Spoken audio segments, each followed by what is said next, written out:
Okay. We're just doing some setup. Microphone looks like it is working. We got the live stream up. Super exciting. And then we're gonna ping people because everyone loves being pinged. I know. There we go. Okay. All right, we're live streaming. In today's live stream, I'm trying to do, I don't know, I'm trying to make some ambient music, I think, for a little bit, because I feel mildly inspired. Thinking of trying to do it in 22 EDO. And then we'll just move on to a variety of other projects and just work on things I gotta do. You know, it's the normal shindig. I don't have to give the big spiel at the beginning of every stream. No one's even here, and I bet no one even watches the first, like, 2 minutes of the live stream, so...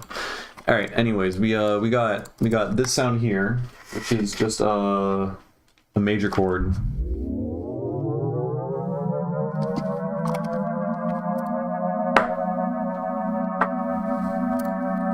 In 22 EDO, and we got some weird funky pitch bendy stuff going on and a little bit of inharmonic FM, and I think that sounds pretty cool.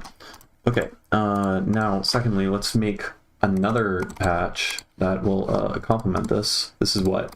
We got a G. Oh, this isn't even a... What the fuck even are you?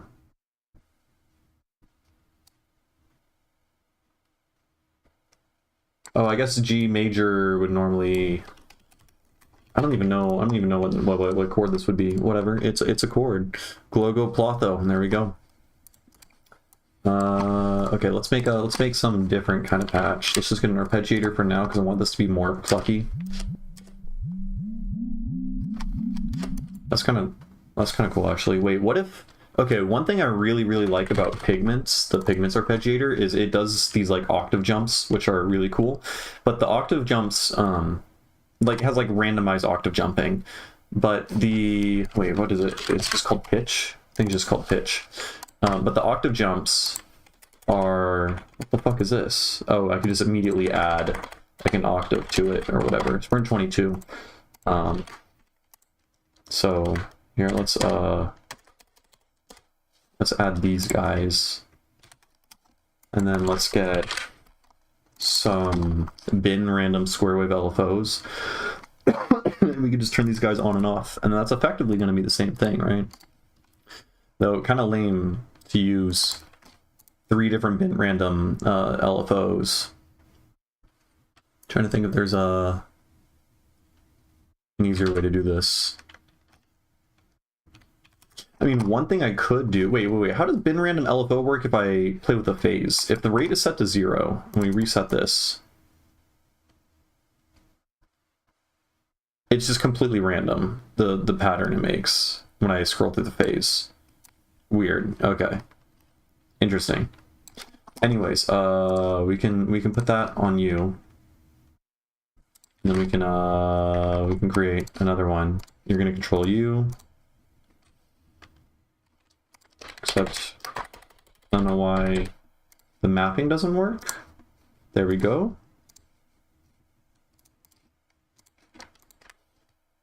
Except it's not turning on and off. There we go.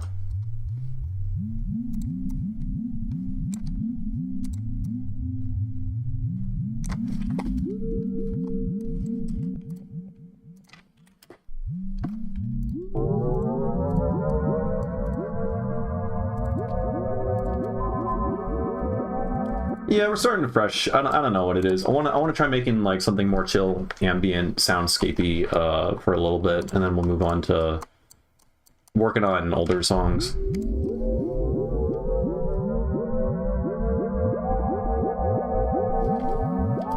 No, I guess this is effectively like the same thing as if I were... This is literally the same thing if I were to just make these chords up here, though I guess I can... It jumps up an octave for like a fixed amount of time. It's like lightly random, right?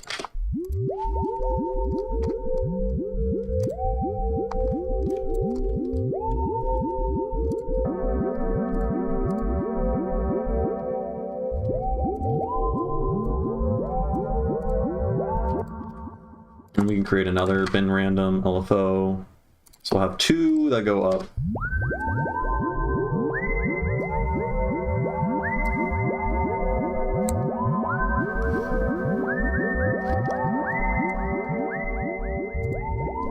What's a 5th in 22? Here, let's open up ZenWiki. ZenWiki 22. Just because it'll make it easier. I think it's 10. It's 13. It's 13. Of course it's not 10. So silly. Let's make that 13.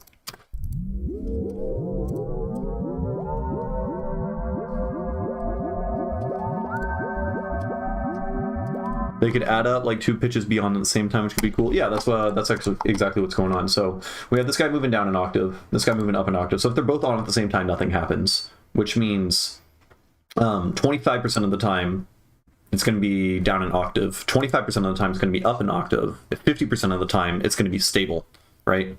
Nothing's going to happen, right? So changes the like statistics of that happening, and then we also have this up and down a 5th thing happening 50% of the time. So then you got 1/8 of the time it's down an octave, 1/8 of the time it's up, it's down a 4th or up a 5th from an octave below, etc., etc.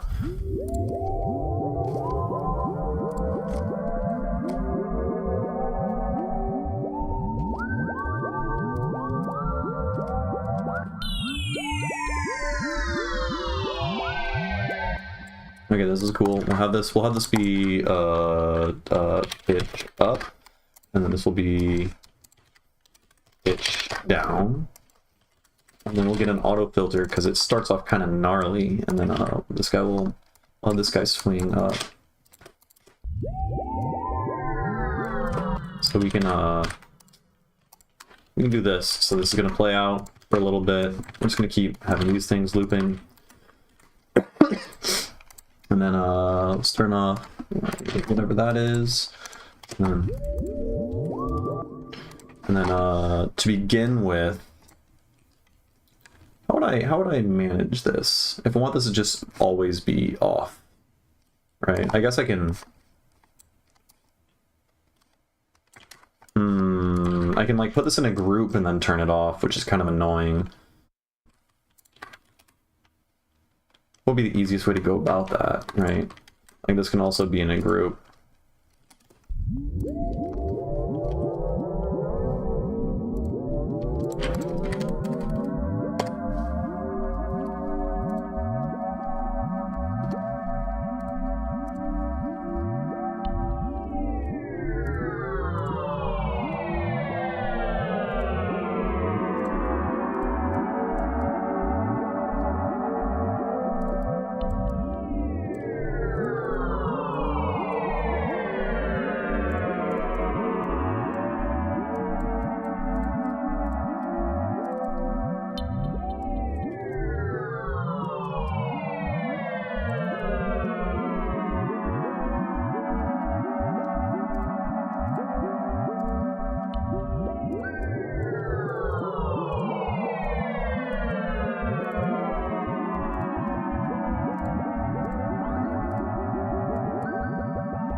This week I played with the image oscillator from Harmer a long time without touching it to make this pitch bendy stuff. You bounce the 1/4 of kick bass. What? Made the image oscillator from Harmer, like what, where you import a picture into Harmer? Is that what you're talking about? Also, this is in 22, so I have to... Fuck, how do I do this? I have to go to Scale, Workshop. The way that you imported tuning into Harmer is unique from everything else. So we can go Scale, Workshop, New Scale, Equal Temperament, 22, okay. And then we just have to find Harmer Pitch Map. Okay, I've already done this evidently 2 times before, and they're all just sitting somewhere in my downloads folder. That's fine. I have to go, I think it's just pitch. I think I just dragged this into here. Was I wrong? I may have been wrong. Keyboard mapping. I have to Google this like every single time. It's so obnoxious. Wait, I just drag this onto here? I think I just did that.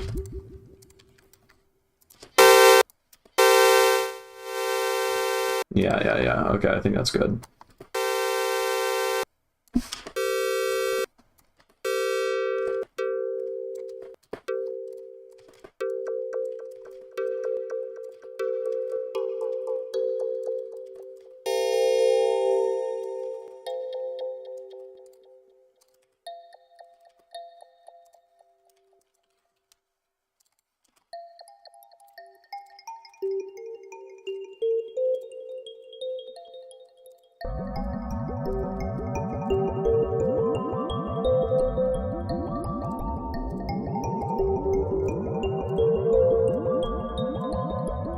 I don't know.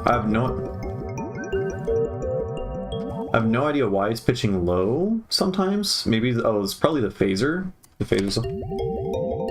Yeah, okay, interesting. The phaser's putting in a lot of work for me.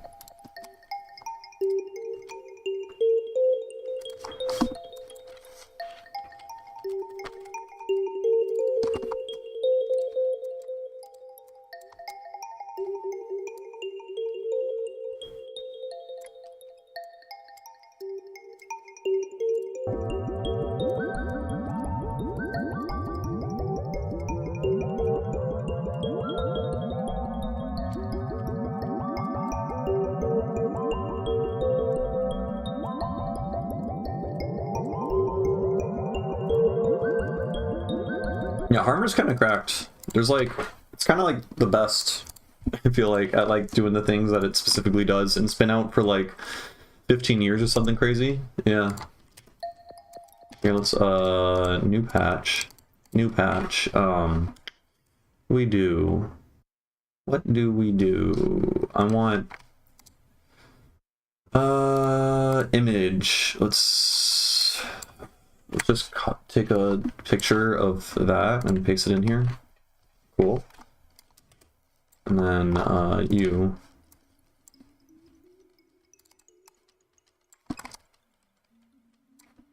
How do you work again?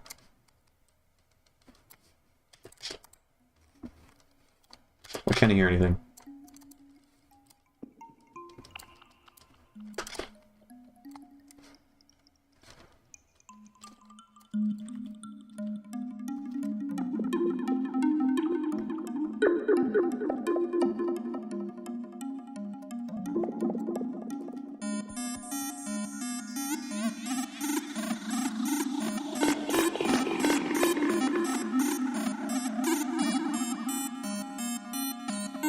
I guess it's a little bit like complex of a picture.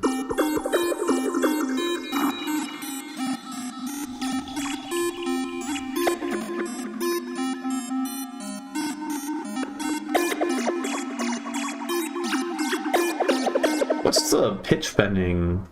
I thought this just I thought this just applies a filter based on the picture, but it's like pitch bending everything. Did I do something weird?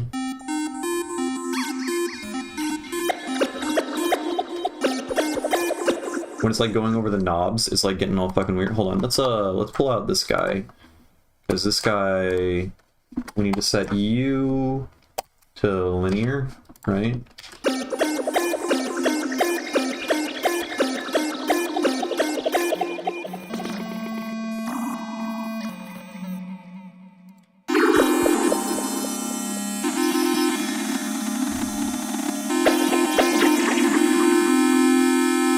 I don't understand what the fuck. How? Oh.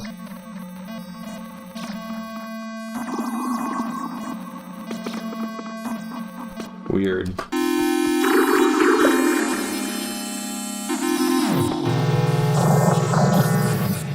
Very weird.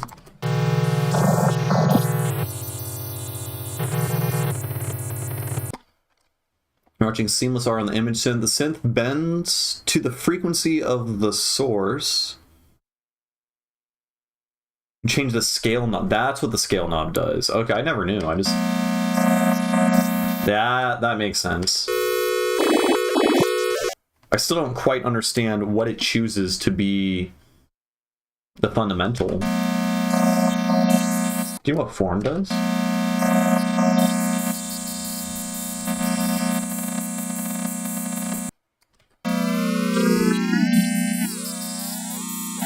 Let's get a better. We need a better picture. What would be what is a better thing we can use?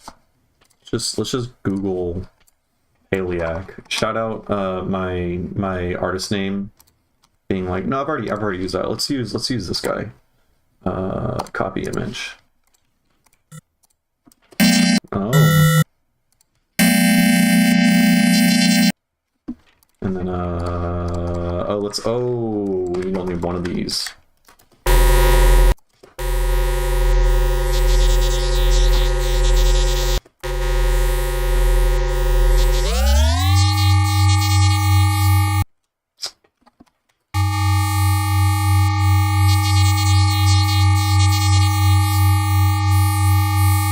Like, it's kind of cool, but I want it cubic, linear.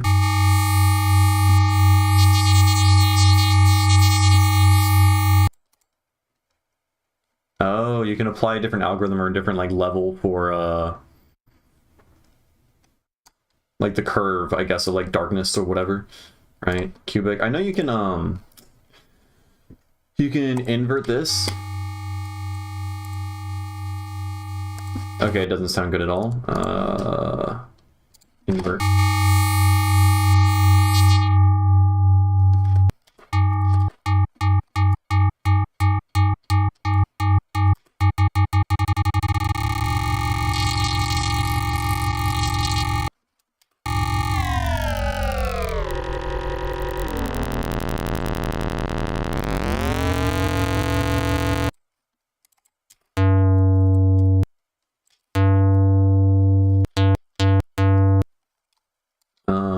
I want to randomize this. I guess I got to use the spellbook probably. Here, let's configure you. Let's take time, and then let's take the spellbook. Now this isn't going to be very ambient sounding, but we're just noodling here.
We need more, I don't know, more stuff. Wait, let's put...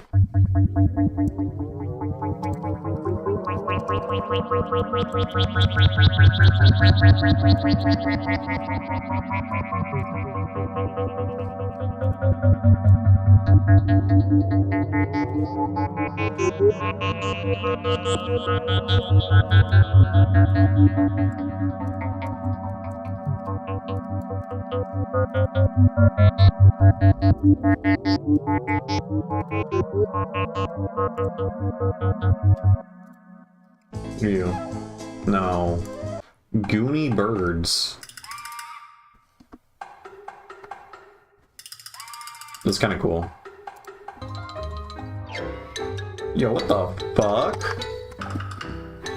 What the fuck is that? Goony birds. Sick. Yo, 1958. What the fuck is this album?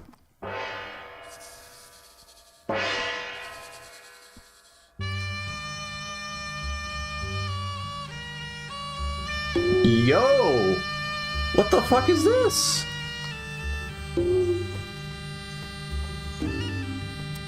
Oh, I'm getting a phone call. I'm just gonna play this out for a second.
Okay, we're back. Oh, wrong thing. There we go. I don't know anything about this album, but it sounds like it fucks, so.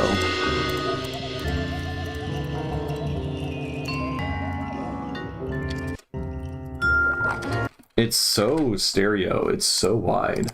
It's kind of nuts. Let's see.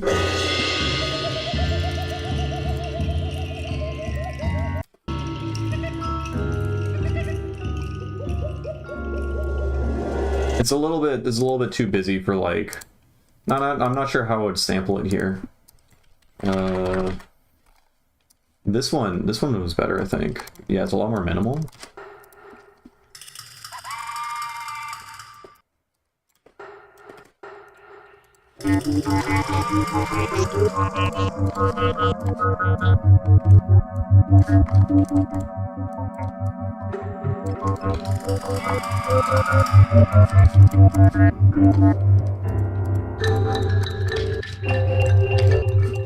No, probably it's probably not that usable, honestly. I just like really liked it.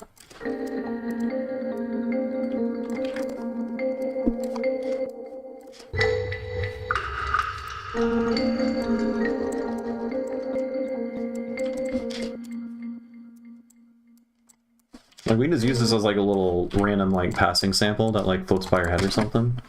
I don't know.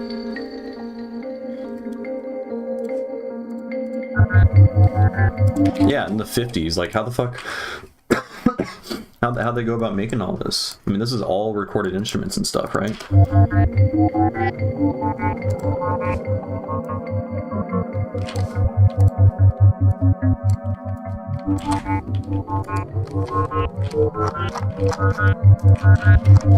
Okay, maybe I think the additive stuff is a little bit too much. Let's keep it pretty harmonic sounding, just because we're already doing like a weird microtonal thing. Okay, let's let's duplicate this guy over. Hey, we also have this guy. No, wait, we're gonna use this guy. Okay, what are we gonna do for our tuning? Or like our scale, right?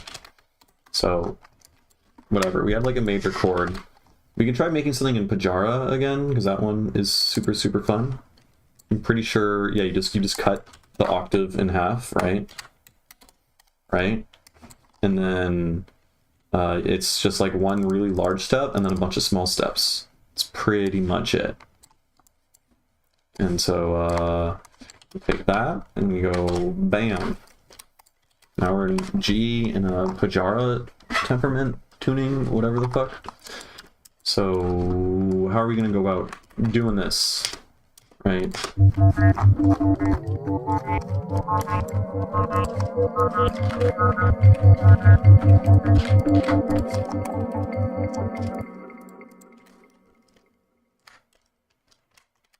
Nice. And like we even have the scale for this chord built into it, which is useful.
Why does this go down an octave here? Weird.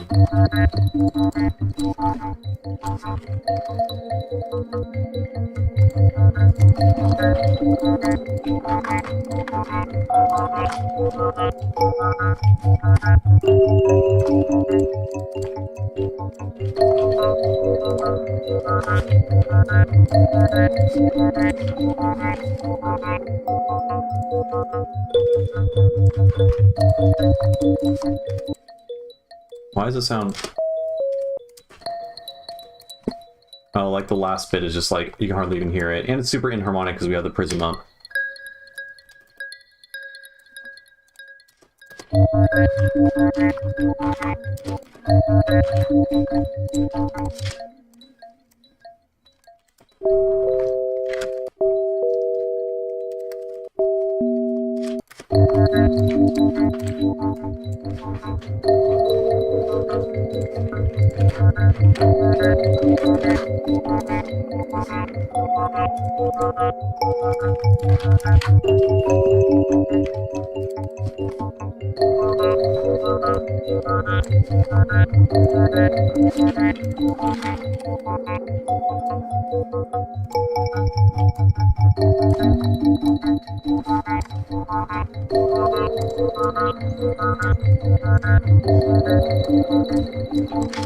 Okay, it's very weird. We're in a weird territory. It feels a little bit too spooky, probably. Yeah,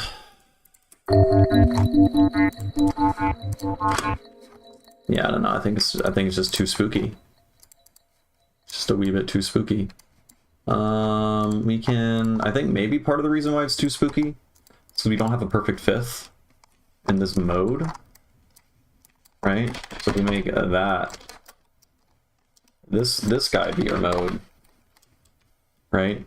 With this like weird fucked up leading tone thing, or we can keep shifting it down. We have this be our mode.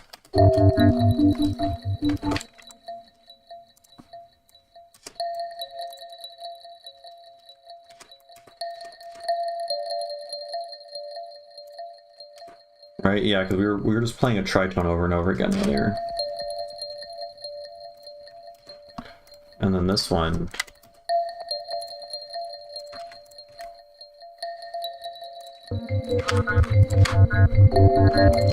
Hey, what's up, Nonkalonk? We're getting weird.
And then this guy will go up.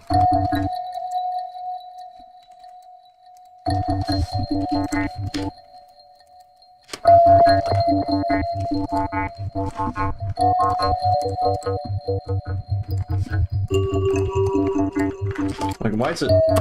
Yeah, there's some weird phaser shenanigans. It like randomly sounds. It goes down an octave because of how the phaser's filtering in.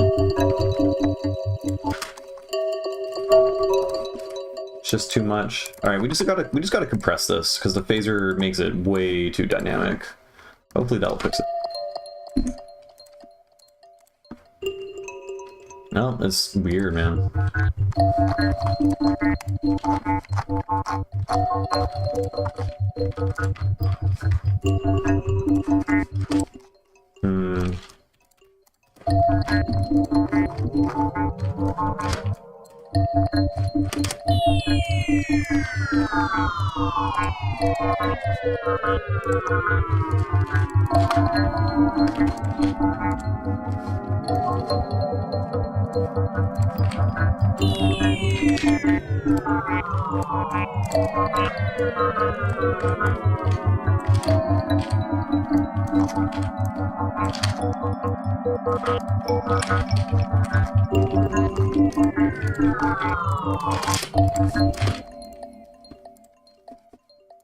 And this guy, change this to something weird. We need like weirder rhythm stuff happening.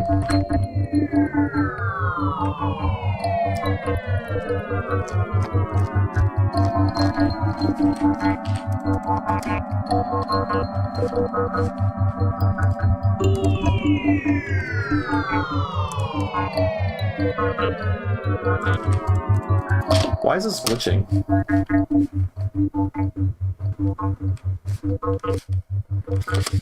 Could it be the image generating the Plux? Maybe leave the speed at 0. I think it's the phaser. Is it this guy? Oh, this one isn't even. This one doesn't even use an image. Weird.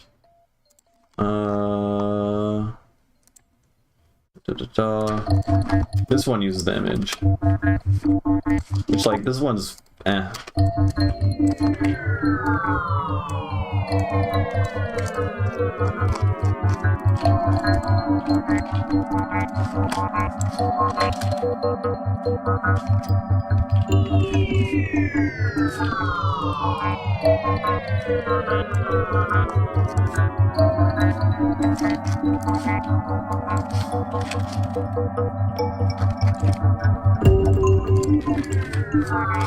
Okay, I think we are gonna go into drums. I think we definitely are gonna go into drums.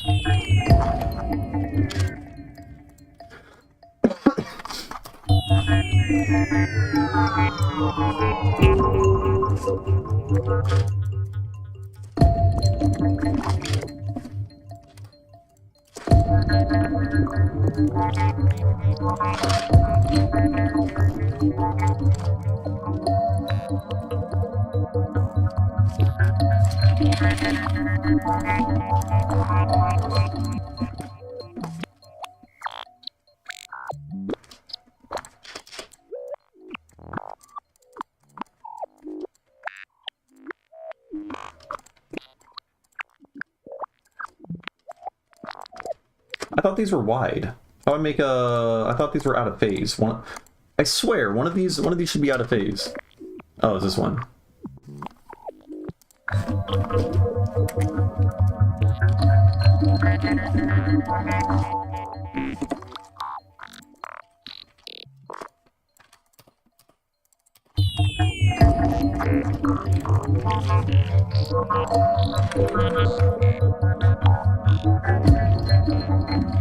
And Governor is banning effects besides phaser, all effects but phasers. You can only use phasers.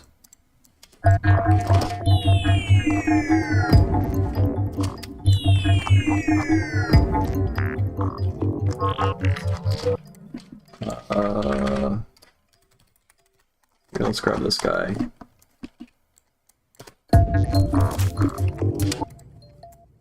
And then let's delete all of that. And then we delete that, and then we delete that.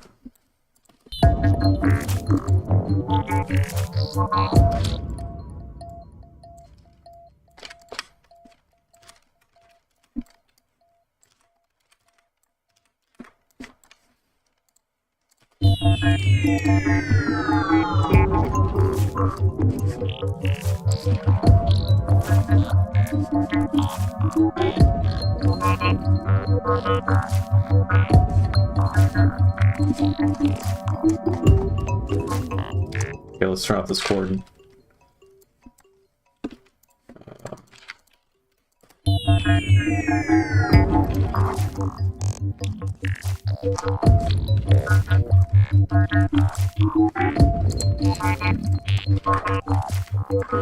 We need a really nice snare. Let's just type in snare and sort by rank. There we go. No, I'm kidding. We need something like with a lot of high end.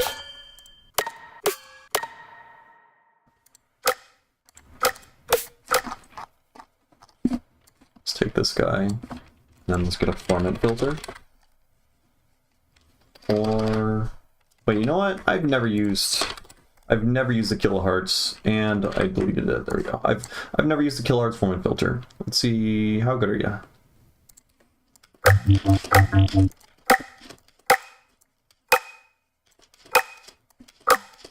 Where's the dry wet?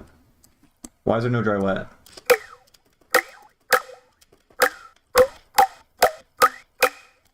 I hate it. No dry wet? Like what's the point? Here, let's just give it one of these. Give them some of these and some of those.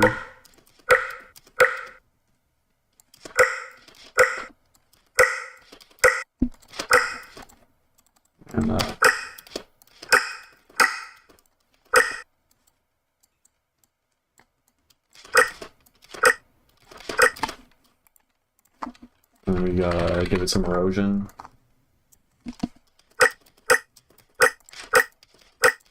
Okay, it's terrible. -8. Ooh, it's just.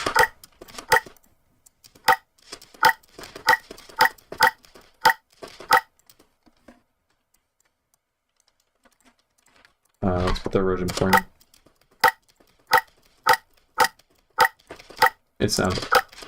Oh, we had the kill hearts forming on, which sounded terrible. Let's turn them off. Let's make this guy faster.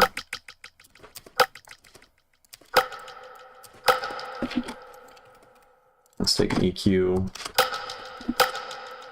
Stab. Turn off the reverb. And that.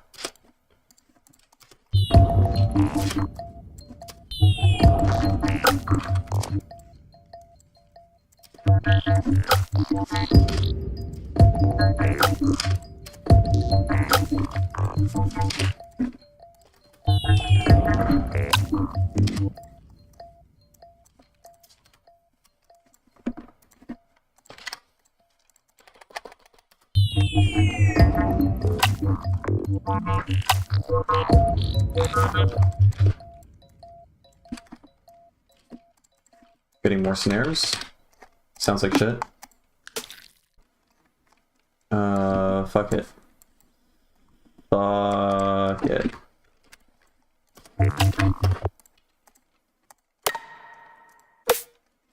And yeah, we need some like noise.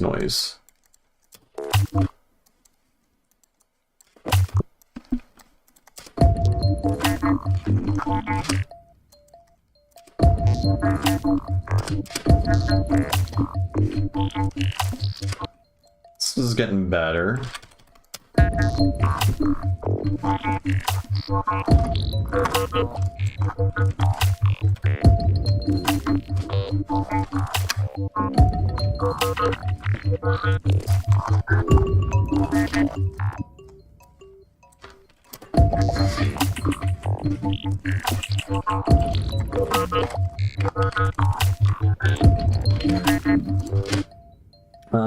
I want like weird. Here, let's take a reverb.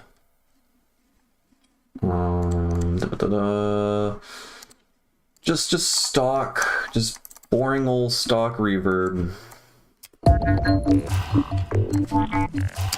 And then snare, and then we can resample this guy.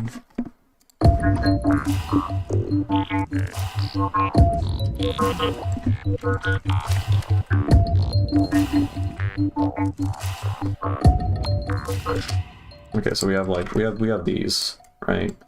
Like these are all fine. We put the phaser flanger on this guy, and then put a utility, and then we can have this swell upwards like really aggressively. Except let's do the click out a few times. Turn the sound.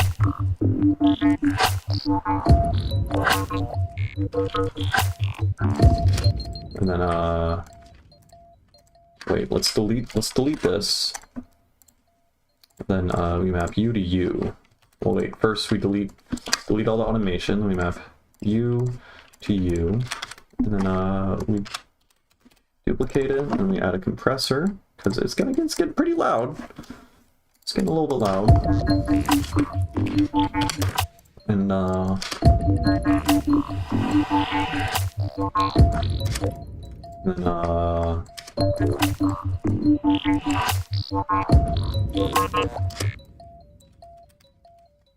It's pretty cool, I think. And then add some auto pan or something.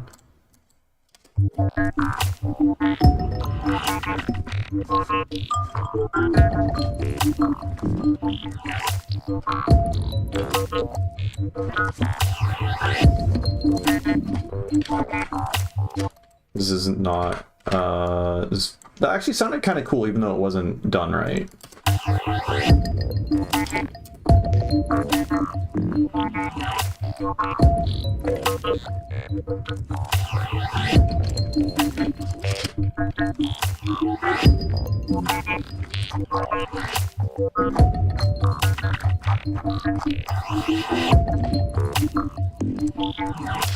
Kind of cool.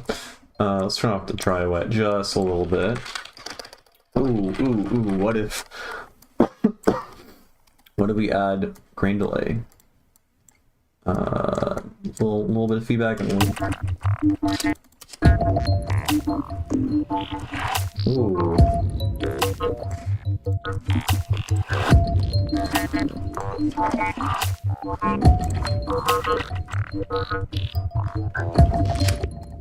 Okay, that's kind of cool. Do I need to add anything else for this section, or is this just going to be part of the progression? We're just going to progressively build it up and start adding more shit, you know?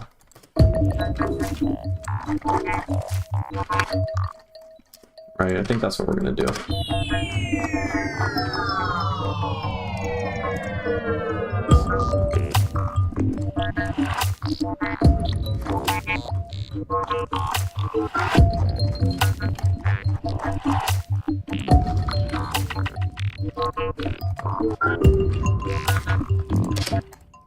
Here, let's get some recordings out from Harmer.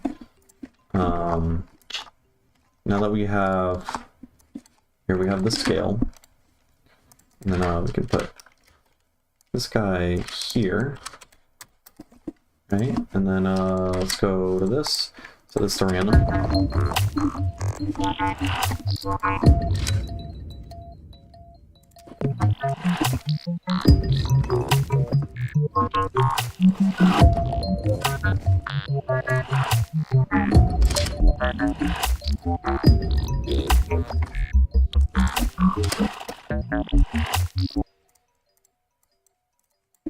Then let's map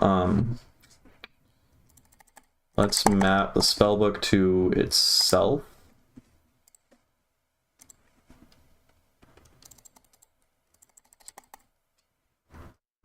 And then let's invert that.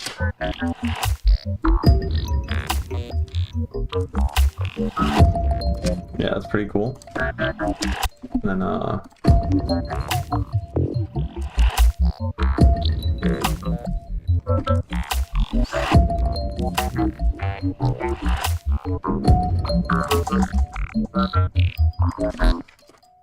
let's do it again.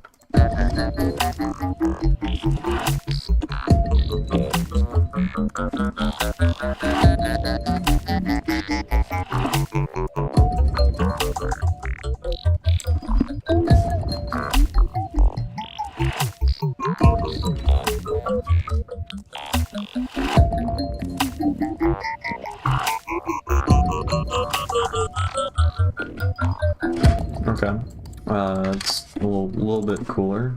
Let's go to this, and then let's turn that off.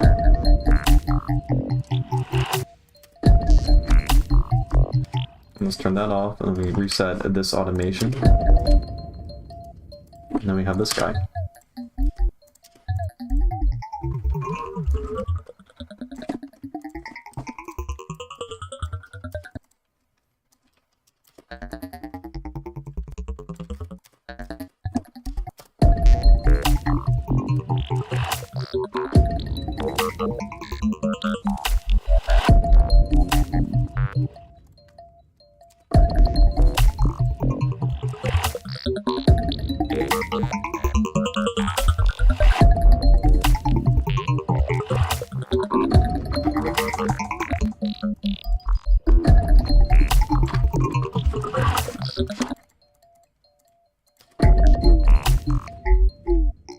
Ooh.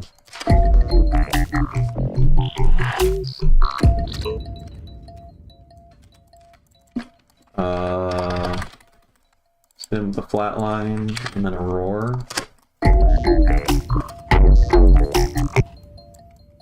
That's kind of cool.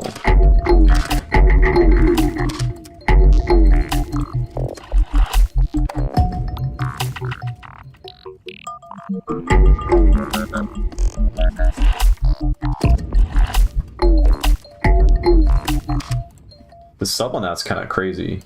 Totally unintended.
That's kind of fucking cool. Here, let's add we need a dedicated sub base, I think.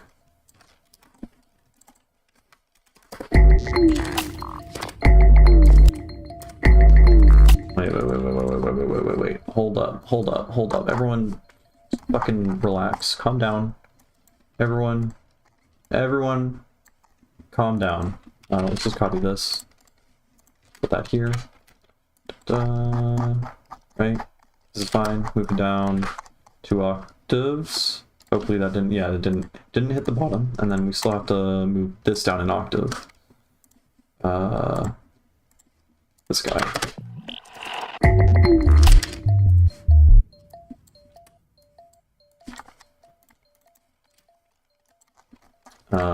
Move everything back.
That's kind of cool. Okay.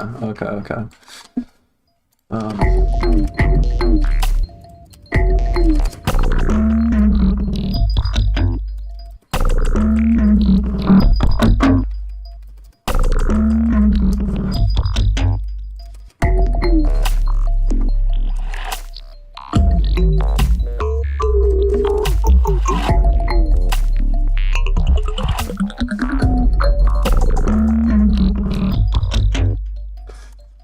starting to get bored of it already. It's kind of, I mean, it's interesting. There's interesting sound stuff going on.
So if I were to, okay, I mean, if I were to like really try to structure this, I would, no. I think we would duplicate this section here and add some sort of riser. Let's use alien, maybe there's an alien riser 4 we can use. What do we got? What the fuck are...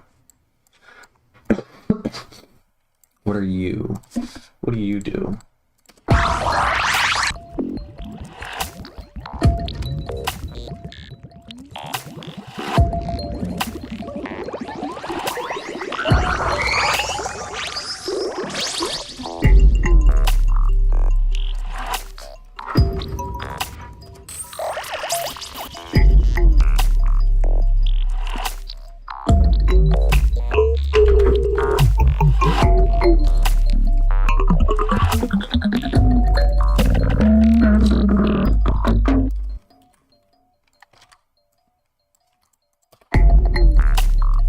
This is gonna keep progressing. We're gonna like this section here, we're gonna add more hats. Have faith. Yeah, it's just like, I don't know if it's like my style. I don't know. Every time I'm like, I'm gonna make something ambient, it ends up not being that.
founding concept.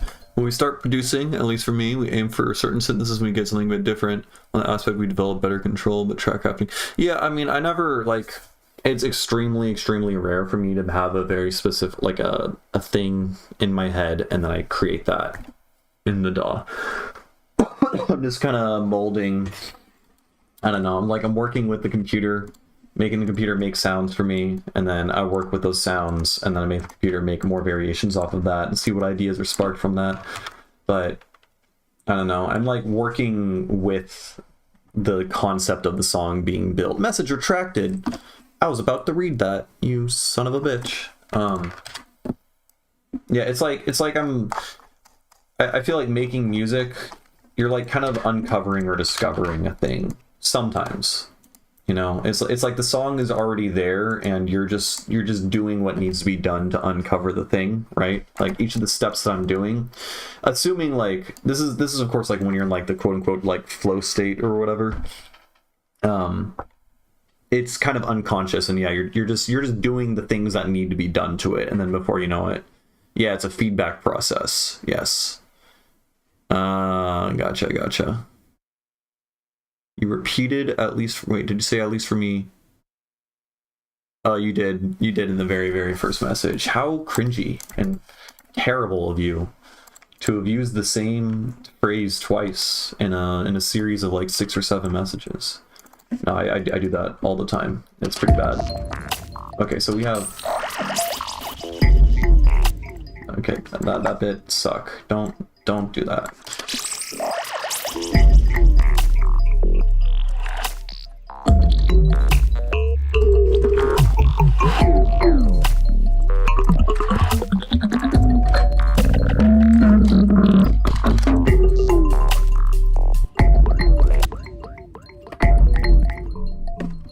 Well, let's, no, I was kidding about it being cringy. Oh.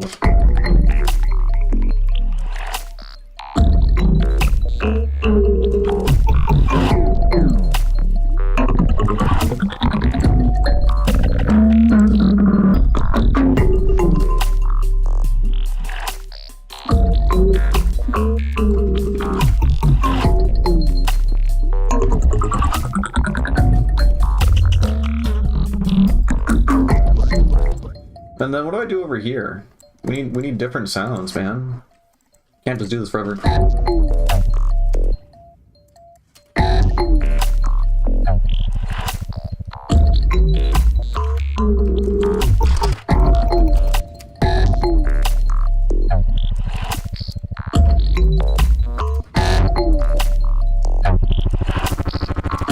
That's kind of cool.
Wait, we need hats. Oh, more hat here.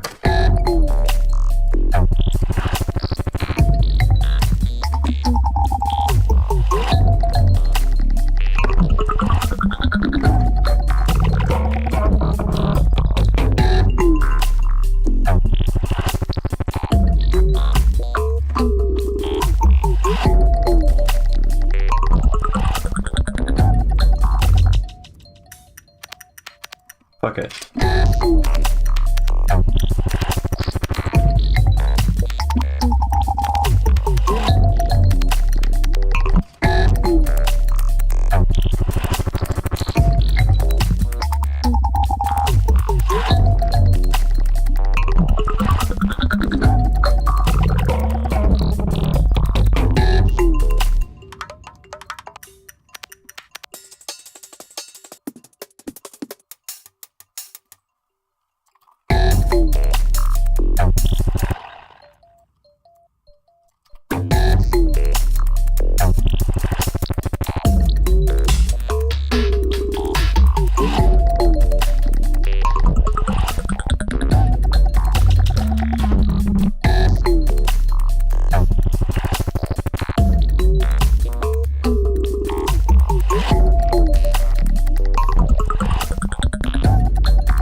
Okay, we need something new to happen here. Not just a repeat. I mean, we could just like do the same kind of boring melody, but a different patch, right? It's probably like a different patch, and then add some other sound design thing, and then just an outro, and then we're done. Honestly, like that could just be the whole fucking shebang pretty easily.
Stab is good. Oh, Stab is very good. I bought a lot of plugins, and of the very few plugins that I actually use, Stab is one of them. Can vouch. Very good.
I don't know, man.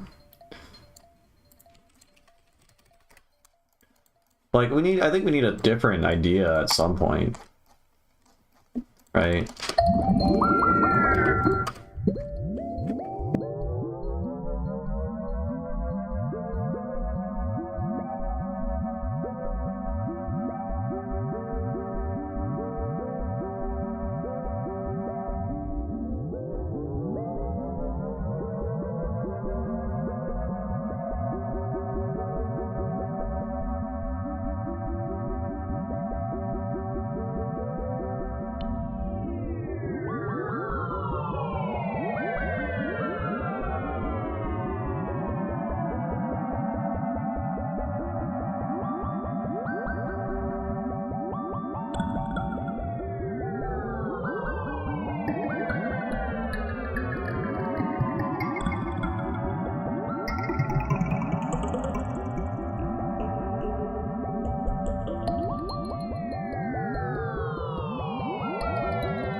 let's duplicate this guy, because this guy's already tuned.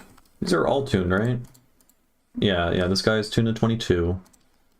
We're gonna delete all that. All that shit. Put that there. Delete you.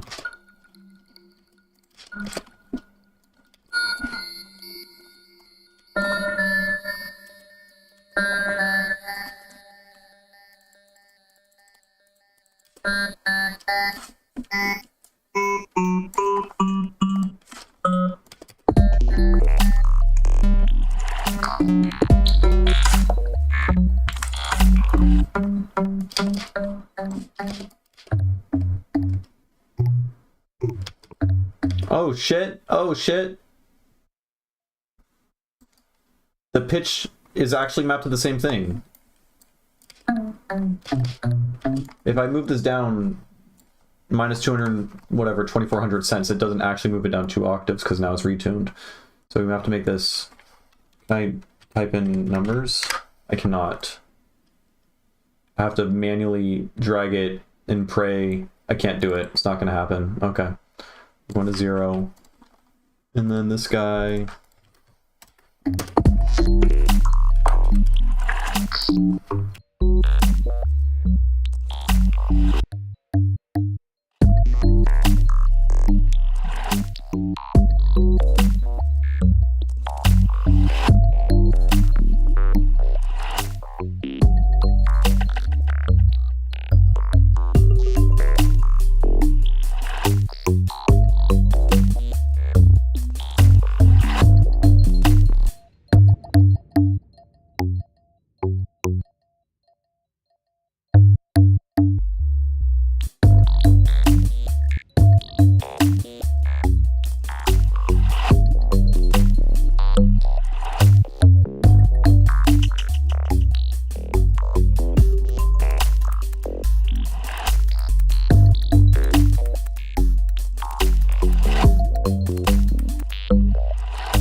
Okay, this section is just like a kind of boring fucking copy of the first section. Up to what we can name these. And I think I just need an entirely different idea here, right? We can bring in this this guy, and then make you more noisy. Let's add more voices.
Oh wait, oh my, wait, hold on, I'm fucking things up, but I think I just remembered. Oh no, I hope, oh no. Filters, oh no, okay, we're good. I thought I left off my noise gate on my microphone. Probably all sound like shit, but we're good.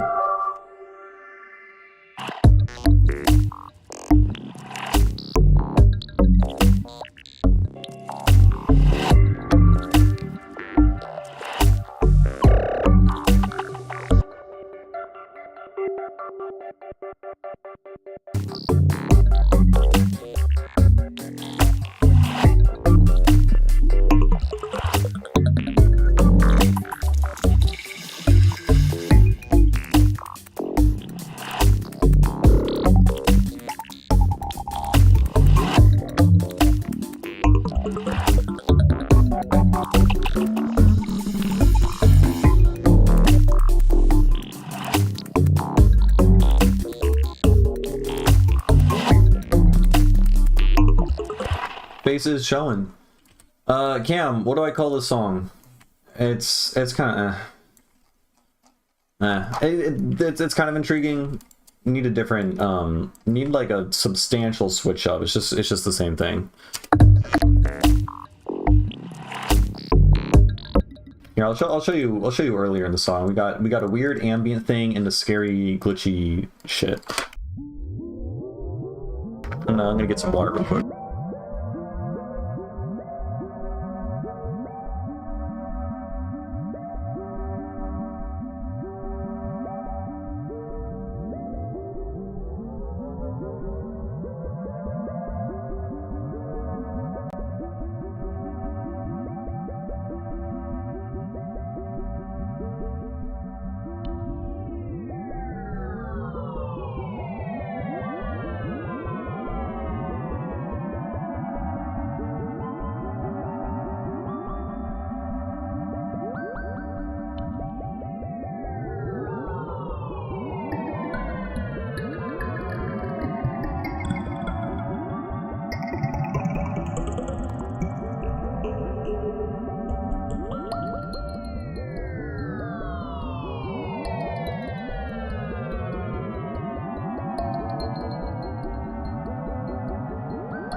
I fucked up.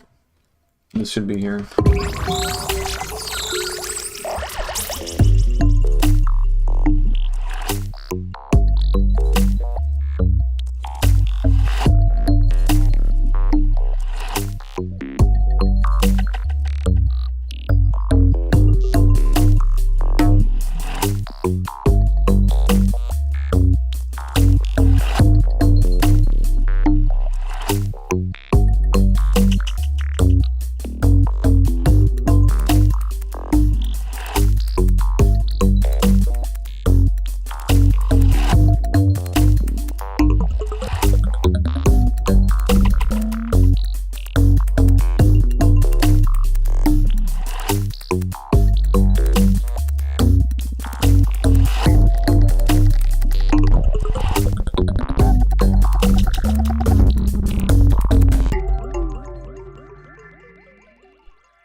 And then it's just a fucking copy. It's just a copy of the previous section. I mean, I need to tease it. I need to tease it better that we're going back into the same section as before. But it's still just a shitty idea.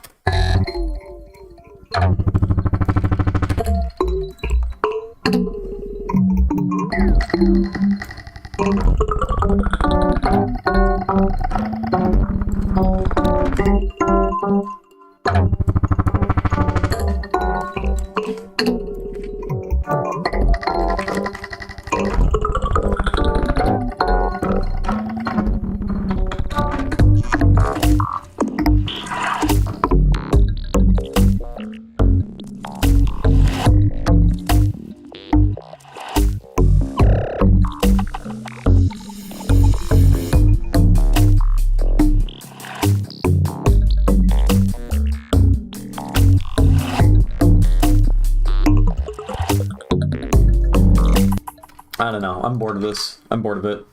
But we made a thing. It's like 4 minutes long. Okay. All this sucks. We made a 3-minute long thing. So that is what I call progress. Let's open up this other guy from the past few live streams. Let's mix this one down a bit better. Yeah. I think that should be the goal. And then oh, set up this fucking web camera. It's so bright. Why are you so bright? How do you work? Jesus. We can turn on this dude, and then I don't know. I'll just practice songs I'm trying to learn right now while this loads. Jesus Christ.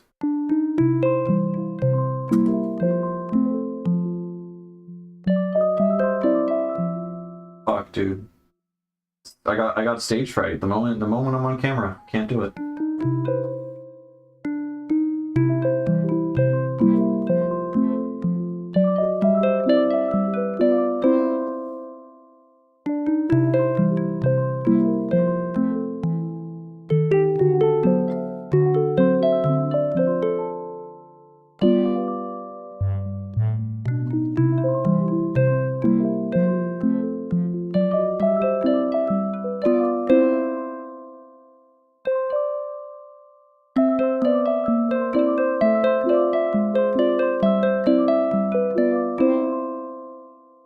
And then, no?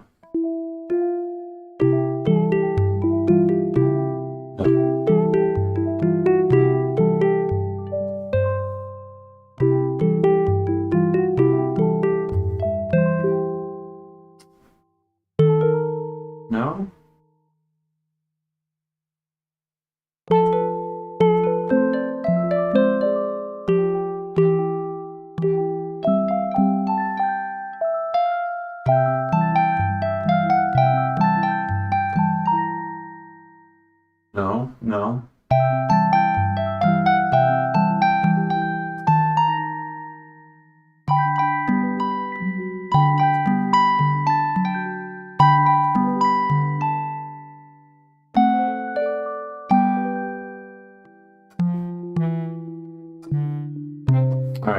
All right, I did it. I played all the parts that I know from memory. How exciting. Okay, we got this song. This one I'm pretty happy with. I'm pretty thrilled about this guy.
There's a click, and it's driving me crazy.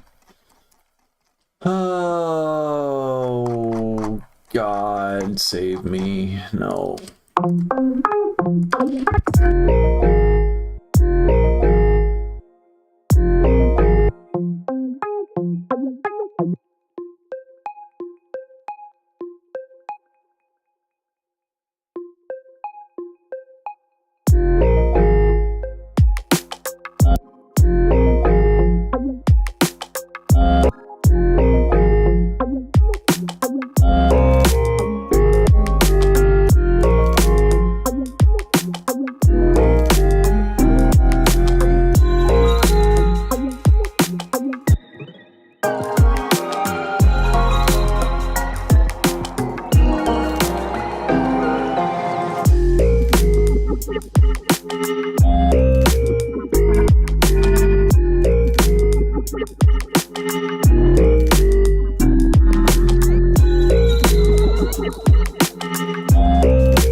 So yeah, this polyrhythmic auto pan is pretty straightforward. You probably already know what it does, but we just have why did I use a LFO? Not sure why I use, oh, I guess because the LFO can go to much faster rates than the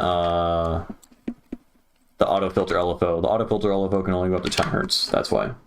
Anyways, you could set them to different amounts. Left and right channels are being filtered differently. Or you could turn on gain and instead it's gonna start doing, you know, utility gain stuff. And it creates cool width. Right. So like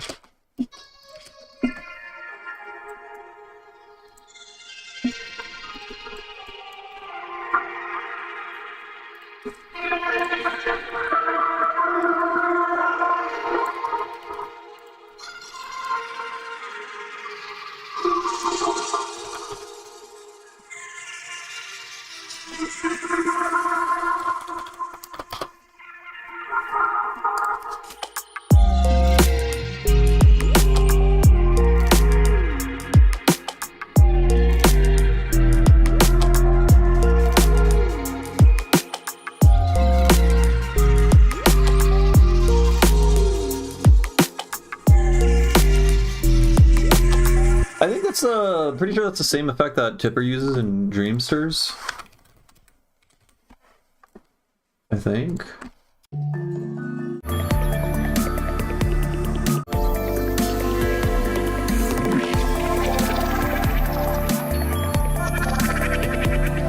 Now, for some reason, I thought it was both the speakers were being filtered differently.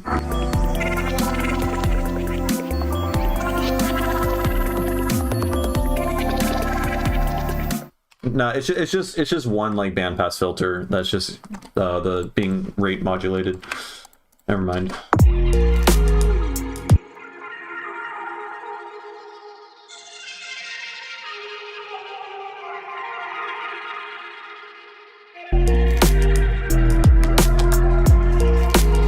Yeah, I'm all about stereo width. That's how you make song cool, right? I mean, like the stereo image is like, that's like an entire I don't know, it's an entire aspect of sound, right? I mean, there's only so many things you can manipulate with sound, or like so many fundamental basic things to play with, you know, right? Like you got pitch and like timbre and I don't know, rhythm or whatever, right? And then you have two speakers. So then how does it differ between two speakers, you know? We got two speakers, you gotta use them. Makes it sound cool.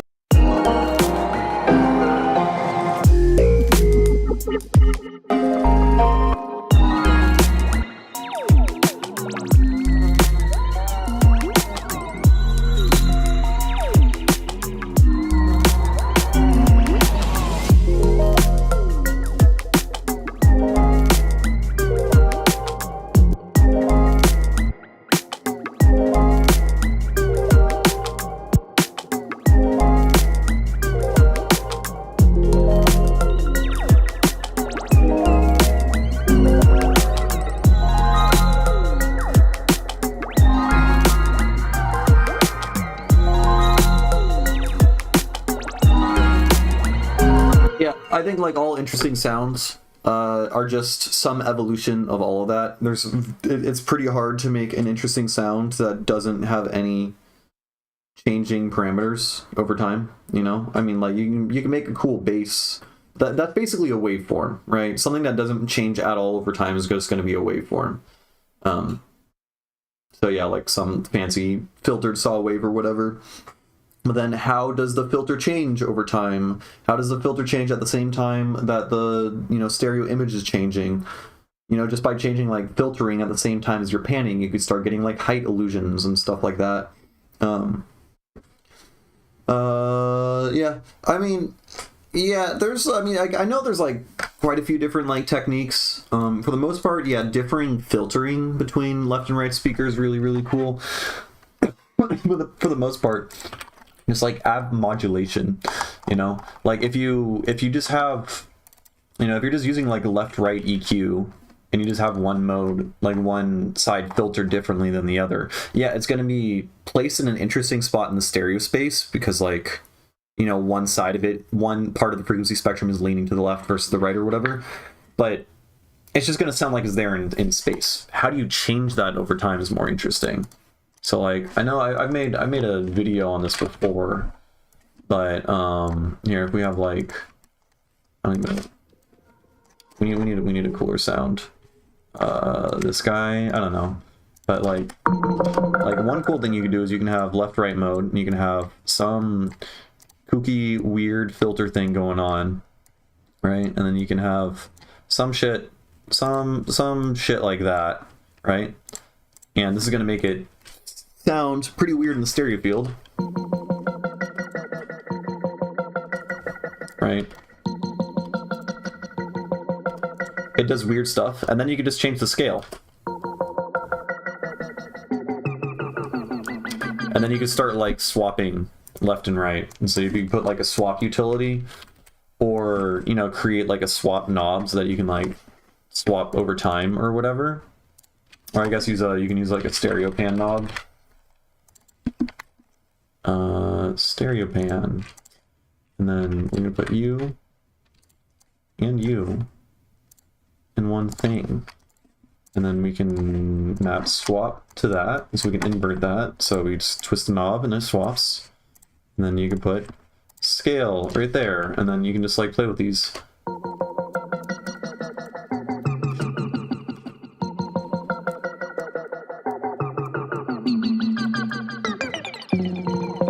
It's all fun.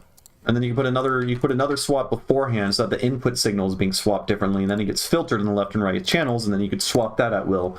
And then you can put a spell book, and then you can modulate all of it over time. So then all of these complex parameters are being modulated, but really all you're doing is you're just filtering both signals and swapping them left and right. And then you can get really, really cool movement. You know what? Let's do that. Let's do that. I just talked it up the whole time. We need to create another rack for you. Right, and then we just get a motherfucking spellbook. Yeah, and then you just go bam, and then you go bam, and then you go bam, and then you make that one different. And we'll offset these a little bit. You know, something like that. We'll make that a different shape. And we can give it one of these, give it one of those. We'll do that.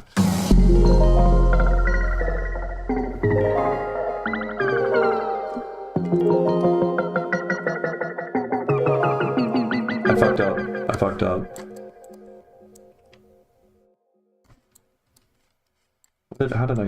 How did I do this?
Gotta work on the side chain, I think. I think the side chain is kind of...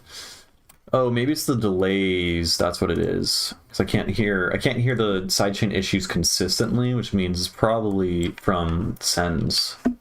Right.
Be so cool. It's gonna be such a pain in the ass to set it up. Oh fuck, how would I even go about doing that? Yeah, I would have to open up Max MSP and stuff. But if I was to set up my audio rate modulation thing, right, so I could like set up both of the LFOs so that they can go up to like 400 hertz or whatever, and then make the left and right channels harmonic ratios of each other, like a perfect fifth or whatever. Well, that's what this is. Right now, it's a... I mean, I guess I'm evolving both of them, but like, you know, if I make this 3 and this 2, this is a perfect fifth. It's just that they're moving really, really slowly. And if I could like speed it up really, really fast, I guess I could like somewhat do that, right? We can make one 40. What's 3/2 times 40? 1 point. Is that just 30? No, that's 60. 40 divided by 1.5. 26.66. 666.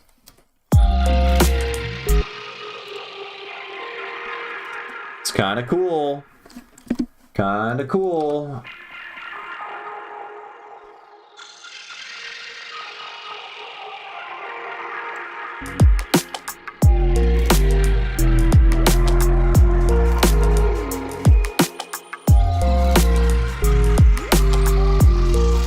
That's pretty fucking sick, I think. Yeah.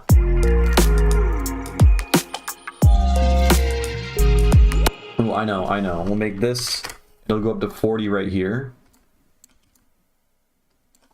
And then this guy, it'll go to 26.6666.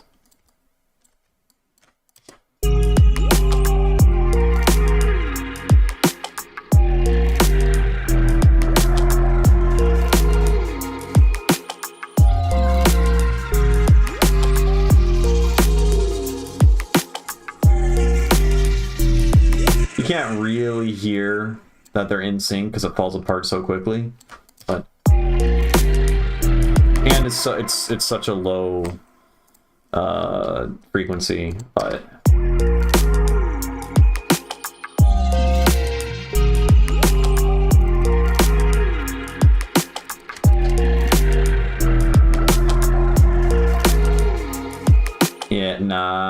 let's not do that.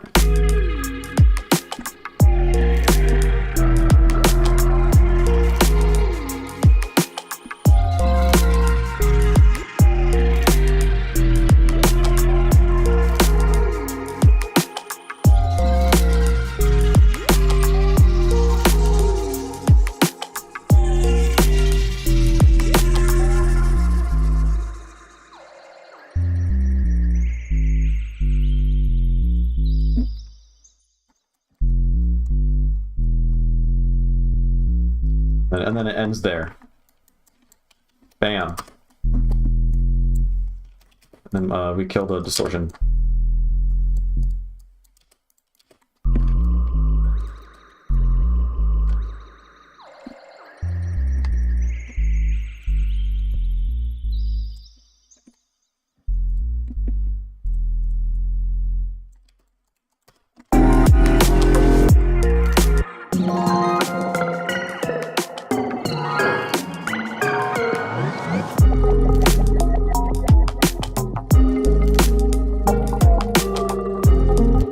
There's like, oh man, a lot of the elements sound kind of like they're clipping. I don't know if they are. I am pushing the limiter like pretty hard.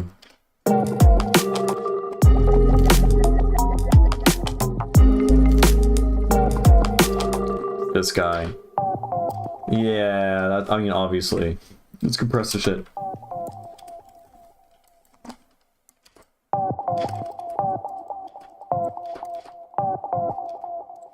That's probably better.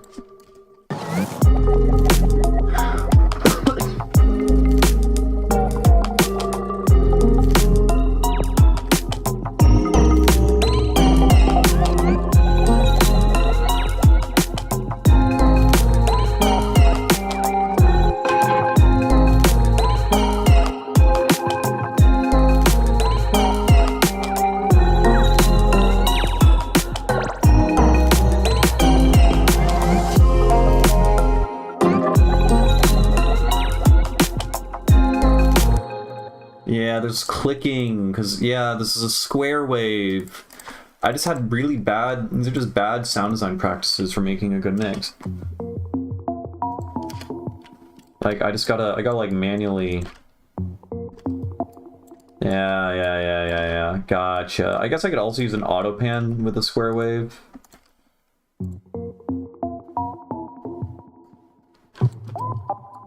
Right?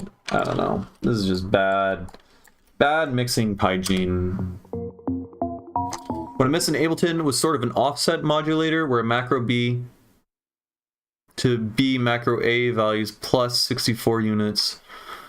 I think I did something kind of like that in terms of phase. I think I still have the max patch. It's not great. Yeah, I made a phase. I don't know if this is exactly what you're talking about, but oh god, why is it like grayed out like that? So weird. I can't remember exactly how this works, but I remember like if I wanted to have multiple LFOs. Oh, I remember. I wanted to have like 3 LFOs circling each other, right? So one would be at 33%, one would be at 66%, one would be at, you know, 100 or 0 or whatever, right?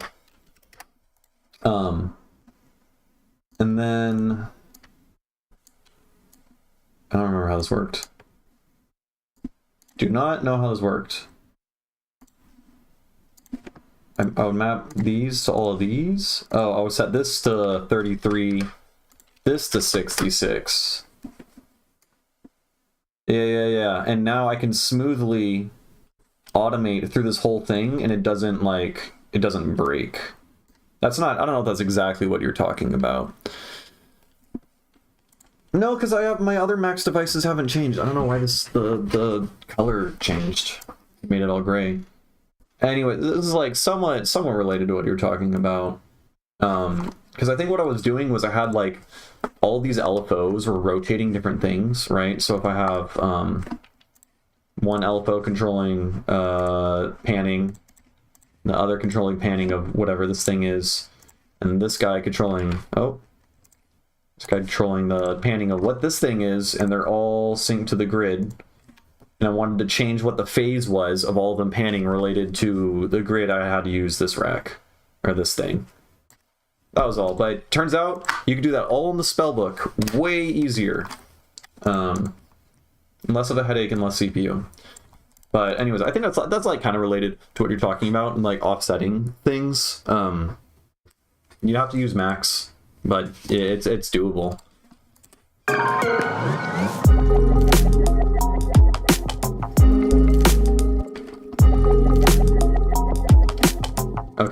Okay. No, I'm not gonna do it the whole time. We're just gonna be quick and easy and simple. We're gonna set this to eighth notes.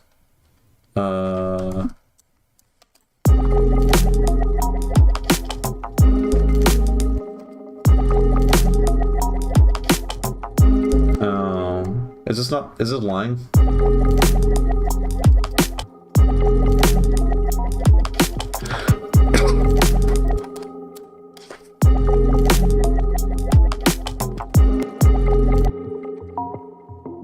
I hate it here. Wait, this would have been way easier if I just drew in a fucking automation curve. Who would have thought? Who would have thought? You don't have to actually use LFOs to automate literally everything for you. Sometimes just...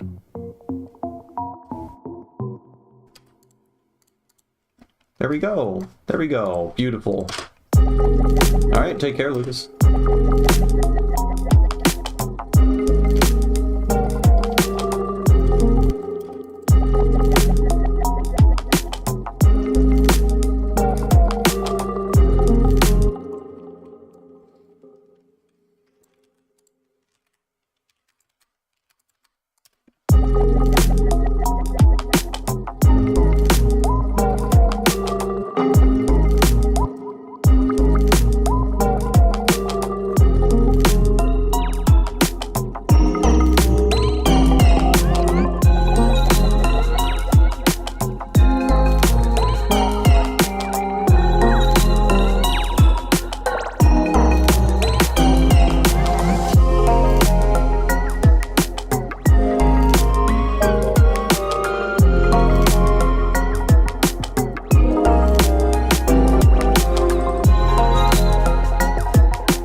I don't like how the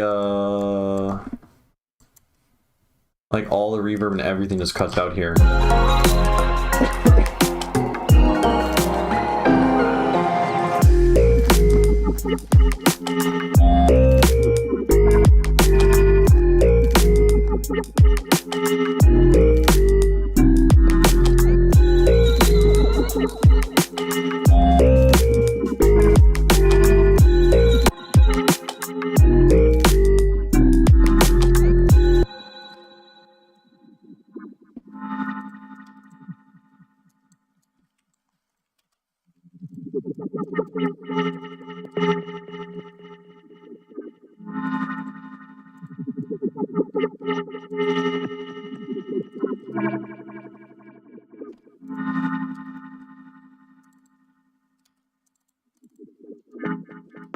Is there another utility? There is. There is.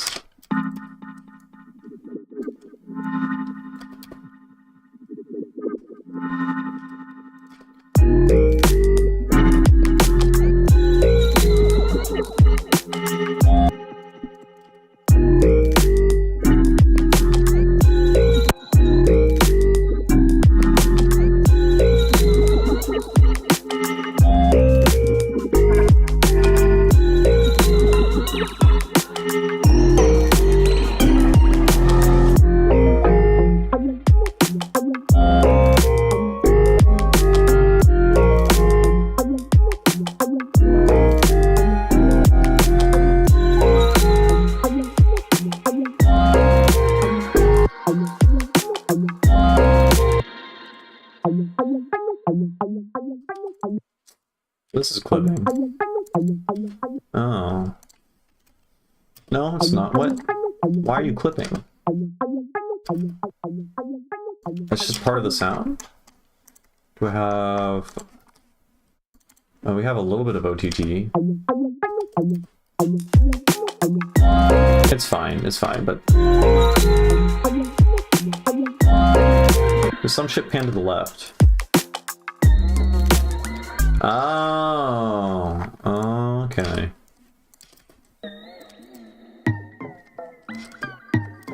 It's just for my own fucking sanity.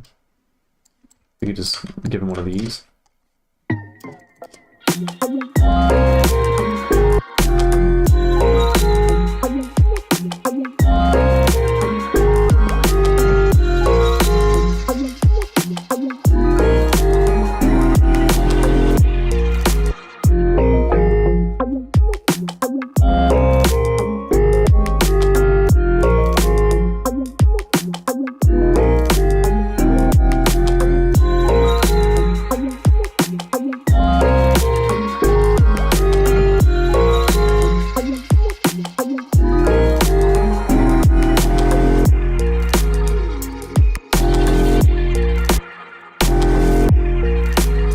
Why is there a click now?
What is that? Is that just, it's just a hat? Is that just the hat doing that? Yeah. Cool. Cool. Okay, I think made song better. Thank you, Relic. I also think this is gas. This is the best song I've made in a while. I'm pretty happy with this. I'm somewhat working on a mini mix, and I had all the songs already kind of planned out that I wanted to put into it. But I think this one's got to go in it too, because this one's pretty good. Alright, I'm going to get some water. I'll play from the beginning one more time. I'll listen on my big monitors, make some final tweaks, and then we'll maybe make something new or go back to another song. And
Yeah, I think yeah, I think that part slaps probably the hardest. It's cool because it's literally just I'm literally just arpeggiating up triads. Like it's kind of the most boring thing you can do, but I think because there's all this ear candy and shit kind of playing the whole time, I take it all out in that final moment, and it like really just simplifies a shit ton. Oh, you scratch? Hell yeah. Man, I really want to learn to scratch. Like really, really badly. A little intimidated because I know that's like it's like a lot of fucking work. But I mean, I play a bunch of instruments. It's probably no different than learning, you know, other stuff. I play tabla, which requires me to just make the same fucking finger movement over and over again for hours and hours and hours. So I'm sure it's kind of the same thing with scratching. But yeah, that's definitely the next thing I want to do. I just need to get like turntables. I was kind of looking into portable turntables. There's this whole like portableism, like subreddit, whatever group of people, and they have portable turntables. I was wondering maybe getting one of those and learning off of that, but don't know. I want the easiest setup that allows me to scratch my own sounds, whatever that would be. I don't know. I did some research before, but I kind of gave up and forgot about all of it. But yeah, this would be fun to scratch over for sure. Yeah, I think my last concern for this mix is the hats are kind of also what this impact here is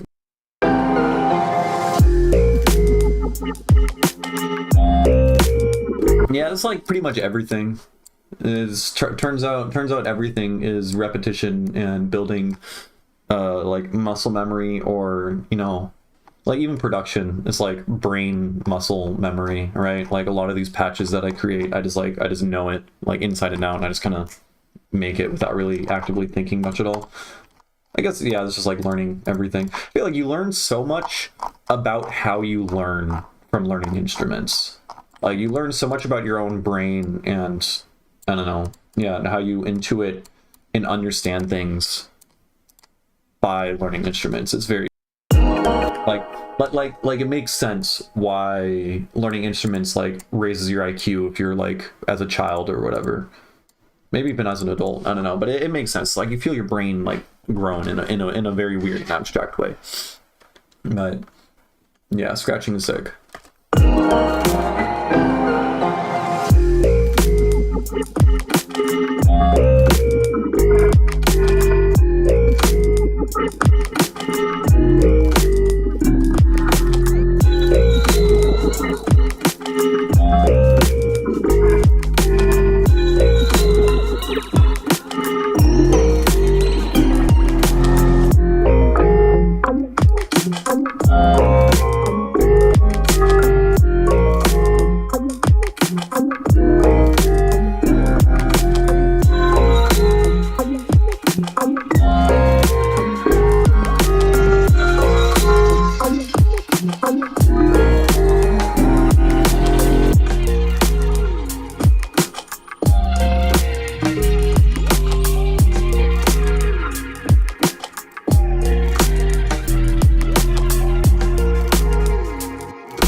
I think what I need to do is I need to layer this hat.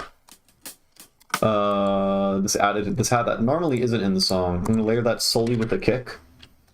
So we just go here, sidechain the kick, create chain, add inverse polarity, and then this will now only play when the kick plays.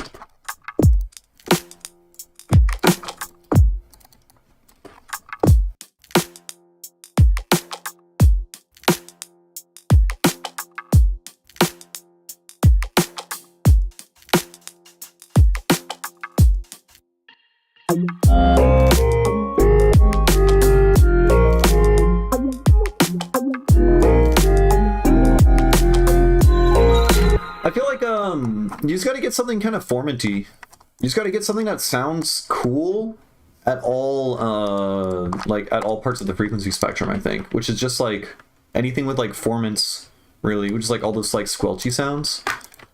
So I really like usually he does like squelchy sounds, but he scratches over some like really weird, I want to say like additive sounds or something in his Shambhala set, in his like Shambhala downtempo set. He does some like really cool. Well, let's see if we can find it. Like there's like I hear him scratching with samples or sounds that I've never heard him scratch with before, other than like during this era. Here I think it's like pretty early on.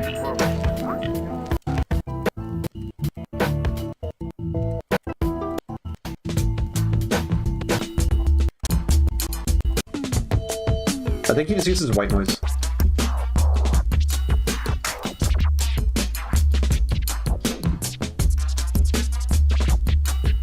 Oh, he's so fucking good. One of the reasons why I'm scared of scratching is because like I already kind of bite Tipper like way too much as it is in terms of like sound design and influence and just like, you know, everything.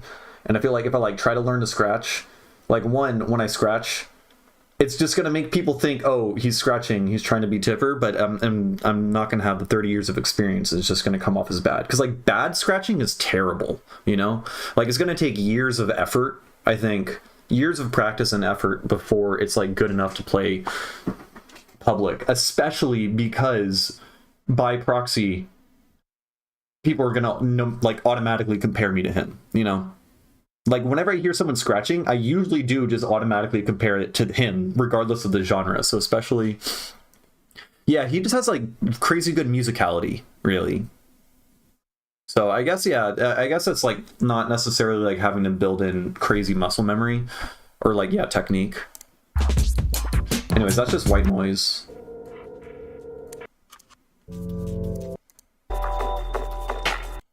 Oh.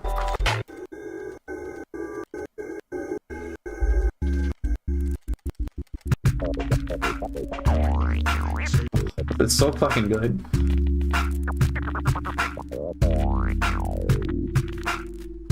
I think it's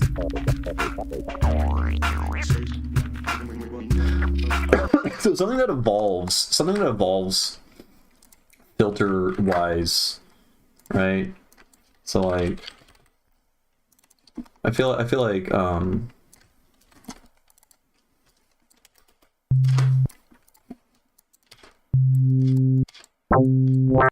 whoa,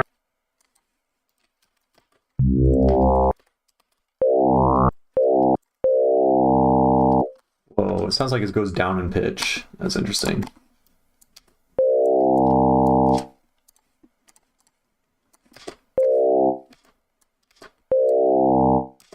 Something that like evolves in that way, right? Because then you can like scratch back and forth and speed up and slow down over the timbre.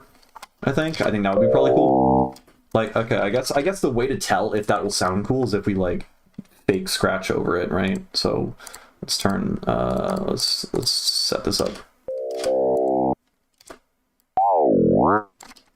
Right? I feel like you get some like really cool shit going. Let's turn off the grid and let's just do some kind of thing. And then you gotta add an auto pan for cutting, right? Wait. Let's get a random LFO. This isn't gonna sound great, but it'll get the idea across, I suppose. We take a random LFO, right? And then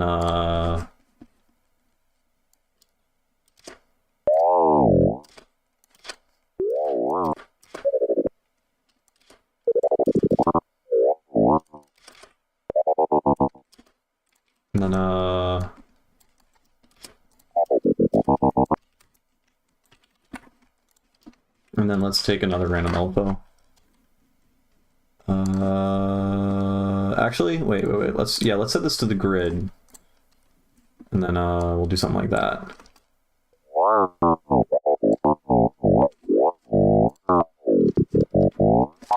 Except I want it to go. How do I make it go like really high pitch? I would have to speed it up a lot more. Let's lower the smoothing time. Hey, what's up, Bodhi? Was up until 2 a.m. the other night after the Tipper hype here, watching his live sets over last year. Nice. What caused the Tipper hype in particular? Just just his existence and wanting to see him in the near future.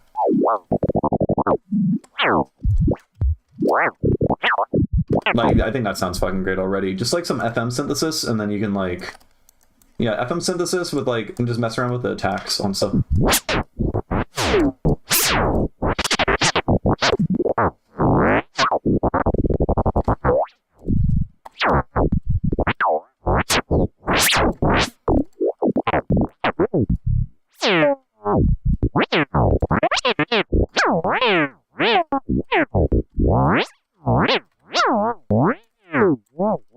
Add a Foreman filter, maybe?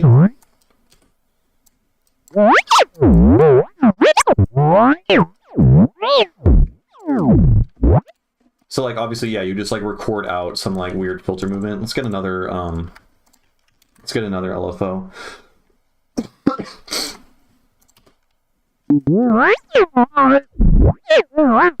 Oh, yeah. Oh, right. Yeah. That is true. You're way too loud. Stop being so loud.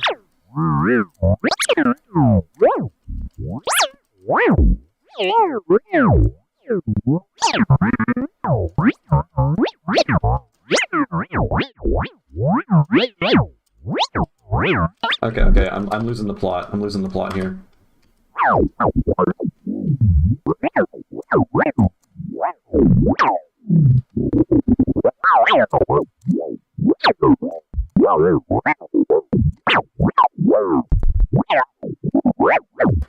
Okay, the Foreman isn't as cool as I thought. Just straight up just an FM synth, I think.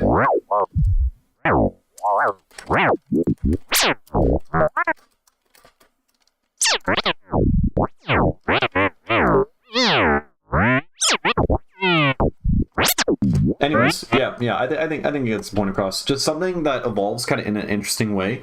Oh wait, what if we make it inharmonic? Let's make some weird inharmonic amount. I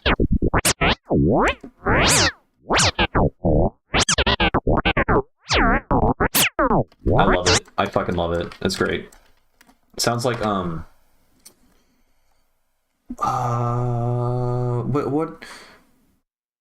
I can't remember the TV show.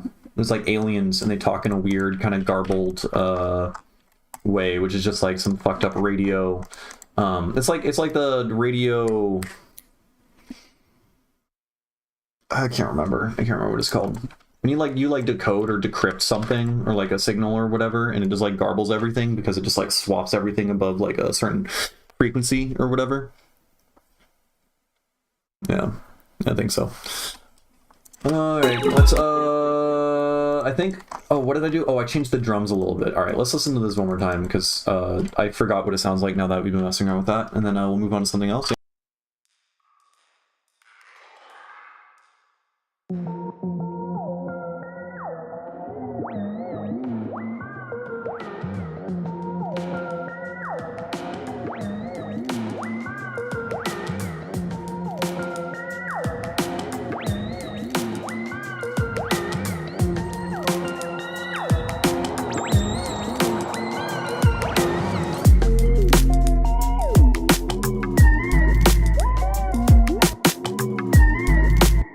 Yeah, there's like fucking, I don't know where the clipping's coming from, man. It's bumming me out. Oh yeah, it's coming from this. It's always this. It's every time I'm in this section. I think we're kind of fucked with the sound because I really like the sound, but it doesn't, it's...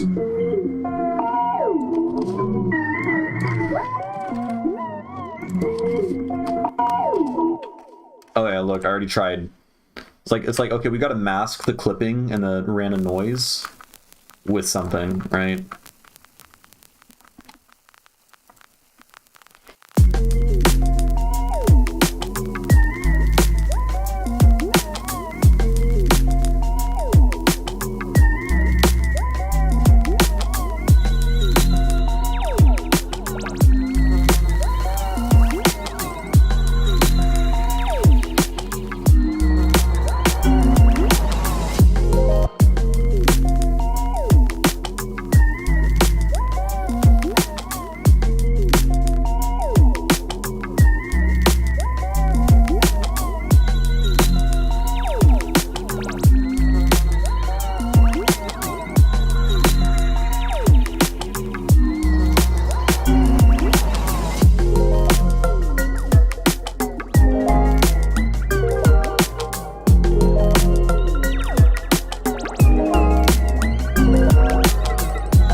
Can't tell. It's like there's too much distortion there. I'm pushing the limiter just like too hard, I think. It's kind of annoying. Also, no shit, my sub is fucked up. What's up, Yorko? I like your name. It's kind of weird what I'm doing with the sub, but I mean, it sounds fine soloed.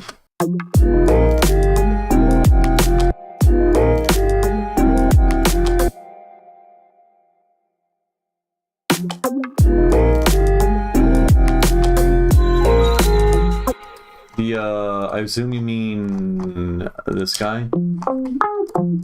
Super basic. It's just a slight FM.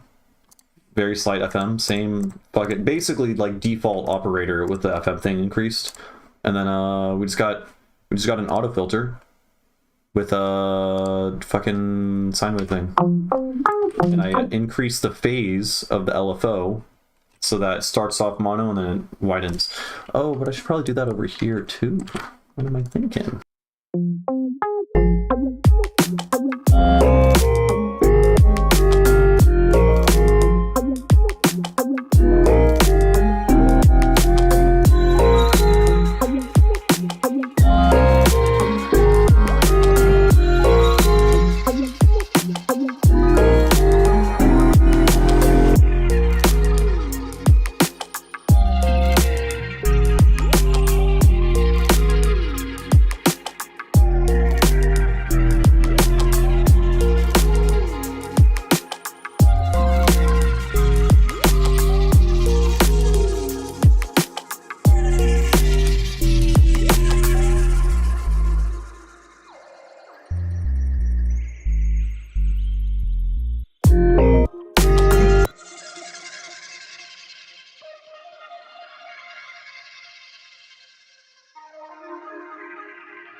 This is also another mixing thing that I do often is just you have an EQ that like fixes a problem and then you just adjust the scale, right? So like this here.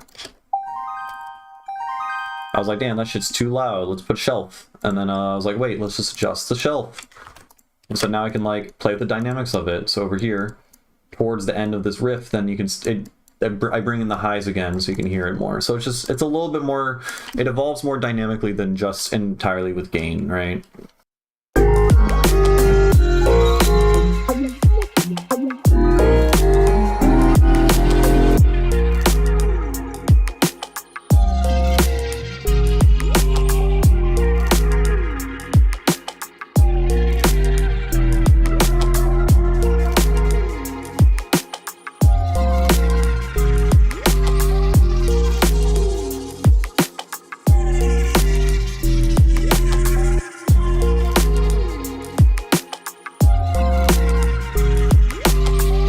You do lose a bit, actually. It sounds like you lose quite a bit when you mono it, which kind of surprising me. I mean, I guess there's just constant phase interference between the left and right auto filters webbing really fast, so that makes sense. I'm surprised by that. You can check. So 49, 16.5 dB. So we lose 3 decibels. It's not the worst. It's not the worst. And anyways, if you don't have 2 speakers, then fuck them. I don't care.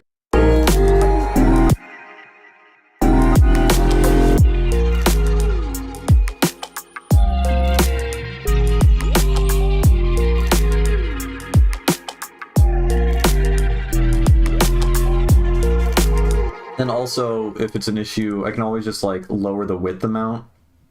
So I'm getting rid of some of the stereo, but then, you know, it's gonna make it so that it's a little bit more accurate in mono, right? I'm just scooping away the side.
Why is it doing that?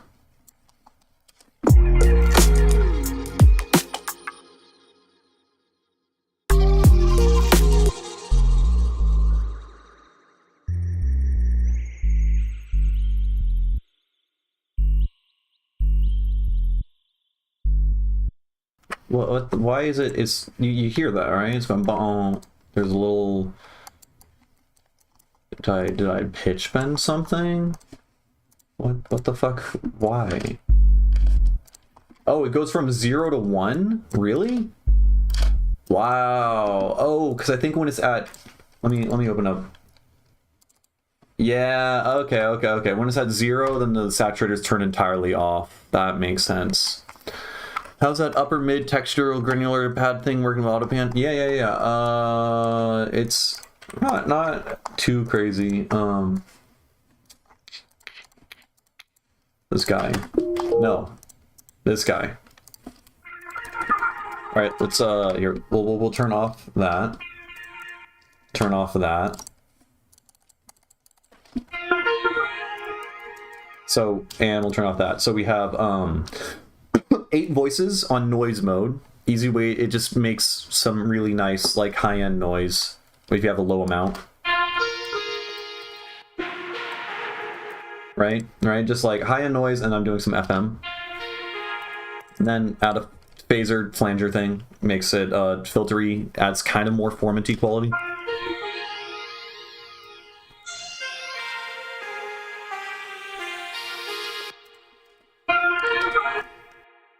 Then I add my stereo filter swap delay rack. I have a YouTube video explaining how it all works. The video is called like the power of stereo swapping or something, but basically to sum it up, we have this EQ,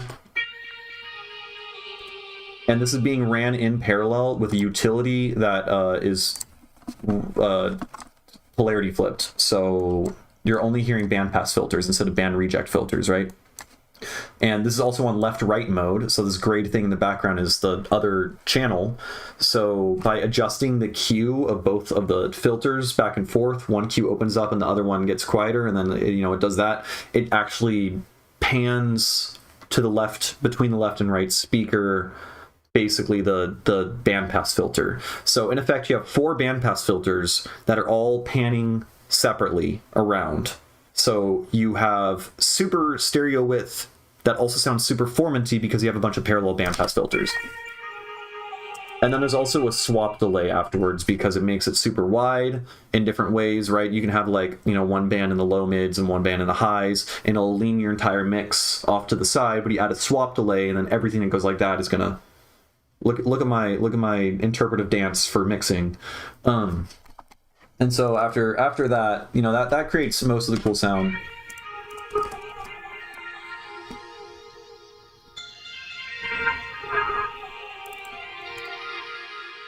And then, oh, I have another auto filter. What the fuck? Oh, this was for funsies. You don't even really hear this. Don't worry about this. This is this rack here. We have an LFO that's routed in controlling the phase and the offset of an auto pan and an auto filter. So you're like adding the LFO to the LFO that's built into the auto pan and the LFO. Don't worry about that. You can hardly even hear it. And then the polyrhythmic auto pan is I'm just splitting the right signal, right? See right here. I'm using utility, taking only the right signal, panning it hard right. And then we got an LFO controlling fucking the auto filter. And we can also control utility gain. And so I'm turning on and off. Yeah, here, filters on. I can turn that off and just set it to gain. And then it's basically like an auto pan tremolo or whatever. Right now it's on filter. And then there's just 2 different rates going on. And so I have the left one and the right one are moving at different rates, and I'm automating the rate to change. So the way I initially had this is I would set one to like 7 and 1 to 5 or something, and then you can have a polymeter going on between the left and right speakers, right?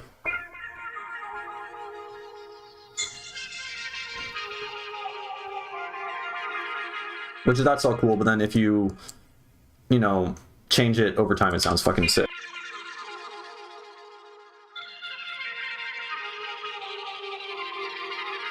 And then also if I want to, I could like pan the left channel or the right channel to the left and the left channel to the right and do some funky shit. Actually, I should 100% do that. This sounds fucking awesome. What am I thinking? And we'll give it just one of these, something like that. And then the other one can go bam, bam, some shit like that. I don't know. Oh, but we don't want them to both be at the same on the same end. Here.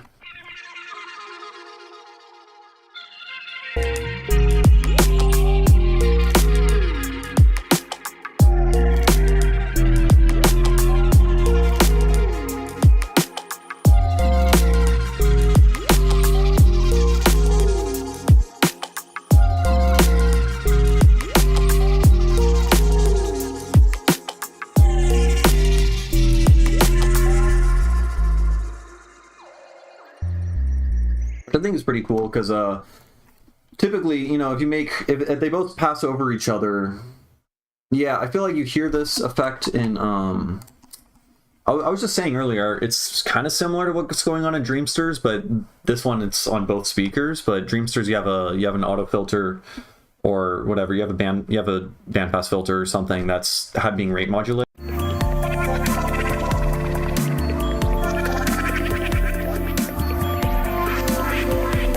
And whatever that synth is also has a noise oscillator on it.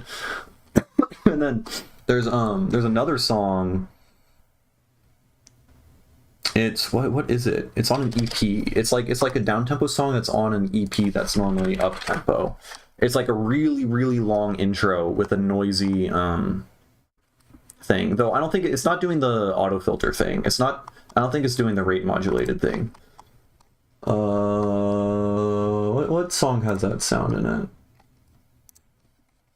Singles and EPs. Yeah, Flares It On.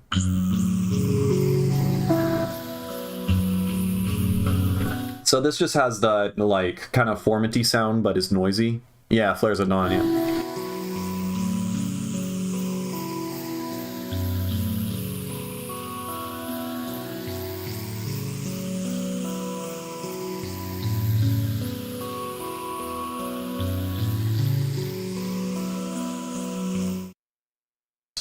All right. Anyways, all right. The song sounding pretty swag. I like it. The second half is much better than the first half, but I think the first half is still good.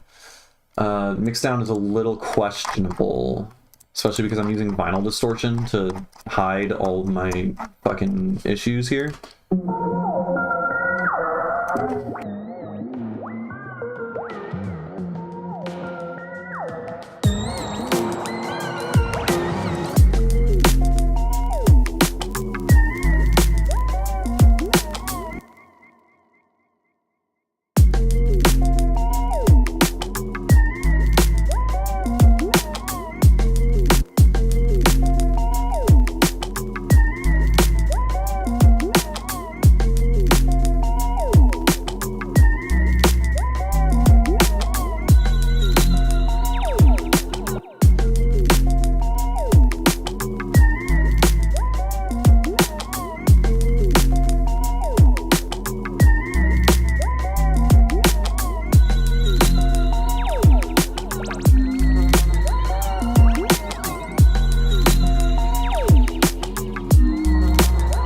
I think that actually does it. I think the little vinyl distortion bullshit totally hides the distortion. Just the vinyl crackle, right? Because without it...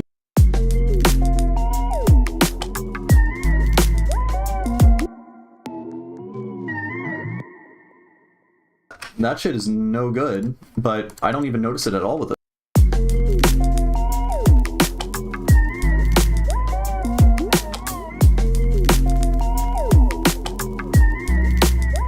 Though I don't really like the sound of it, to be frank, as much.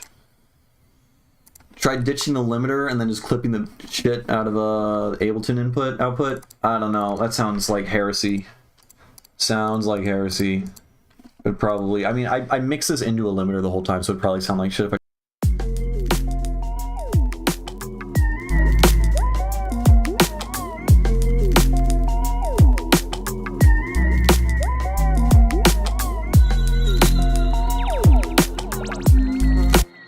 Honestly, not terrible.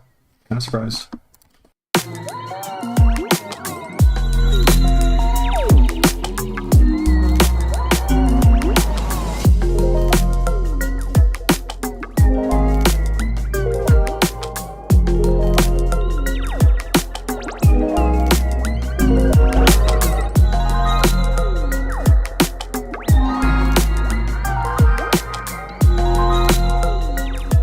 Yeah, it is. I'd have to go in and like remix and readjust a lot of stuff.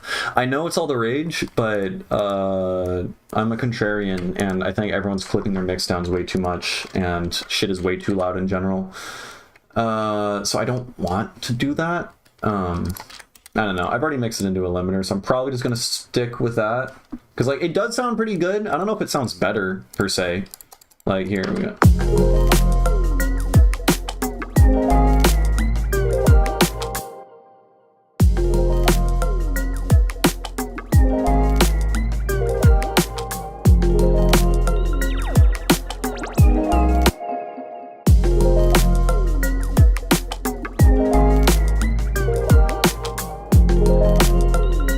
Honestly, actually, it might sound a little bit better. There are parts where it's clipping, but I don't know.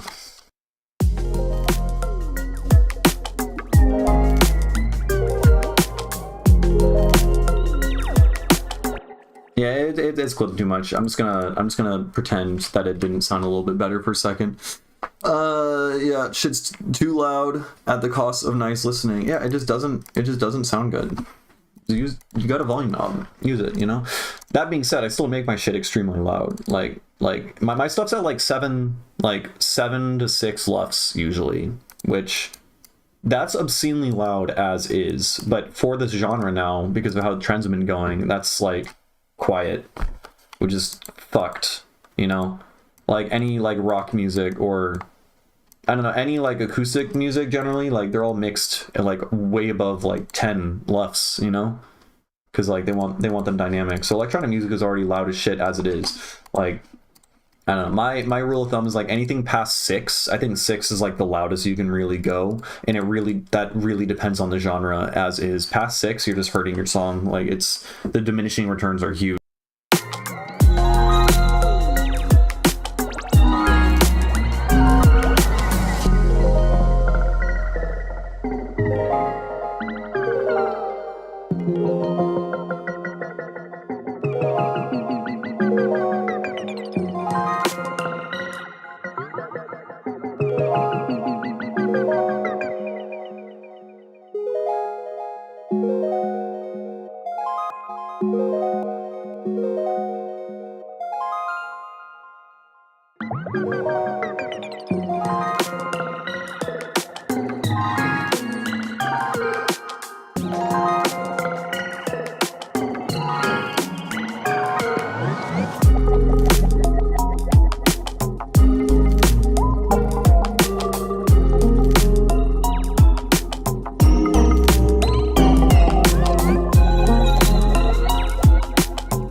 Some issues here with like the dynamics, I think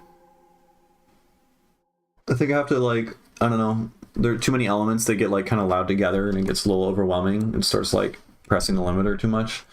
But I think I'm too tired to like work on that.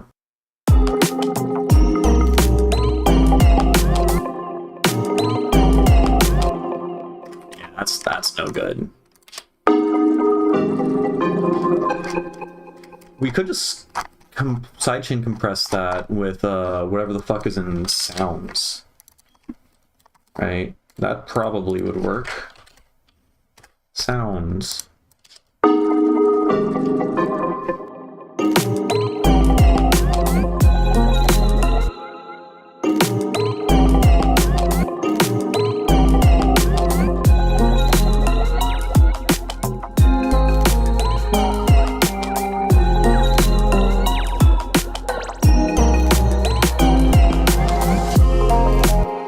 Okay, yeah, that, me and Hoopla listened to that together, and we were both shit talking loud music for a while, and they're like, well, that new Jade song's really loud, and we listened to it, and we were like blown away. Yeah, I only really liked Lunar Fade of the whole EP, but yeah, that shit, it's pretty great. It's pretty amazingly mixed. Like, every single element in it sounds like it's distorted, or like there's like an obscene amount of OTT on it or whatever, but I don't know, everything is balanced with like enough depth and clarity, right? Now, mind you, I still think it would sound better if it was quieter. Just like the few seconds I played there, you know, like the nice pretty chords and stuff like that, and the arps and stuff moving around, those are sounds that need to be dynamic, I think. Right? I don't think you should be squashing that. It's already a wall of sound. It sounds pretty. It's done really well for something that's so loud, but like, I don't know. I don't know. I'm yelling at clouds.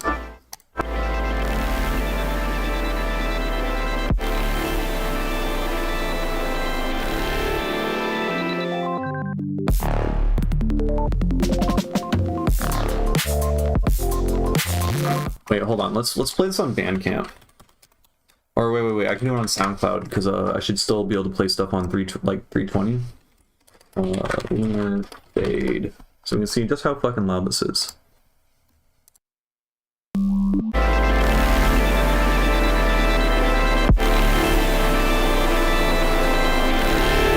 Like, it's not even moving. It's just staying at -8.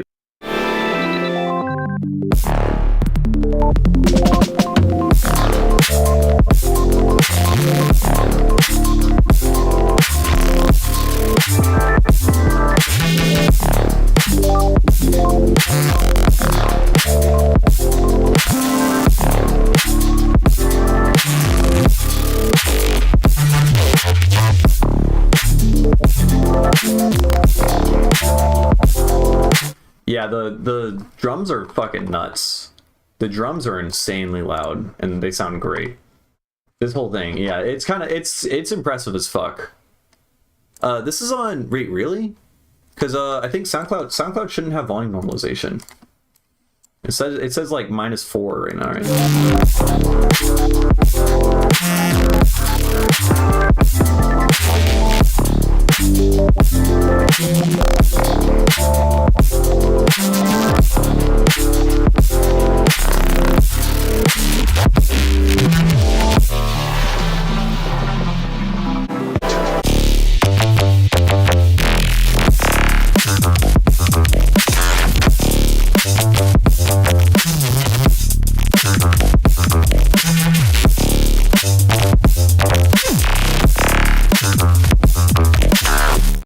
Yeah, that shit is nuts.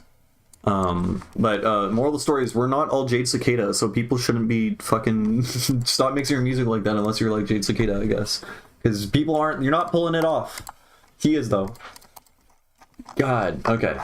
What was I doing? I was just playing this out for like the 20th time. Alright, let's play for the 21st time. And then let's move on to something else. Yeah. I don't like it stylistically, but it's done extremely well. It's extremely impressive. I cannot deny that. It sounds amazing. Yeah.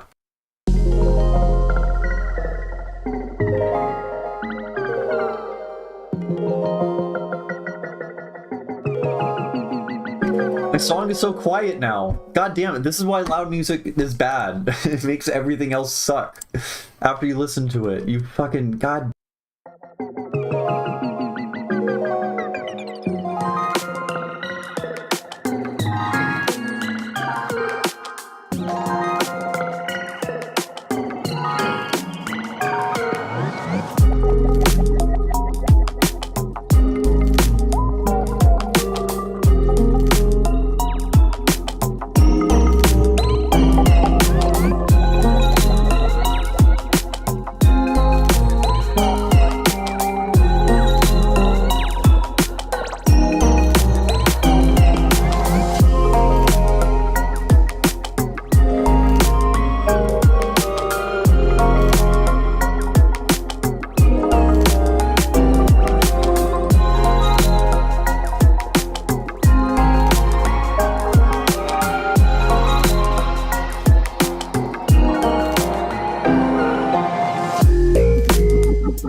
There's some unwanted distortion already in this section.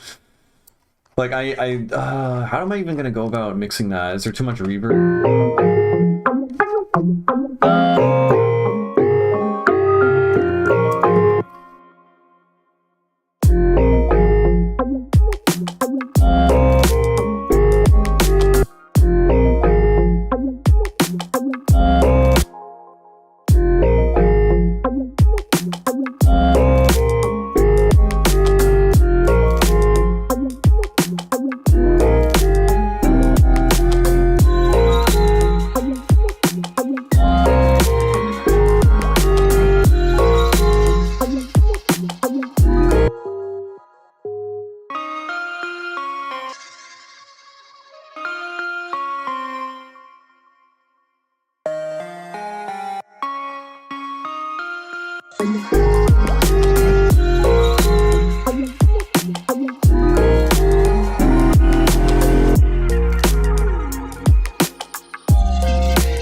Okay, we're done. I guess realistically, if I really want to structure this right, I should like extend this one more time and then layer it with one more fucking thing, right? It should go out to there. Okay. And then we'll put this. Done. Okay. Alright. We spent far too long on this song. Let's go on to something else. What else do? There's a few things I can do. Oh, I was supposed to send that to Hoopla. I need to do that.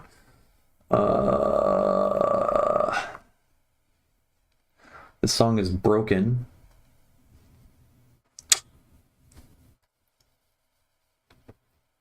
song kind of suck.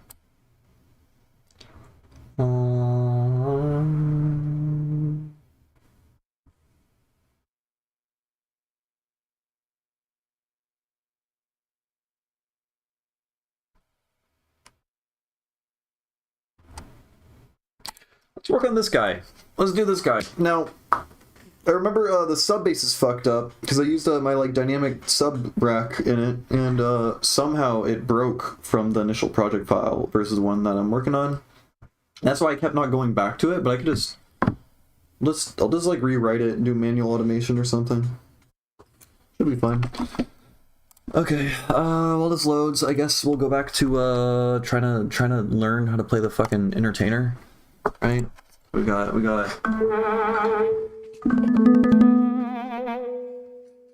Oh my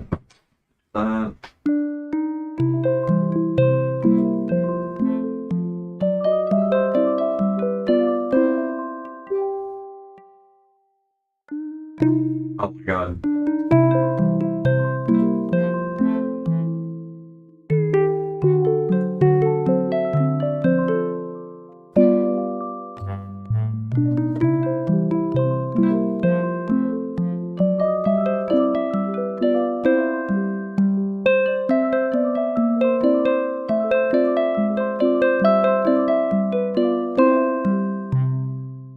And then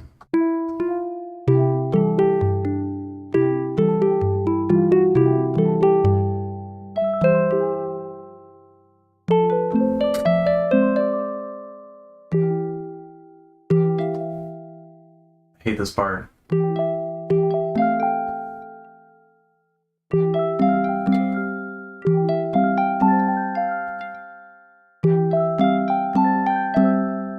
Fucking Christ.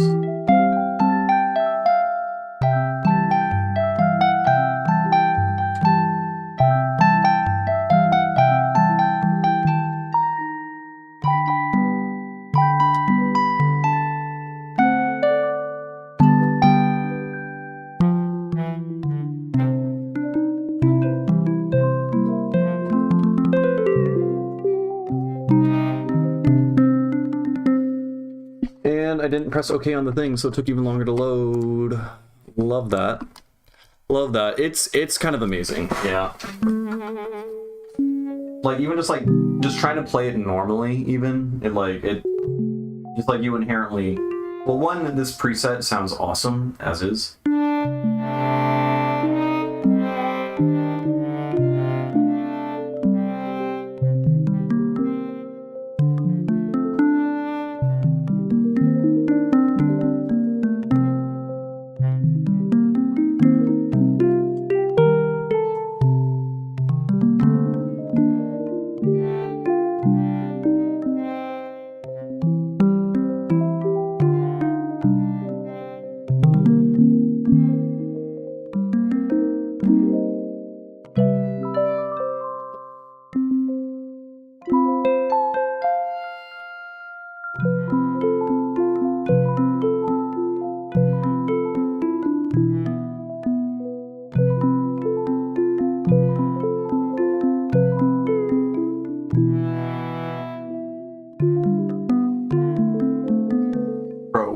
My cat's fucking me up. I hate it here. What's up? And she's gone. She ran. Okay, whatever. She interrupted the song. It happens. And she's back. Hey, you want to hang out? All right, what do we got?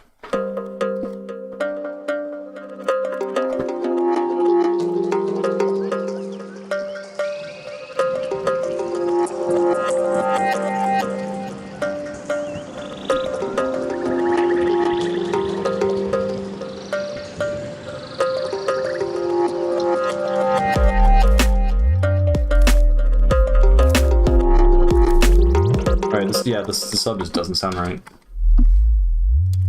Like, how does that even happen?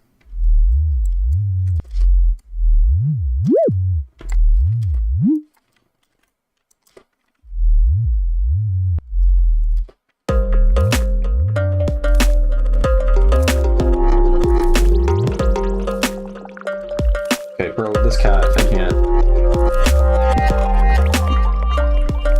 Okay, yeah, the sub is totally fucked up. And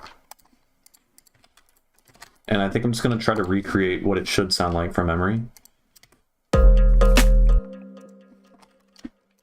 And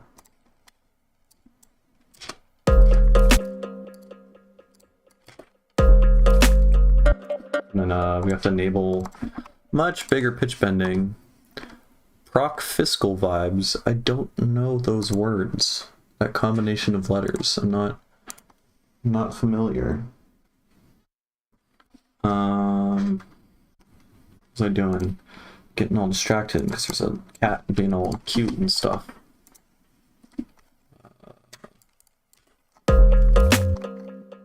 Wait, what? Oh.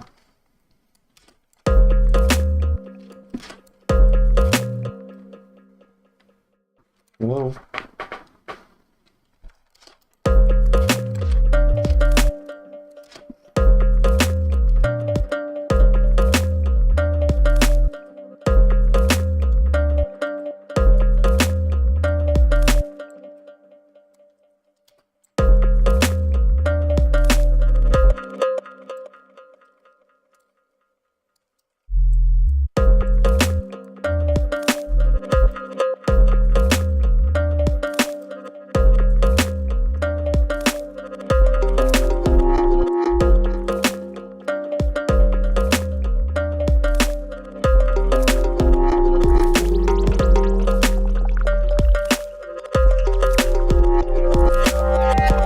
This goes way too low. I don't know what I was thinking.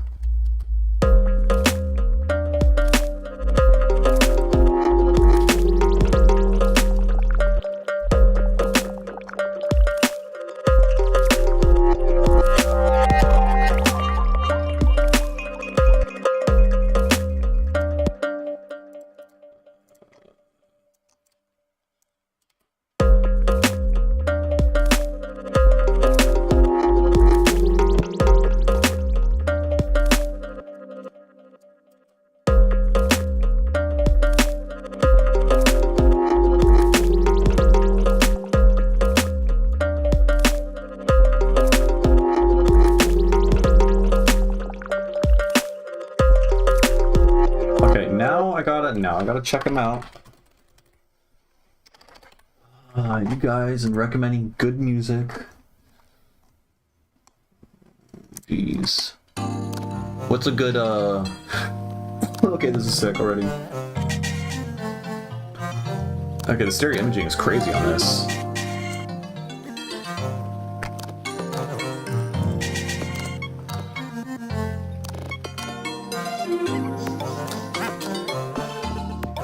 Okay, this is sick. That's fucking cool. Let's do this though. I'll listen to that later.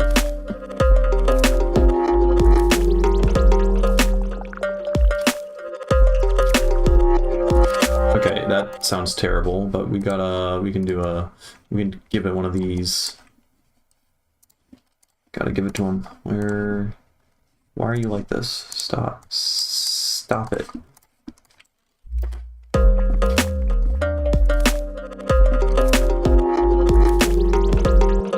Do you have any other recommendations? I mean that one already sounds pretty great. I'll probably go on a deep dive from that.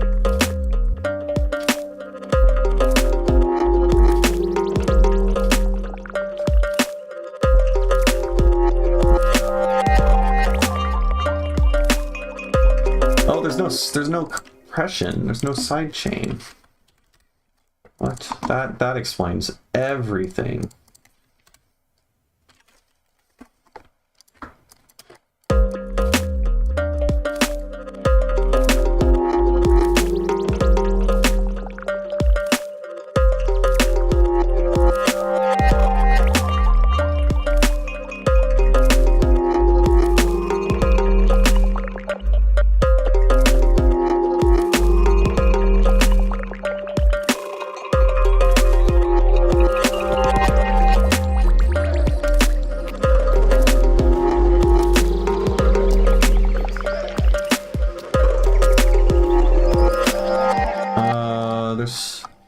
Oh man, yeah, this is an old project file. It is not organized well.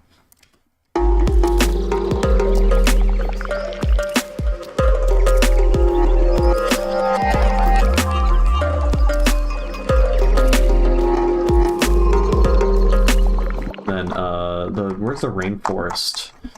It's White Peach Records. White Peach Records. Is that an album?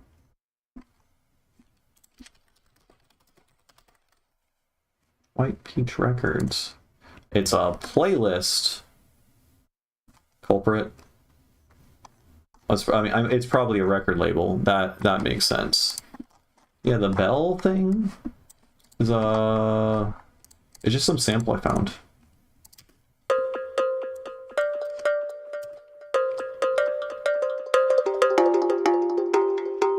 I just cut it up. And then we got like reverse samples and shit.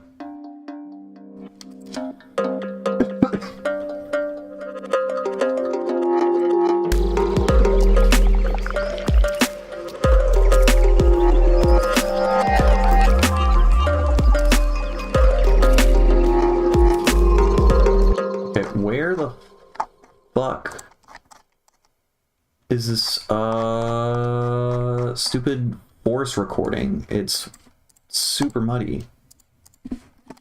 Apparently it's not muddy. Oh, that's not it.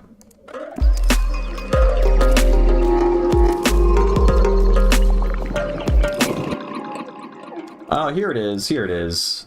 Yeah, too much.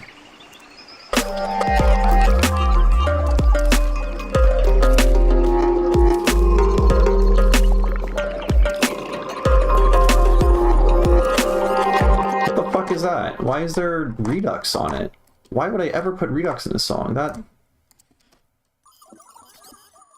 What? I was probably just demonstrating this. Yeah, you can see this version 5. I made this song back when I was like first making the spatial rap thing.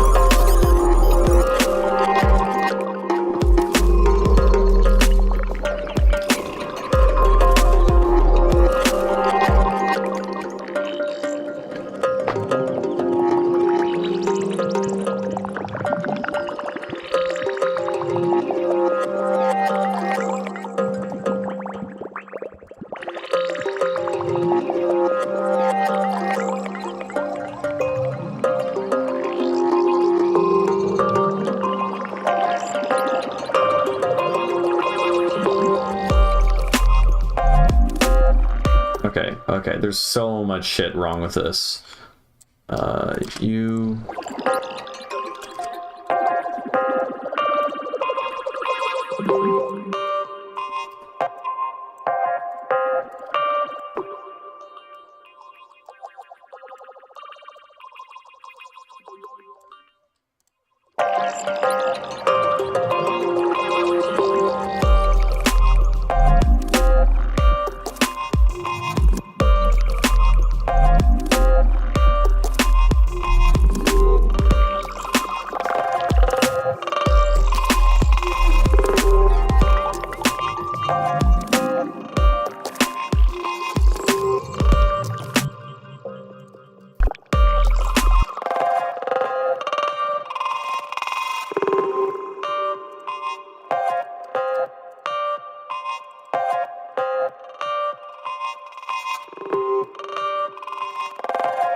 Wait, actually, let's use the the polyrhythmic autopan thing again. So I want this to have some better stereo width. I don't know if this will work. Don't know. And then we'll turn on the filter.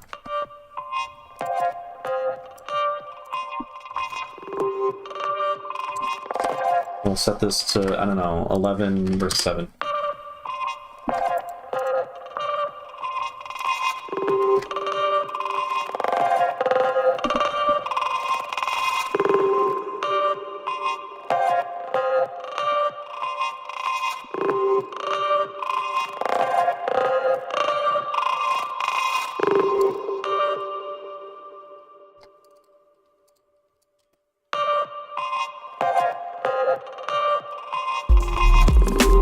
Infiltrator? I do not.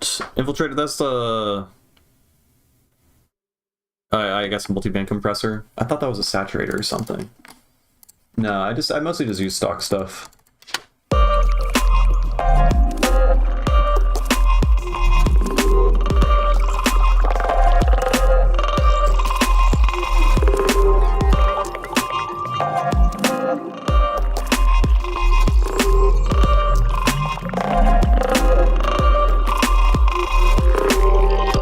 I feel like I remember this sounding better, but it might just be because my ear has improved since I last worked on this, really. Wait, we can always just listen to what the original version sounds like on my SoundCloud. Because this one was from Ableton 11. And a lot of shit broke. Where are you? So this is what the sub is supposed to sound like.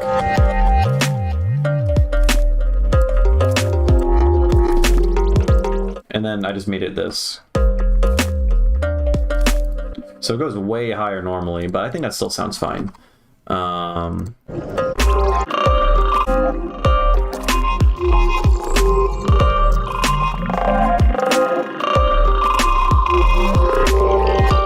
Still kind of a clusterfuck, yeah.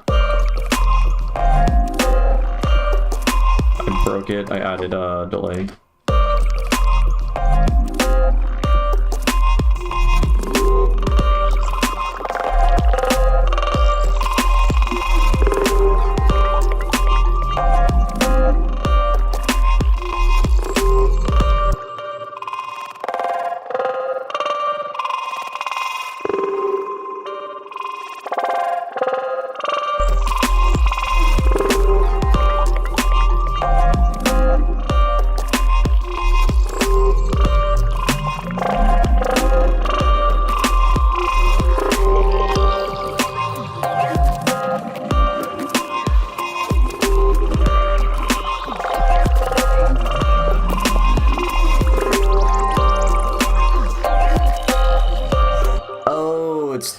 Okay, I think I know what you're talking about.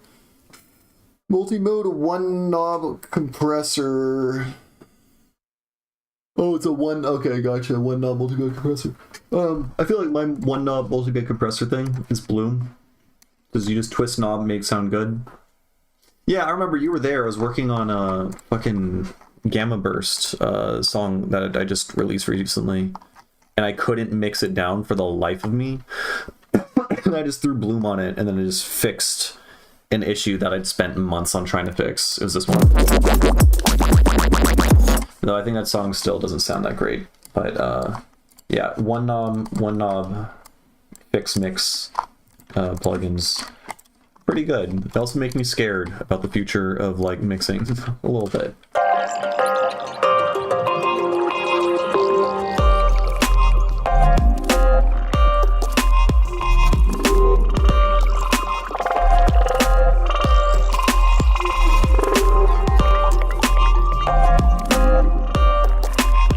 Yeah, I don't buy a lot of plugins. I would say the only plugins that I bought that directly relate to mixing that I actually use, or that yeah, I think all the plugins that I bought related to mixing that oh no, I never used Morph EQ. Morph EQ was kind of a bust. No, I've made some cool sounds from Morph EQ that turn into songs, so it wasn't a bust. But yeah, the only plugins I could really vouch for mixing are Soothe, Bloom, and Stab. Stab is really good too. This song is a fucking mess, man.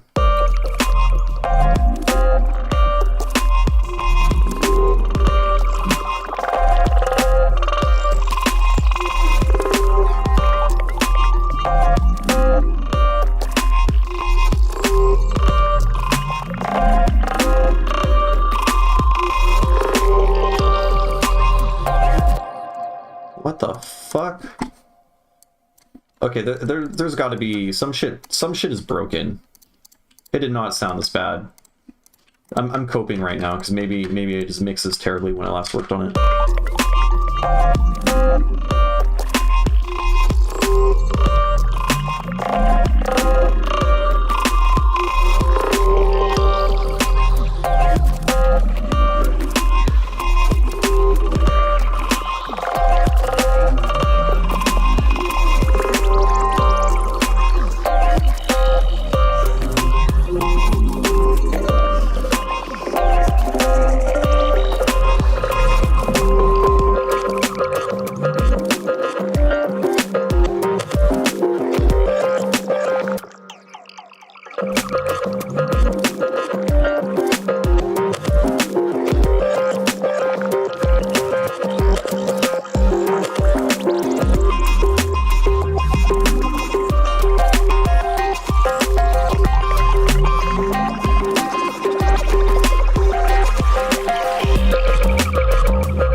this song's a fucking mess.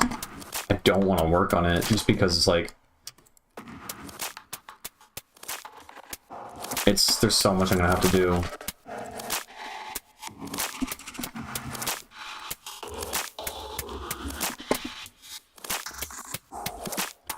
Yeah, there's a lot. The gate stuttery thing, I wasn't thinking of that, but probably. It does distort at points, because I think I'm running it into a saturator, and I'm not a fan of how saturated it gets.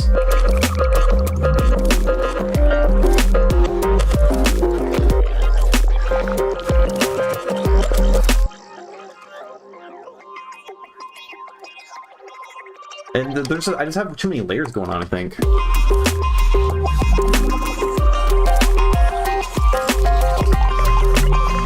And too much ear candy. There's just too much shit, man.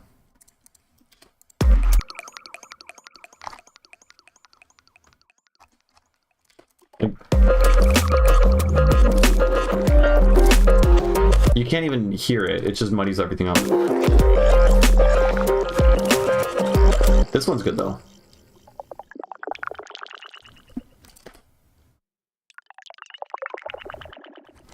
Yeah, that's good stuff.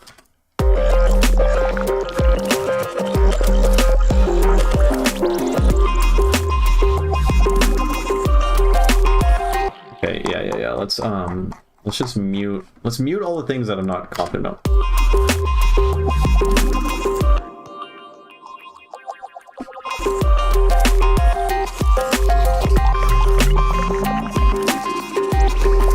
I don't actually have a dynamic sidechain EQ plugin. I have Soothe, I suppose, but I think I just have too much going on. It just gets chaotic. Like, let alone from a mix perspective, but just from a, like, being able to pay attention to what the fuck is going on perspective, you know? Also, I'm not sure if I'm gonna keep this. Like that, it's kind of chaotic.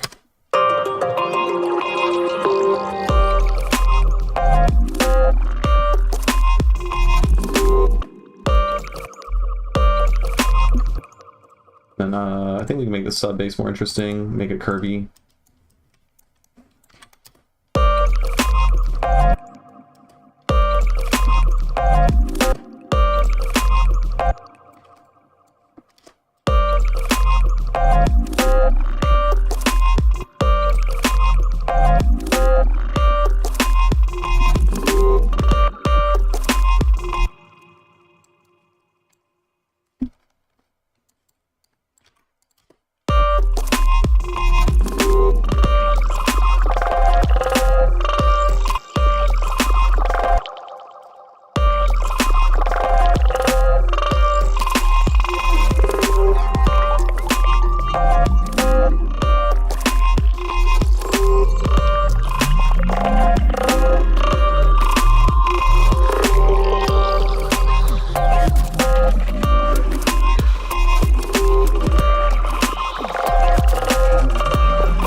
Now the kick sounds fucked.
It's a clusterfuck, man.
Why is it get so quiet? That's so weird. When it changes to the 2.2. Okay, yeah, this is the section I am most unsure about. The gated thing is sick, but it sounds to me like it's being masked by some of the texture stuff. Yeah, I agree. I already removed a bunch of shit that was playing at the same time. I don't know what the fuck I was thinking when I made this initially. Yeah, let's beat this. Yeah, especially now that I made all the textural stuff like super fucking loud because I compressed the drums a lot. Let me turn this down. Actually, I think the textural stuff sounds good in the previous section. No, it does not. That was a lie.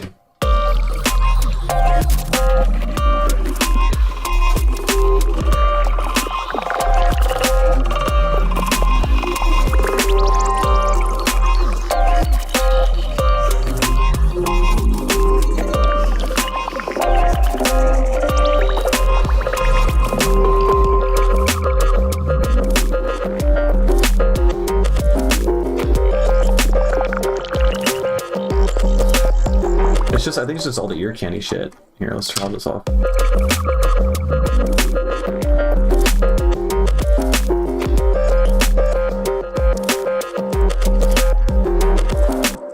Also, I mean, the thing that's making the melody is also kind of shit in of itself.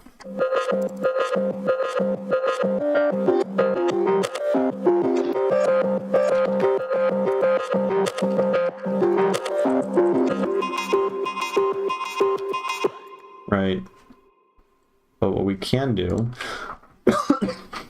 is we could freeze this, collapse it into MIDI, like we can convert it into MIDI, and then maybe we can write a better fucking melody that doesn't use resampled shit on complex mode that's saturated. Because obviously that's going to sound bad. I'm just polishing a turd. I think so. I think so.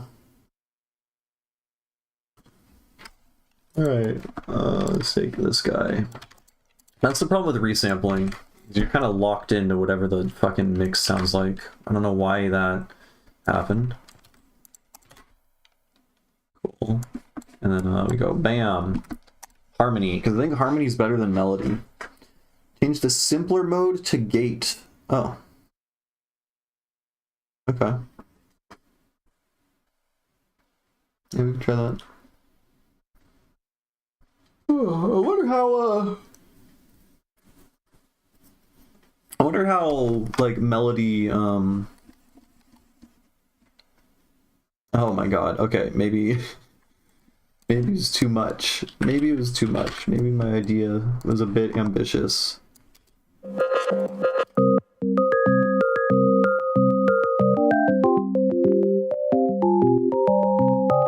It gets kind of close at some points. I don't know.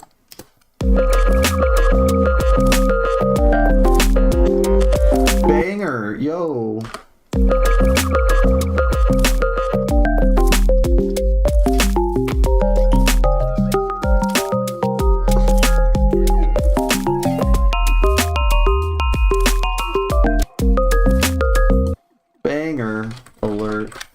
watch out.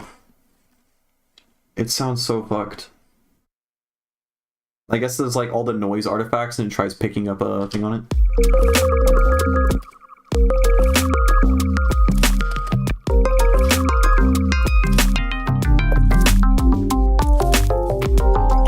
Okay, I'm gonna stop fucking around. Let's go to this thing. Unfreeze. What do we got? What do we got? Yeah, we're on complex. So let's I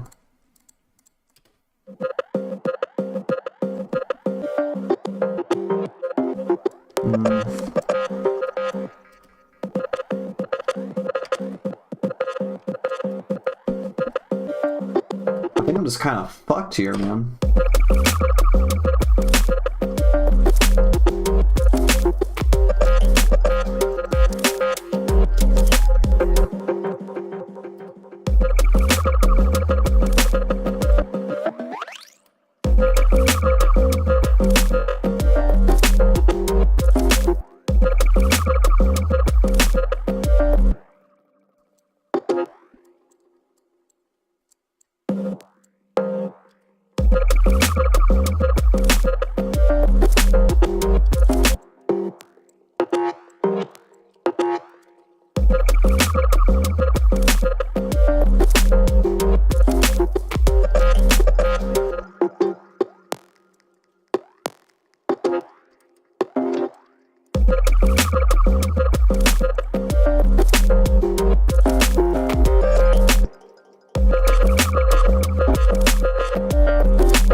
Have spectral time on this.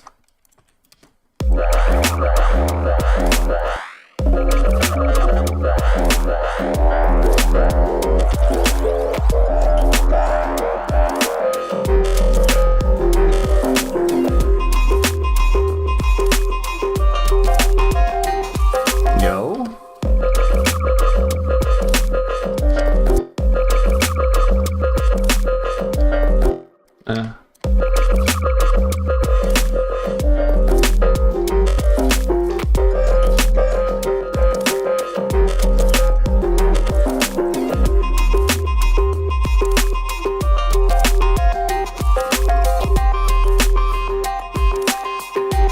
Change the gate, and then I automate a note length device. I might get some cleaner rhythmic stuff. Oh, wait, a note length device?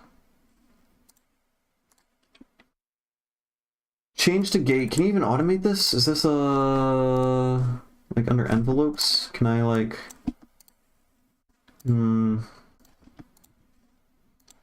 is there some other way to automate gate? Am I just kind of fucked here? It's pretty boring. Should be able to. I mean, I could print it out to audio and then automate gate that way.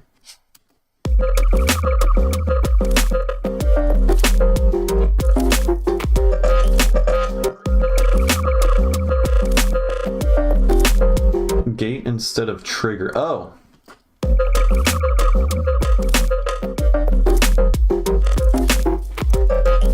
Wait, what does that do?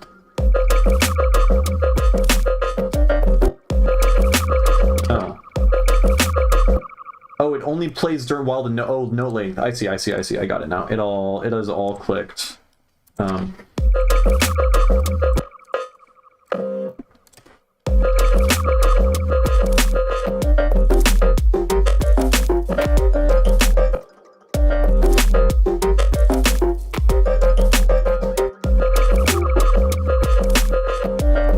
Huge. I've never done this before, and this is extremely useful. You know.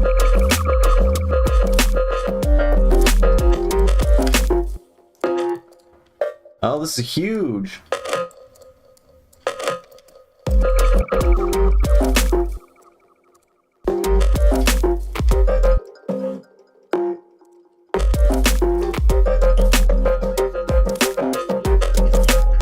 default, let's just make them all legato. Duh.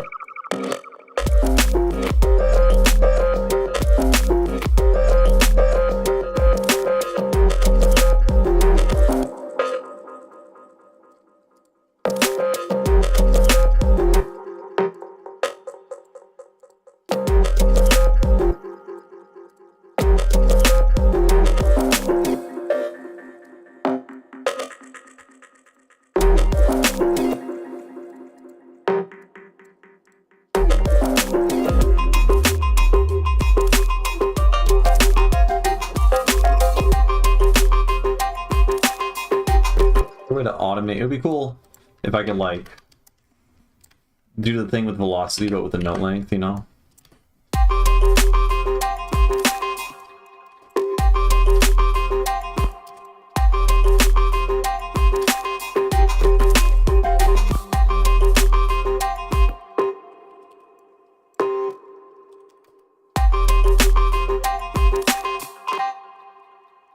Motherfucker.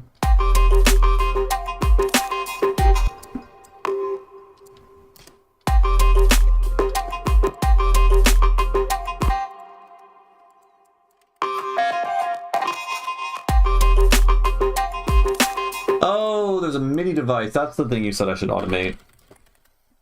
We're learning. We're learning. Huge.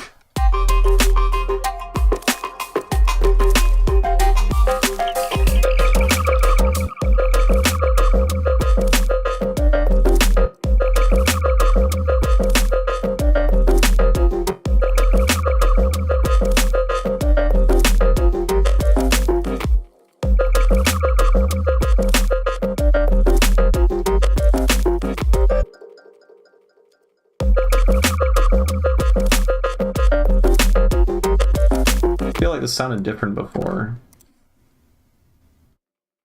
Did I have multiple voices before? Where do I control number of voices?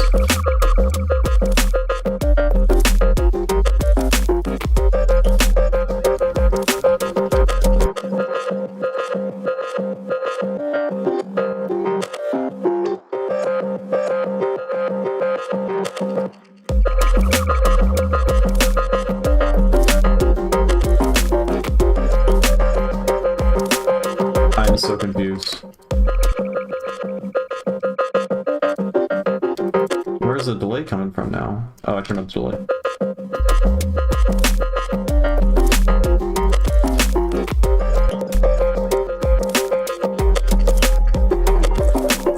I imagine it's 100% of whatever the original note length is, yeah.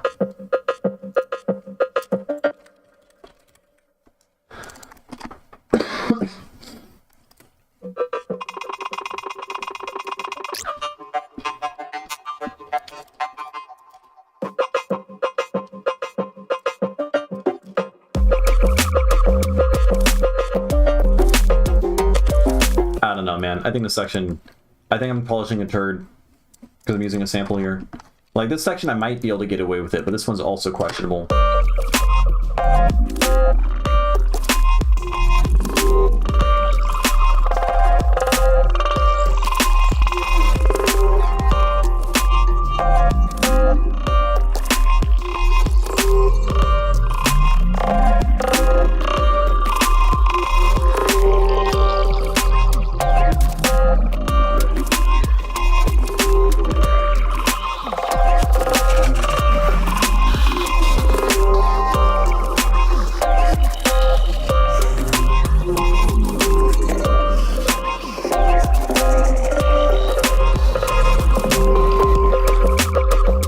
Is this last?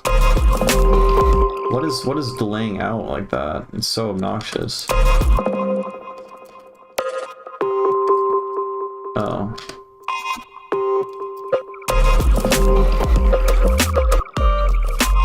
Like I think honestly, yeah. And I felt this way before, that this whole part is good and then this part is kind of questionable. Like, this isn't, assuming it sounded better, you know, let's just assume the sound design wasn't shit, it would still not really be danceable. It's kind of like too complex of a melody.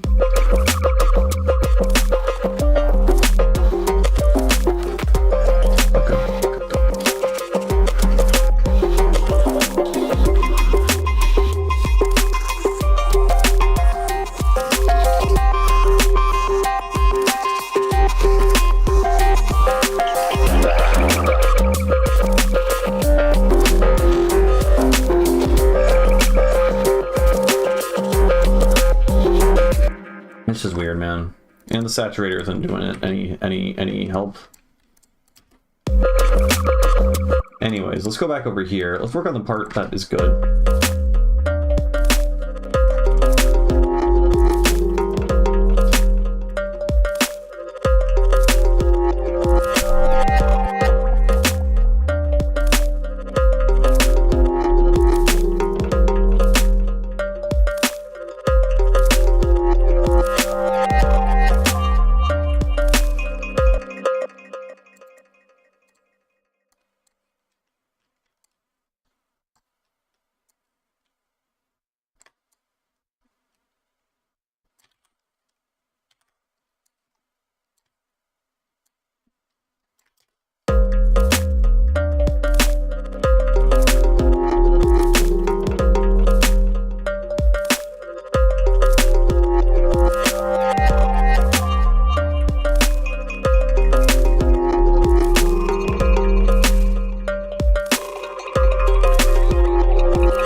Yeah, this part here is mostly good. A little busy with some of the texture stuff.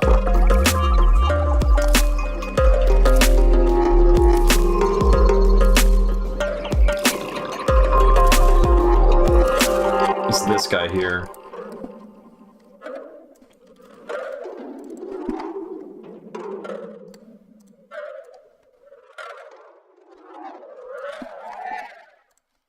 And then, yeah, because we have a high feedback, so like it's smearing a lot with the initial sound.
What the fuck is this doing?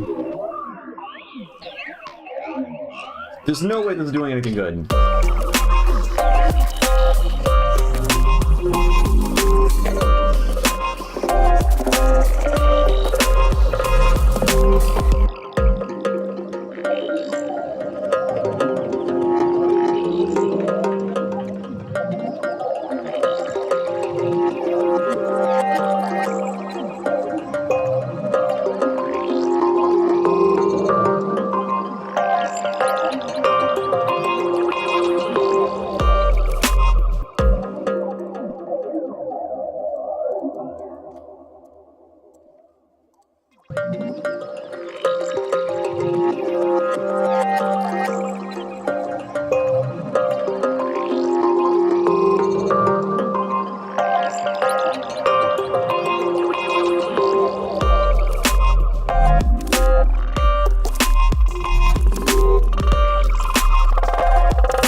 Thank you, Joshua.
Yeah, the rest of the section I don't know about. There's some weird unwanted sounds.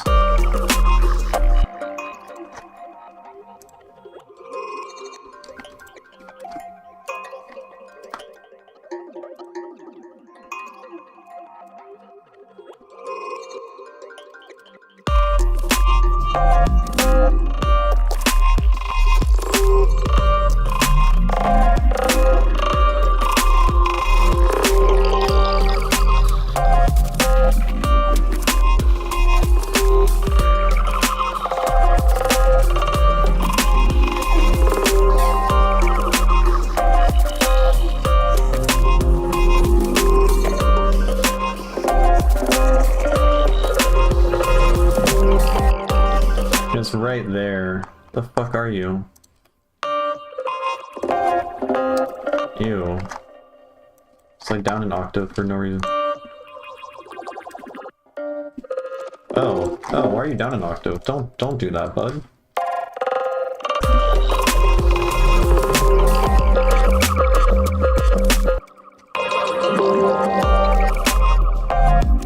Okay, wait, let's go over here. I'm listening to my big monitor.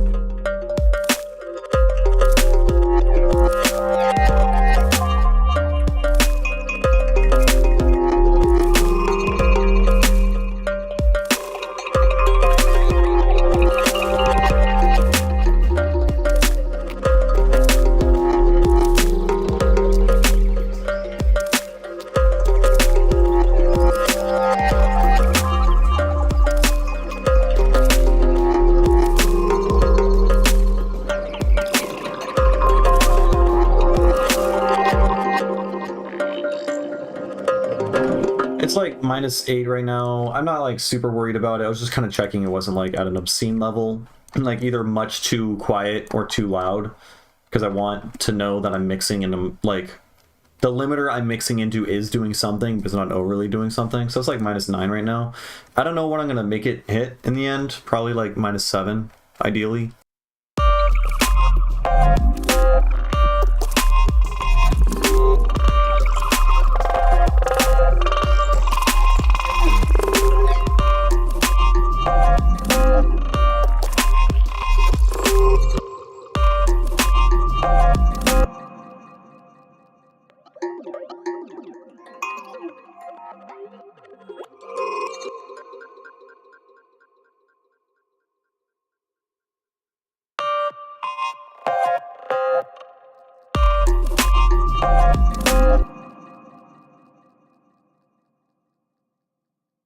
There's so many fucking sounds, and I don't know where anything is located. I'm not used to this project file.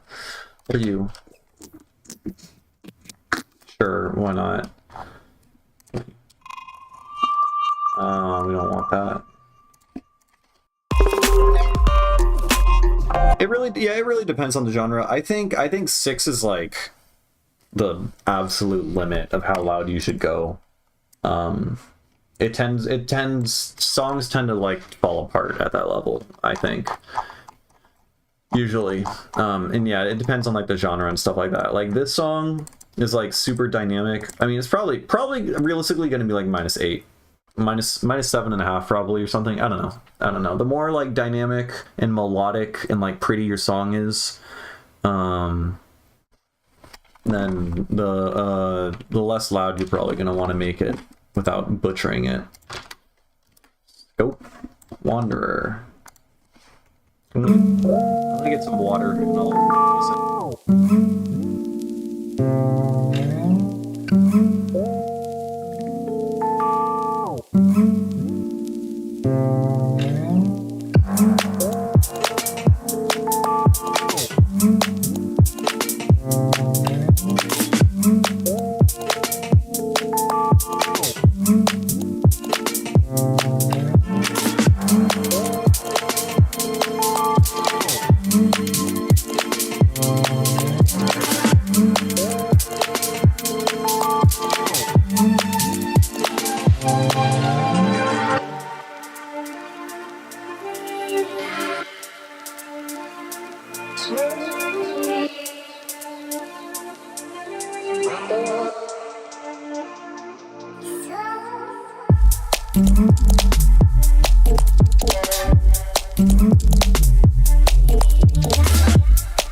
Okay, the song is fucking great. That last section, I don't know, I don't think it needed that. I think that just took away from it. But yeah, that was fucking awesome. Sounded great. My only mix complaint is I felt like the sub felt a little muddy at points, like over limited or something. I don't know. Felt like the sub probably too loud, I think. But I mean, mix was phenomenal overall. Yeah, and you can even see that in the spectrogram, kind of. Wait. Let's go. Let's open this back up. Like.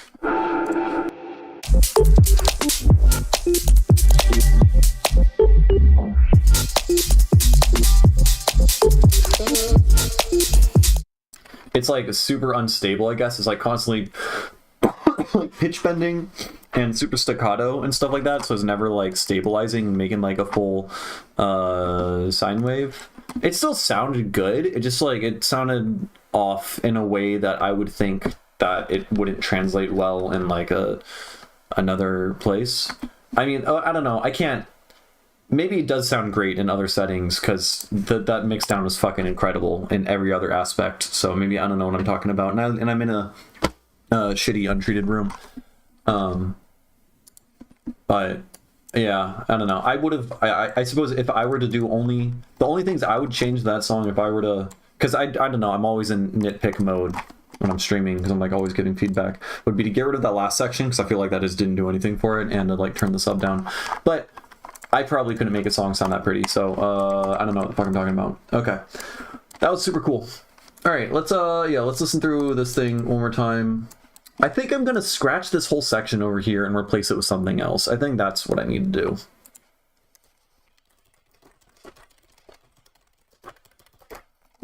Yeah. Also, I didn't feel like the song was too loud. Like it didn't feel over compressed or like clipped or whatever. And then also, I guess like the meter, it was always like ranging between -6 and -8 the whole time, which is usually what I go for. So that made me feel. You tried making garage? Not. Do I have any? I don't think I have any garage songs. I have some like new school breaks, breakbeat kind of stuff around similar BPMs. Not that much though. But I don't know. I generally don't. I do like garage can be pretty good. It can be pretty good. Like Uga fucking crushes it. I got to when I opened for him like a couple weeks ago. No, a month ago. Holy shit! Where did the time go? Oh, I had the flu for like half of it. That's why I teleported. Man, half of the set was just like some of the fucking nuttiest like breakbeat stuff I'd ever heard. I hope this is the right version. Was I working on the wrong fucking? No.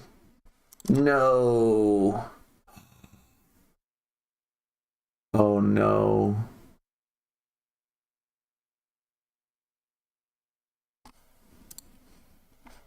Oh no. 23.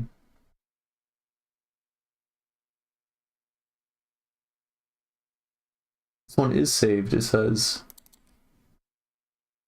Oh no, how old? Okay, well, I don't think whatever I changed to it probably wasn't all that drastic because I don't remember it sounding. Oh, that's terrible. Okay. Okay, this is the wrong version. I just worked on the wrong version of the song. Wrong version lol. Alright. Let's listen to it. Let's listen to this and then let's open up the correct version and see how badly I fucked up.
Yeah, I think there is a kind of cool idea in here. The mix sucks. The sounds suck. I think no matter what I do, it's just gonna suck. So, and also, not only that, but I think there's a better idea I can make. So I think this is just gonna be, this is gonna be one of those things where, you have, that is a problem sometimes. It's like realizing, okay, is this idea I have as good as it could be, you know? Like sometimes you make like an A section that's good and then a B section that's like okay. It's passable. It still makes a finished song, but like it's not, it could be better, you know? But to make it better, you have to completely scrap it. And I think that's always difficult, but I think that's what I need to do for this song. I don't want to open up this thing again. Let's open up something else. Oh, let's do this one for the fucking this song. This project crashed on me like 6 times yesterday when I or whatever, last live stream, so try to get this guy going. Man, where's the time gone? I've been streaming for like 4 hours out of nowhere.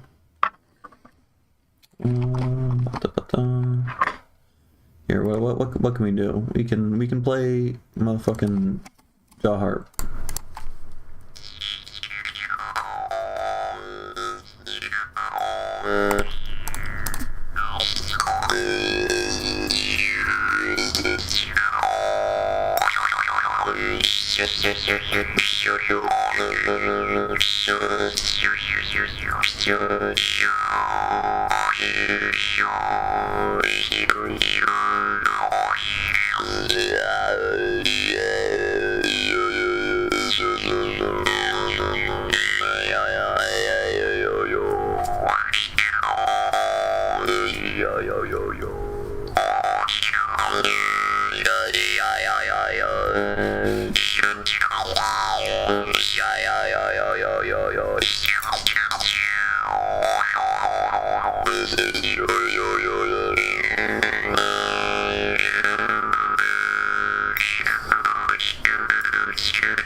Gotta learn more,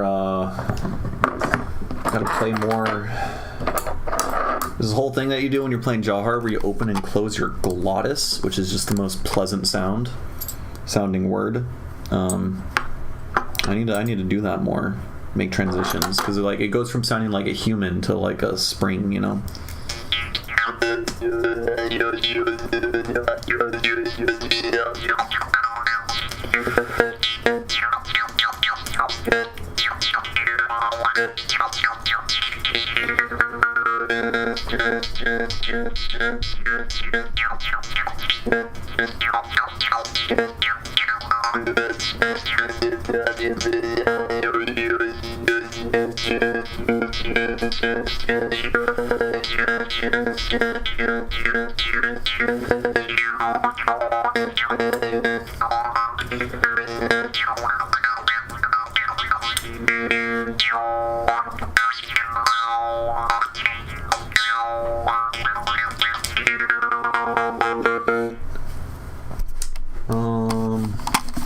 I don't know, man. You know what I haven't seen in a long time? Oh, never mind. Project loaded. We're there. We are there.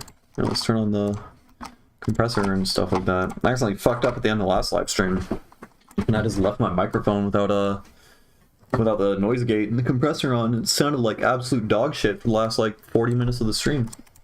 So I need to not do that.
Okay. A few things.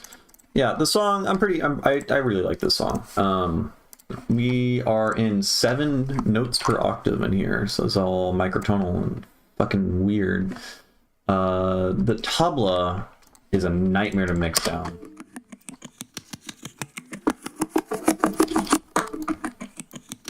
Because it's, I mean, I put so many effects on it, but it also sucked to begin with, so I think it's fair for it to suck.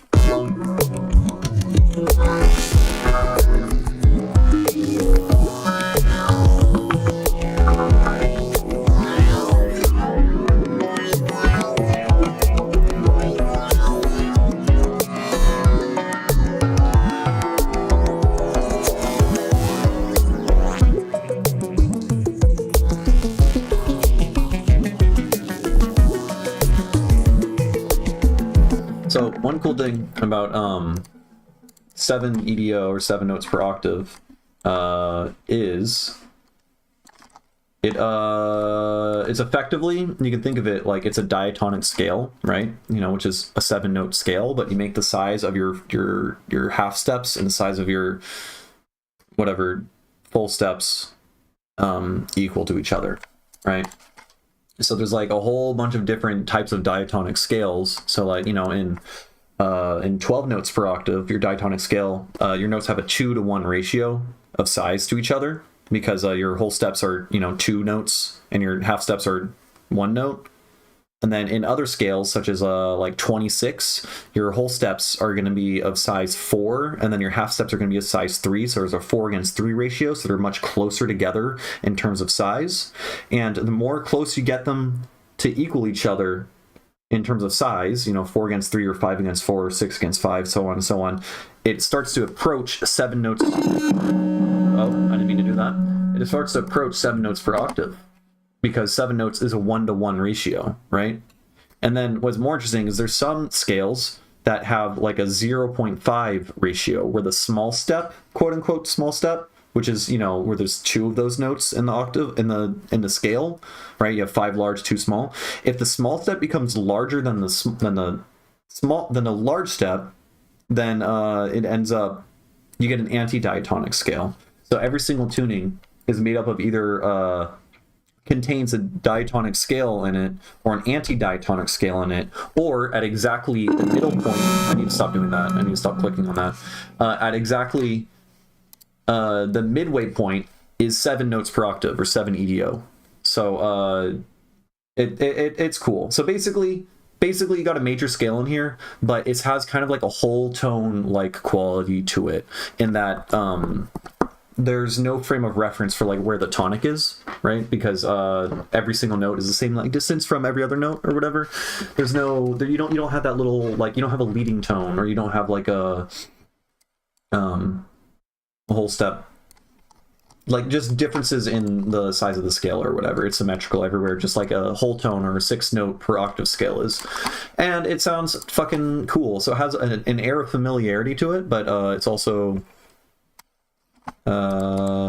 weird as shit.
I'm at a point where like I can't tell if something isn't, or I can't very easily tell if something's microtonal or in 12 tone, just because it's like so familiar. So it all sounds consonant.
I'm working on a 7-note per octave shindig right now.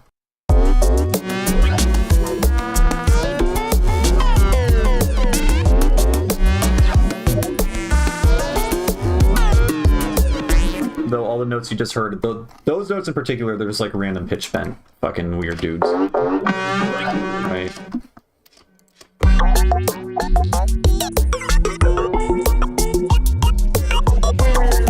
I think the song's a little weird in that the drums are so minimal. It's literally, I mean, I guess once the tabla comes in, it starts getting a little bit more full, but it's just a kick in the snare the whole time.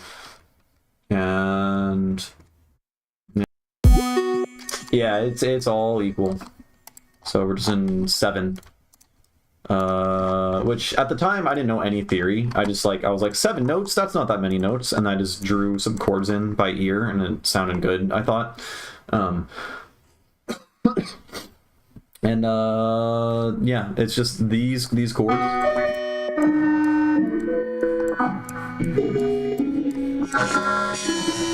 Just those chords over and over and over again, and I'm just arpeggiating it and adding like offbeat dudes throughout it. It's just the same chord progression the whole time, and then I'm just adding some like squelchy alien.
It made me realize, or it just makes me realize that you could just have one chord progression and just arpeggiate over it and just do the most like kind of boring melodic or harmonic stuff as long as the sounds are cool, as long as it sounds super dynamic. Because for the most part, I think everything that's like carrying the weight here is I just got like formant filters just opening up and closing on these this guy, so it sounds super dynamic in how it evolves.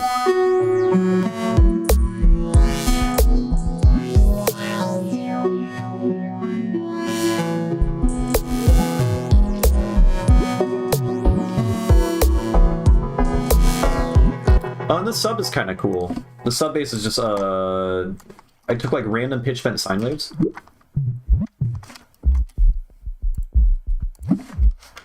It's pretty muddy, and I'm using complex mode, I think. No, I'm not. I'm using weird warp modes. So like it's not good, I guess, like sub bass hygiene or whatever, but I think it sounds good. Even though like it gets super muddy with like how it like starts clicking with the transient gating.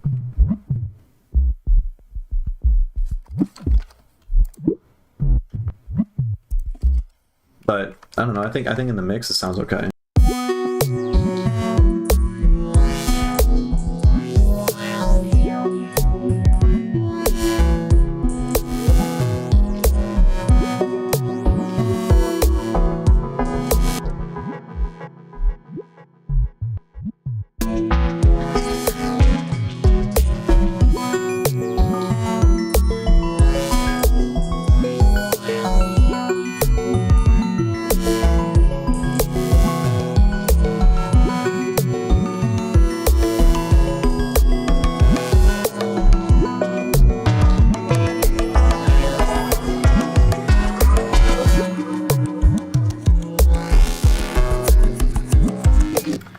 That's a good point.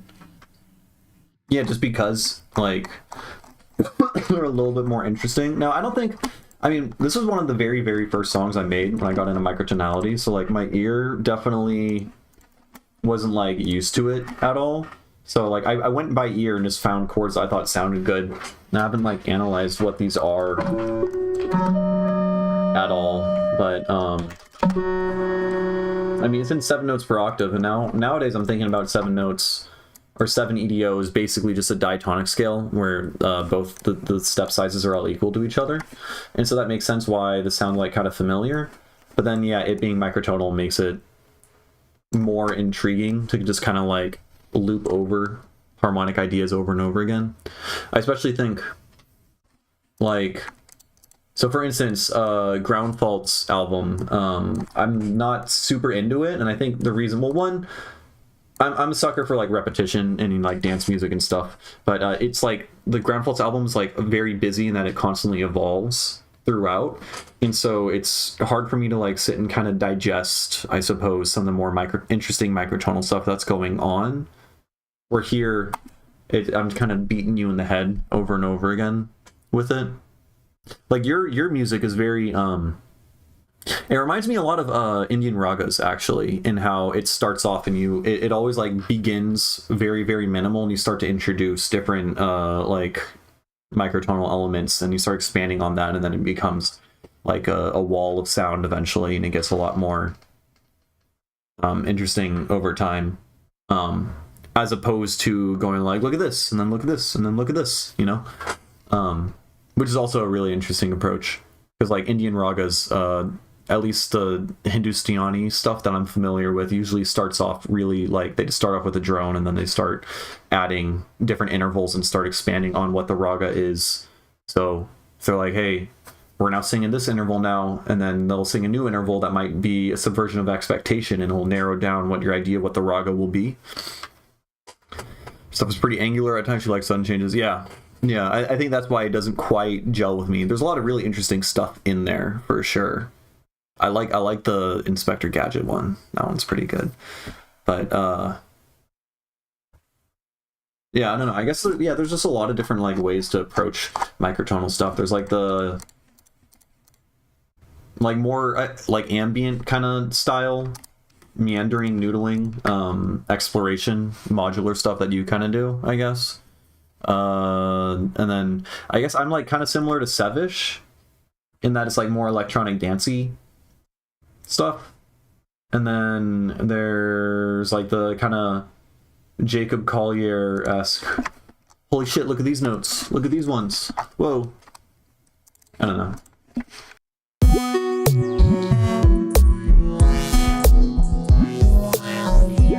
I'm wondering if this is too dynamic spectrally. Because the filter movement is kind of gnarly. Maybe this is like a good time for... I never use multiband compression. This might be a good time to use it.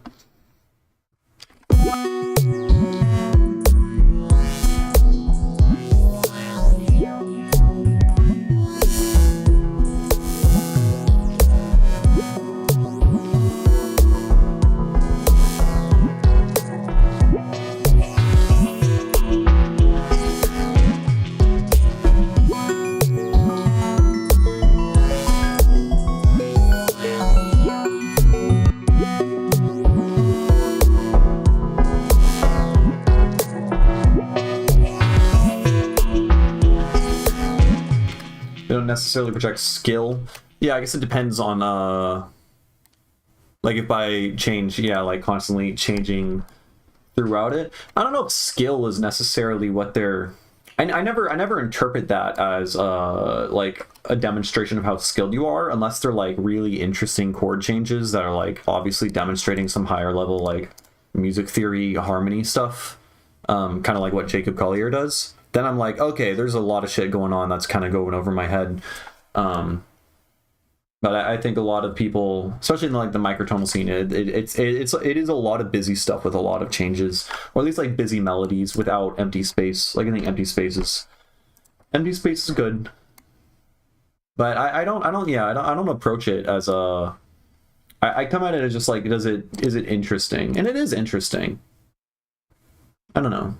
It's hard to quantify like what makes thing good for me, you know.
Yeah, I think that's a good point. There's there's a lot of, I've been ranting about it on and off pretty much this whole stream, but a lot of loudness war shit has been really bugging me lately. In that, like, okay, for instance, everyone clips their stuff now, like intentionally. So like they don't use a limiter or anything on their master really. They just boost a gain utility, and then Ableton will just clip it itself. And they clip all their shit, and then it sounds kind of like shit because everything is clipping, but then it's done intentionally. And so what normally I perceive as errors in their mix is something that they're intentionally like pushing forward or driving into. And I don't know, I think it's just bad. I think it sounds bad. And I think it makes other music sound bad because then you're fighting this loudness war thing. And so if you play two songs back to back in a set, then one song might, it'll lose initial like power or whatever when you do a transition. But anyways, that's an aspect of someone like, or like a trend where people lean into something that sounds like an error to me. Like the same thing when people say, oh, it's lo-fi, so it's going to be mixed like shit, and that's why it's lo-fi, rather than really it being like an intention that they're kind of diving into. You know, like you can't just slap lo-fi on something just because you can't be bothered to mix it down. And you can't just say, well, it's tear out dubstep, so I'm just gonna slam a clipper and then clip it until it's -2 LUFS, and then say, oh, it's all done with artistic intention. No, you just hid all of your mistakes with a clipper. We're still in the trenches, and I don't think we can do much about it. Yeah, I'll rant and one at a time convert people over to stopping ruining their mixes. Eventually someone will listen to it. Eventually someone will be mastering their song and they'll be like, huh, it's at 7.5, but I could push it to 5 probably. And they're gonna go, wait, Paliak once said don't do that, and maybe they won't. That's the goal. Or really the goal is I'm soothing myself because I can't master music at -5 LUFS and make it sound good. But I don't think anyone can, really. I don't think anyone can. Except, well, okay, no, I take it back, because we just listened to Jade Cicada, and his shit sounds pretty incredible. But stylistically, I just don't like it. I'm just an old man ranting at cloud.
What I'm doing with the sub is pretty stupid.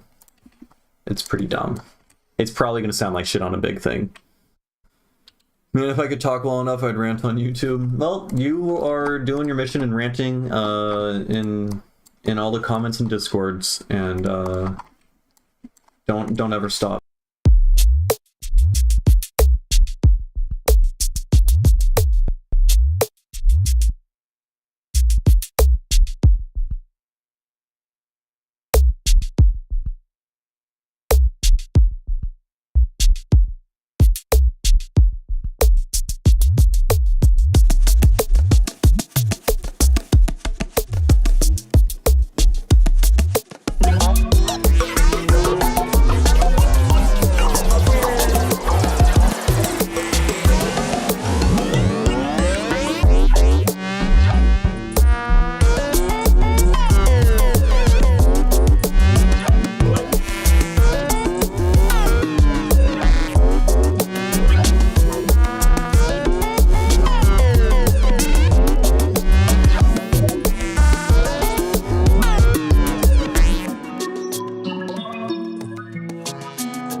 that's pretty cool. I don't know about the sub, man.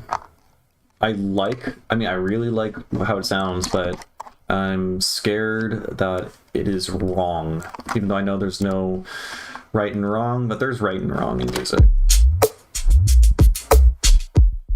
Like right here.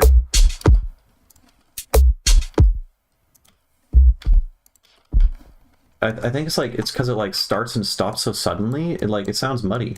Like, what's up with that? Maybe I'll just make it quiet. Oh, are you learning?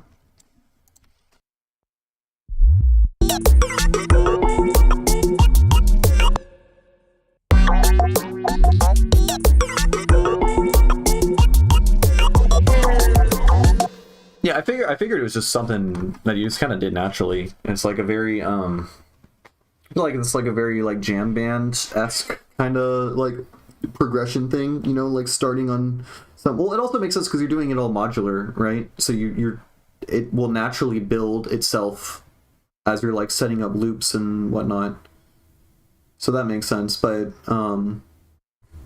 yeah, I think especially because, and I think of ragas is because the tuning is so like central in your music, right?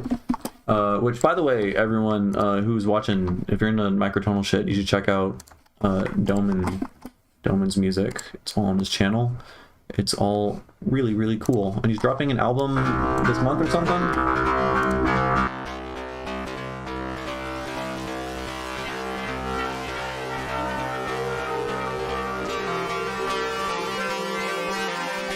It's cool shit. It can get pretty intense.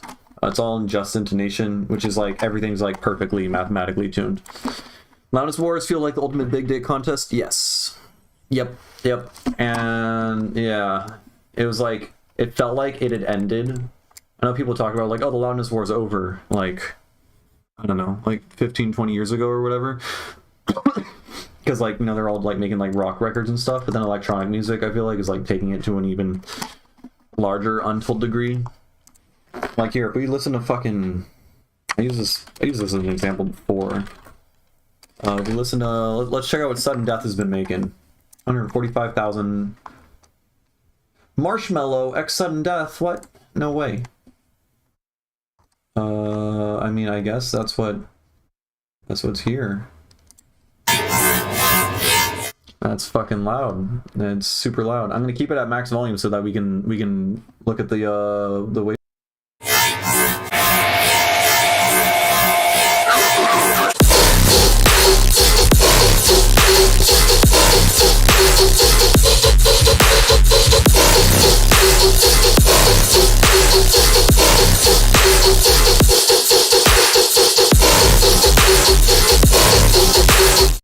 I did not expect it to literally be 0 lufs. That's funny. That's fucking hilarious. Well, okay, point made. It sounds awful. Oh man. That is, I mean, that's not a fair example because that's the most extreme end, but wow, I didn't expect 0 lufs. I was expecting like -2 or something. I do single takes to stereo. Some of the structures from me dealing with the complex. What do you mean single takes to stereo? Or just like it's all in one take and you're recording it in stereo? Or you're changing it after the fact to make it in stereo? I don't know. I mean, I know there's the Dan Worrell. What is it? Dan Worrell loudness war. I think if you play this at like actual full volume or something, it's not loudness normalized, which I think it is on all the streaming platforms. It can like actually damage your speaker because it's literally just like square waves the whole time, something like that. And the square waves will, I don't know, it uses up like too much power in some coil on your speaker.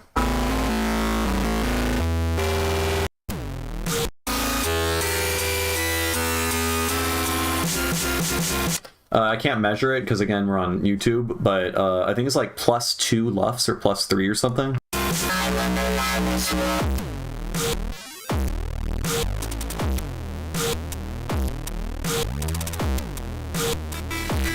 Yeah, his stuff is at -6. All the marble hunting stuff is all at -6. And I think it doesn't sound as like it's done extremely well for sure, but like stylistically, again, like I was talking about with Jade Cicada earlier, stylistically, I don't like it nearly as much as his earlier mixes, or his just all of his other stuff. I feel like it would sound better if it was not made that loud, and I think he's overcooking the mixes, which bums me out a little bit. It still sounds great though. He's still fucking crushing it for sure, but like it just doesn't hold a candle to the other shit. Obviously, the more dynamic down-tempo stuff is gonna win. What's though I think Hoopla was saying this Cubic Squeal, I think, is like his loudest song, and that one just fucks. That one's amazing. What? Yeah, I guess wait, we can just listen on SoundCloud, right? I spelled it wrong.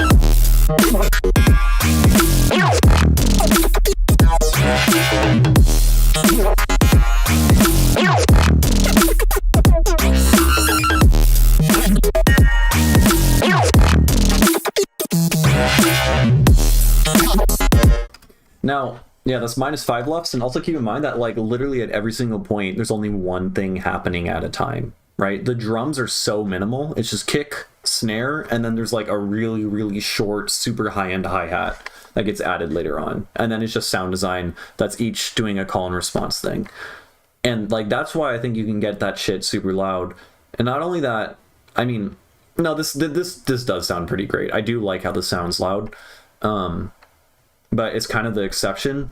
And like I did notice like everything is so distorted, like especially the little bit in the beginning sounds kind of like Mario.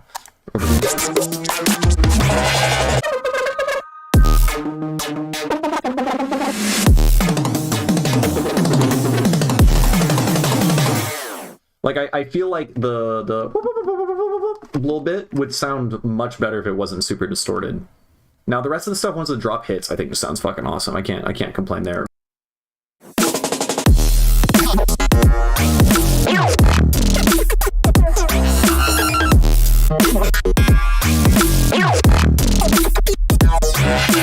Yeah, pretty much at any single point, there's a sub, some sound design thing, and then maybe reverb tails, and then everything else, and it works.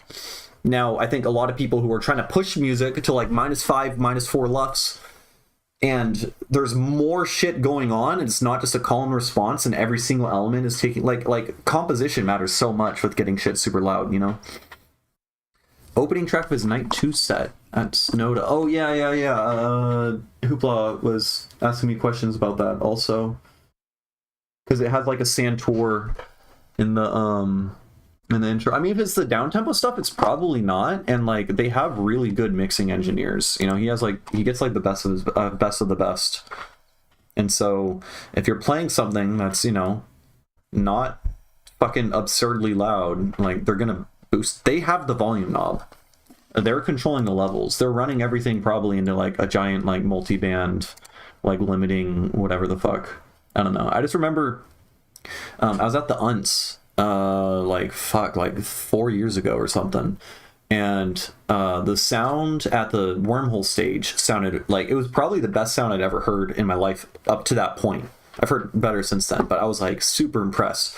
And I talked to the sound guy. I don't understand half of what the fuck he was talking about, but it sounded like he said that it was like all the audio was being ran into like a 12-band multi-band limiter or something. And so he was basically just like live mixing and doing complex multi-band compression on every song that went into it. Which that all makes way more sense. Because, you know, I like they're basically like live mixing the song to be tuned appropriately for that system and that acoustic space, right? Howdy, what's up, Solex? We're just talking about fucking loudness war. And live mixing. So yeah, if you, assuming you're playing, I mean, most people don't have like a good audio engineer, I suppose, like live mixing their stuff, you know, if you're playing at like a house party or whatever. But for those like festival gigs or whatever, you don't have to be scared about loudness, right? If anything, like, you know, you make your song super loud, it's just going to sound worse. That's my understanding of it, at least. What sort of music do I make? Here, I will show you. I'm going to get some water while this plays. Oh yeah, I'll play this out. Play this out one more time and then we'll move on to something. This is a microtonal 7 notes per octave. It's a weird one.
Yeah, I don't know. I don't make a lot. I've been leaning more and more into it. I do have a big interest in it and making it better and trying to popularize it because I feel like I don't know. It's something that like people need to be more exposed to it before they like it more, you know. But yeah, I appreciate it. Yeah, I was ranting earlier about 7 notes per octave is cool because it's basically a diatonic like scale, like a major scale, but the size of your whole steps is the same as the size of your small steps. So like diatonic harmony all applies, but it has kind of like a whole tone scale, like 6 EDO quality to it, where it loses some of its like sense of where the tonic is because, you know, every single step is the same size. It's all very interesting. Anyways, yeah, this song, here, I'll just write a little note. Fixed sub. Fixed sub. Add operator patch to. Oh, what? That's. Did it crash? How did that crash? crash my Ableton? I was just adding a note.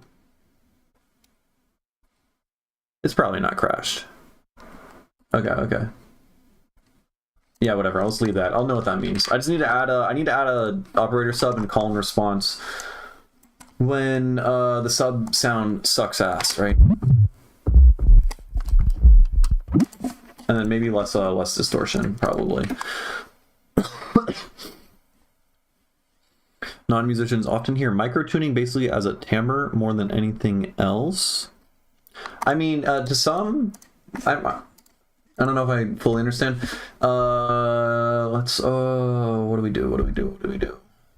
We can do, I need to work on the drums on this one.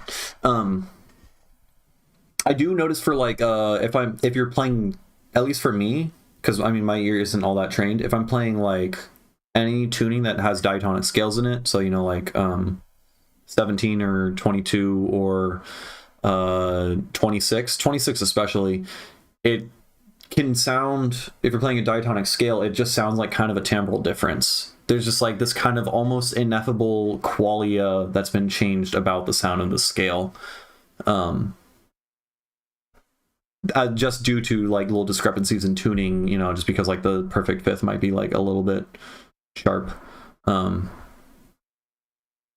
least that's how I interpret it, because I definitely don't have like a great ear. Like, to me, I'm just like, oh, sounds funny, make brain go burr. But this one that I'm opening up, this one's in 17 notes, which sounds a lot more consonant. I think it has a much better perfect fifth than 7, and the only issue with 17 is the major third. It's kind of out of tune, like more so out of tune than what we're normally used to. All right, while this is loading, I will try to practice I need to practice piano more. I have not done enough today. So we're learning the fucking entertainer. How exciting.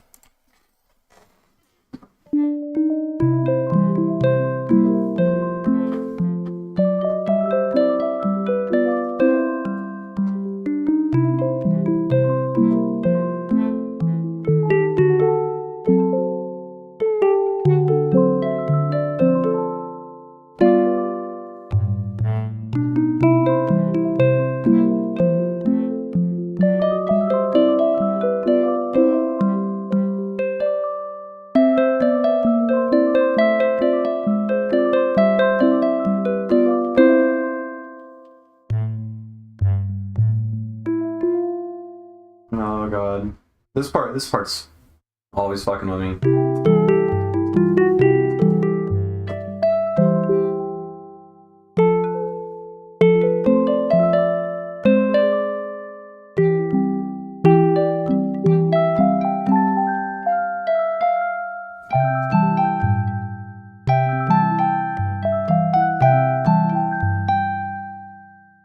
Fuck me, dude.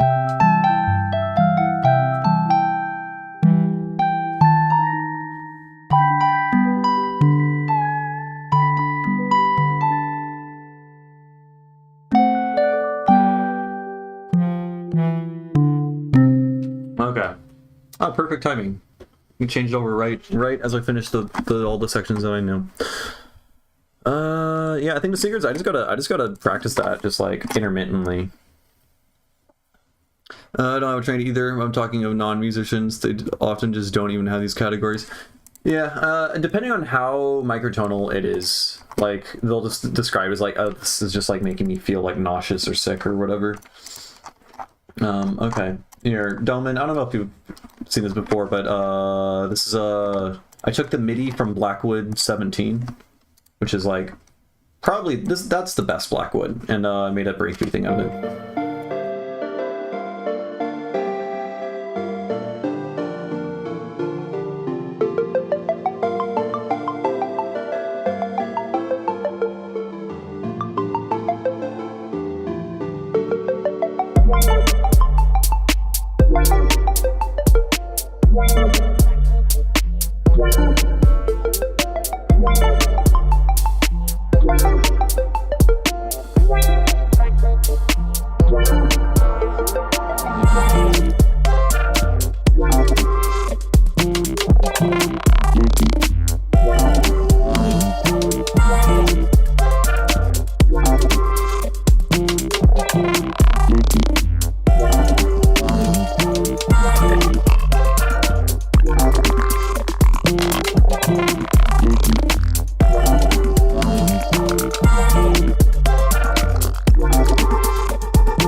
I accidentally had a thing muted the whole time.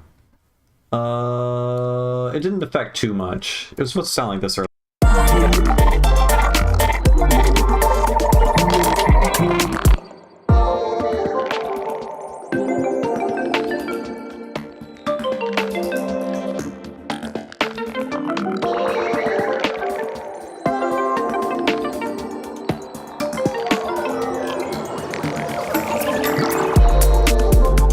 So I'm telling you. Well, also, in 17, I feel like Blackwood 17 in particular, it sounds so like kind of normal and consonant that like there are very, very few moments where it feels zen at all to me.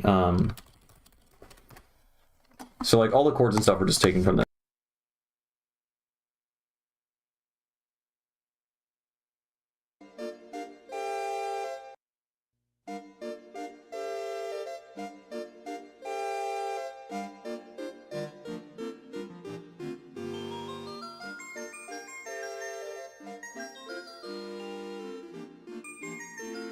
Like, it just sounds like a fairy tale wonderland, you know?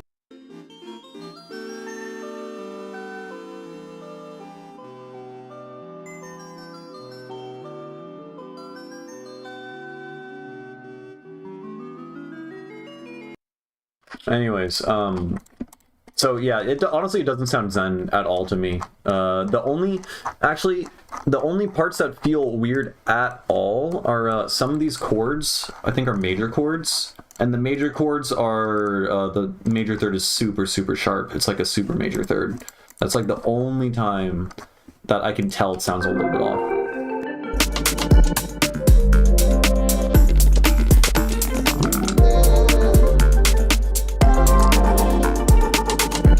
Oh yeah, like with real instruments? Yeah, I also like the synthesized one a lot.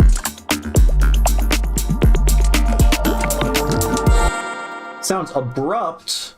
Maybe it was because I was missing an element, because it shouldn't. Because I like it how it is. Hold on. Here, I'm playing back.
Kick transient sucks. What are you doing?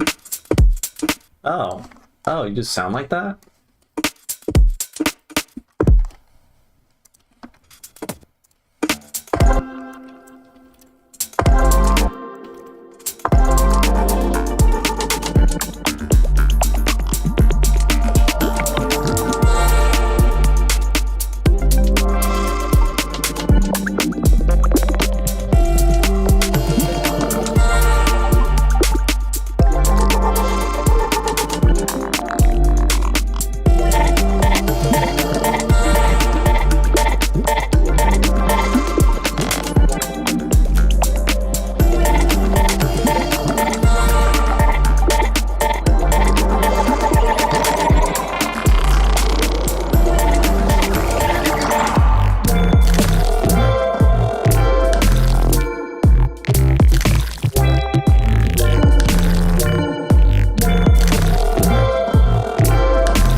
Yeah, no, yeah, I don't hear what you're talking about, really. I think I could probably make, I do see what you're talking about. I could probably make it a little bit better. Signify that the drop is coming just a little bit better. Because for the most part, I'm using, it just like keeps building energy once I introduce these guys.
The first halftime drop? Gotcha. Okay, we'll see what I'm missing that makes it feel kind of random. What's it in here?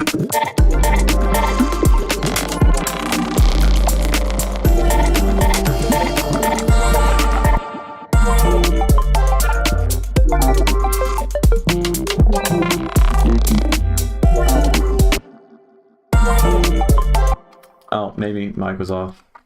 Hopefully not anymore. Don't know.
I'll peep it. Oh, geez.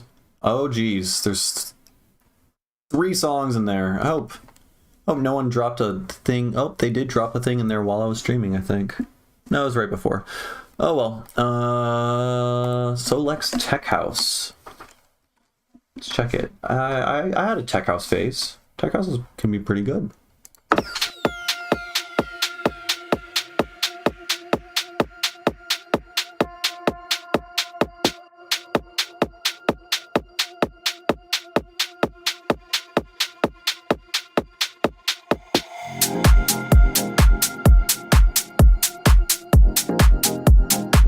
Sounding good?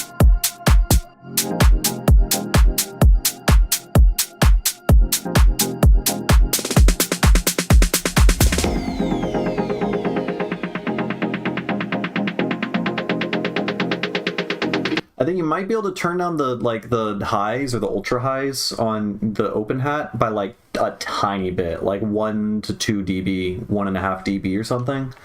Maybe. I don't know. It feels a little bit too bright.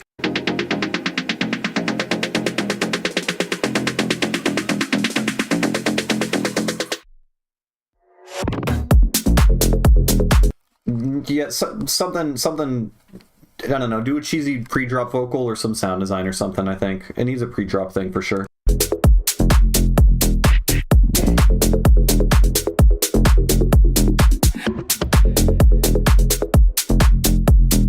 I think the kind of thing, the whatever that perk thing in the background that's tapping real fast.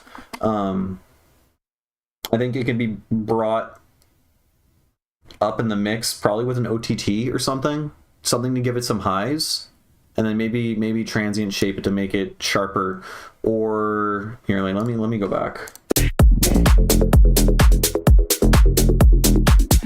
And you could also try panning it. You could also try you could try like moving it around in the stereo space or something.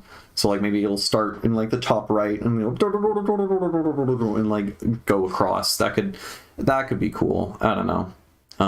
Or add like filtering or something like that while it's moving in space. But I would get that shit much louder in the mix and a little bit more present. Or you could try adding a layer, just like a duplicated like octave above layer or something, then do processing on that while the low mids version is sitting in the mix maybe.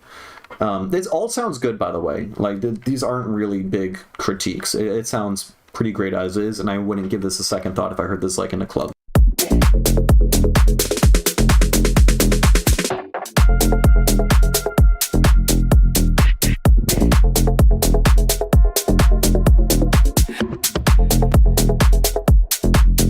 I think I heard a click. Hold on, I'm going back. Yeah, there's a click right there. Like right on that kick, yeah.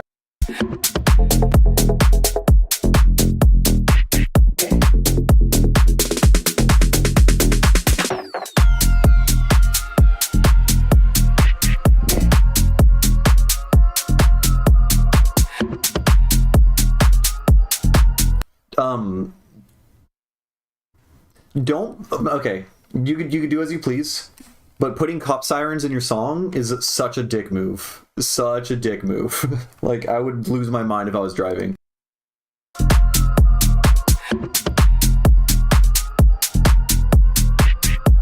It does sound good. It does sound good, but yeah, like, you can't listen to this when you're driving, you know?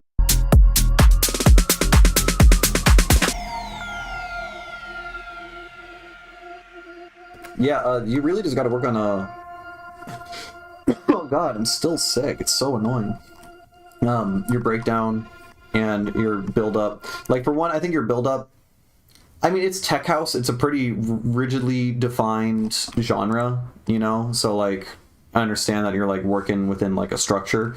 But I think at the very least, like, your build-up could be a little bit more interesting beyond just, like, drum fills as it builds. It feels a little cheesy. Not too much, though, because you're not doing the typical EDM thing. Yeah, just like the snare build thing.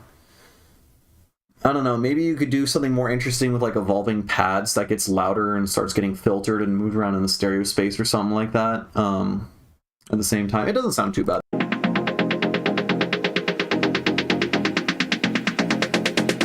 Like, okay, those chords that dun dun dun dun dun dun that are in the background, like you could start bringing them up with a filter.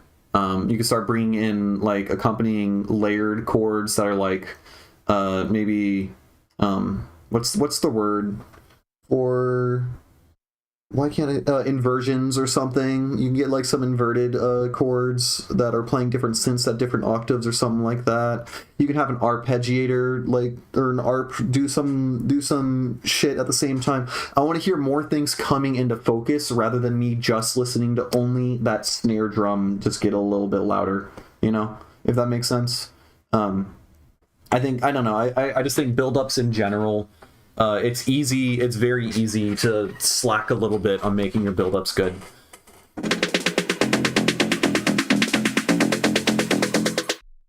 And then like instead of just a vocal doing a pre-drop, yeah, the drop itself is pretty great. No real complaints there. I would say like some of my mix ideas, they're like more so mix ideas during the drop that I gave you rather than, you know, like real critiques, because the song sounds pretty great as is. These are just like, I'm in critique mode, so I'm gonna go extra hard on everything I think about.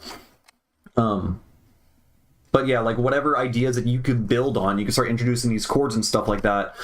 You can have like all this arpeggiating melody or whatever come in and build and build and build, and then instead of a pre-drop vocal, the melody like changes into something that happens in the drop, or you can like hint at the bass line or something with like some other synth. You can have the build-up complement whatever the pre-drop vocal thing is, and then have that complement the rest of the song, as opposed to just throwing in like a splice sample or having a vocalist say 3 words, you know? These are just my ideas. I don't know. This is all very subjective, the critiques I'm giving you, beyond like there's a click on before that kick. That was the only like objective thing I could say. Then I think the breakdown's kind of more like it's good for DJing another song in here because it's super minimal. You know, it would be good for changing the BPM, I guess. Like that's all that area kind of serves, I think, as like a DJing tool if I wanted to do like a hard switch into like a drastically different BPM because there's no percussion going on, which is like that's fine, you know.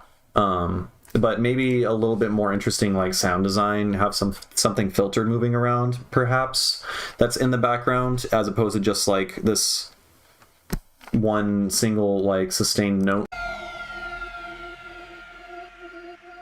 Sounds like Darude Sandstorm a little bit. You know what I'm talking about?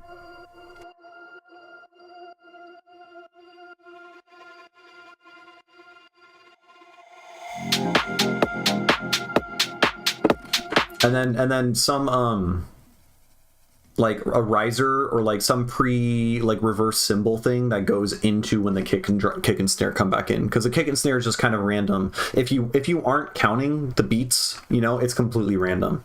Like I could tell it's coming in because like it's been, you know, 16 bars or whatever, but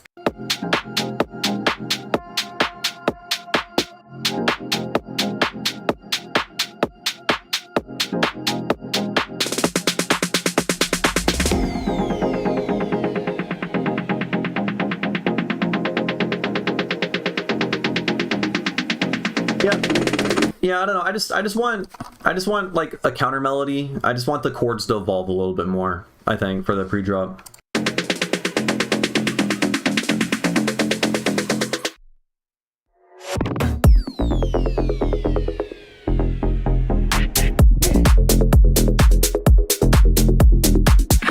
The fake out was good. Okay, everything else is the same though.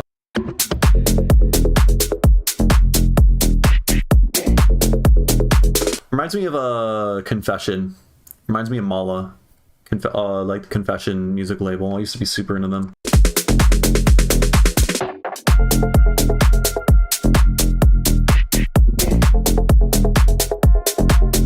Alright, let me go back to the intro now that I've like listened to this.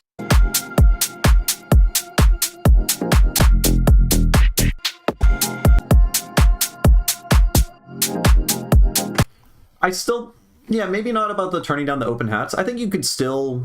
I would turn down the open hats by like 1 to 2 dB just for this intro section. I think once, you know, the bass and everything has come in, it sounds perfect. Like mixing wise, I think everything's fine with the exception of I think you could bring out the highs on the other thing. But yeah, overall, solid, super solid track. The mix down is really, really clean.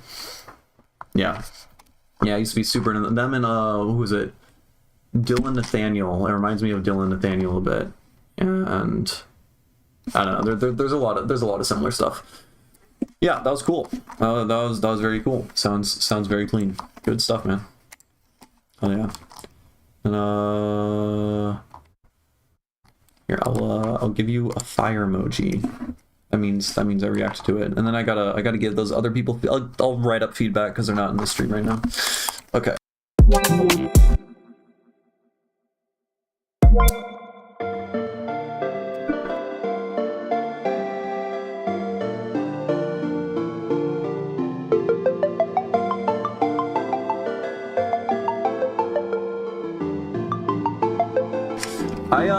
Something I really recommend for build-ups in general, just for changing your thinking frame of mind or whatever, is glohg has a really great tutorial on tension, build and release, making drops. Brother, what the fuck is a search algorithm?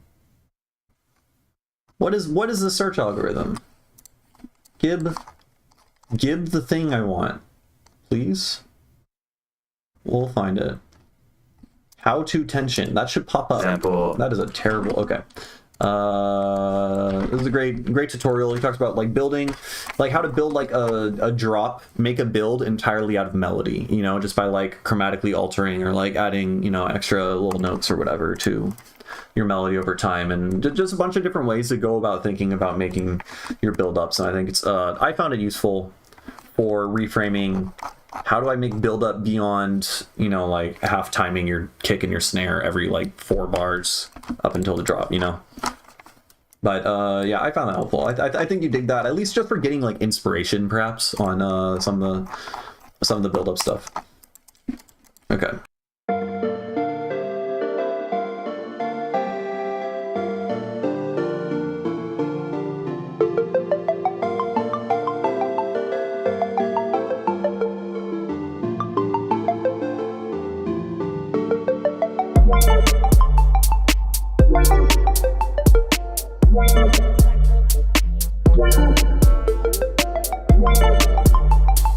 Yeah, no, he's great. He's great. I love that man. He's awesome.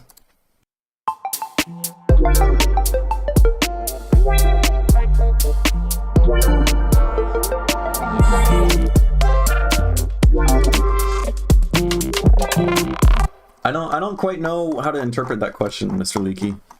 Would I recommend notes and rhythms? I would recommend both. I would recommend both notes and rhythms. I think they're both pretty good, and you should probably have both of them in every song you make. Most of them. You don't always need, you know, you don't always need rhythm, and you don't always need notes, but it's usually good when they're together.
gotta listen to Autechre, honestly.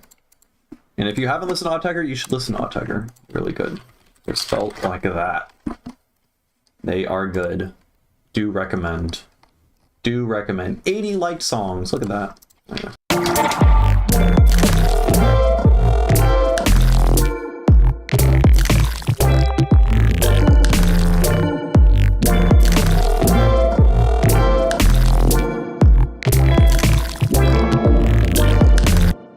You know, do you ever like listen to your mix and then you hear like an issue, but you're like, I don't care about that, and you kind of push it aside? Like, that happens to me all the time, and I have to like consciously think, wait, no, I did hear an issue, I should go back and fucking fix it, right?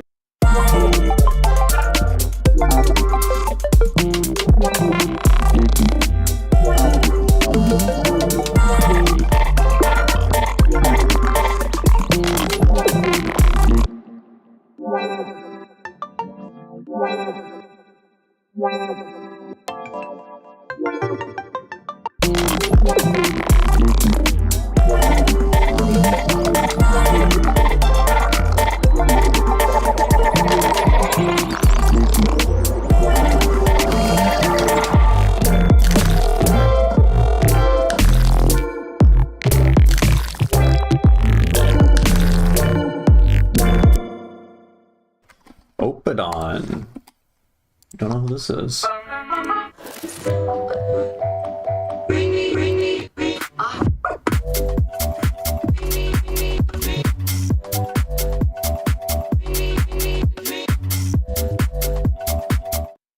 I've one thing I found.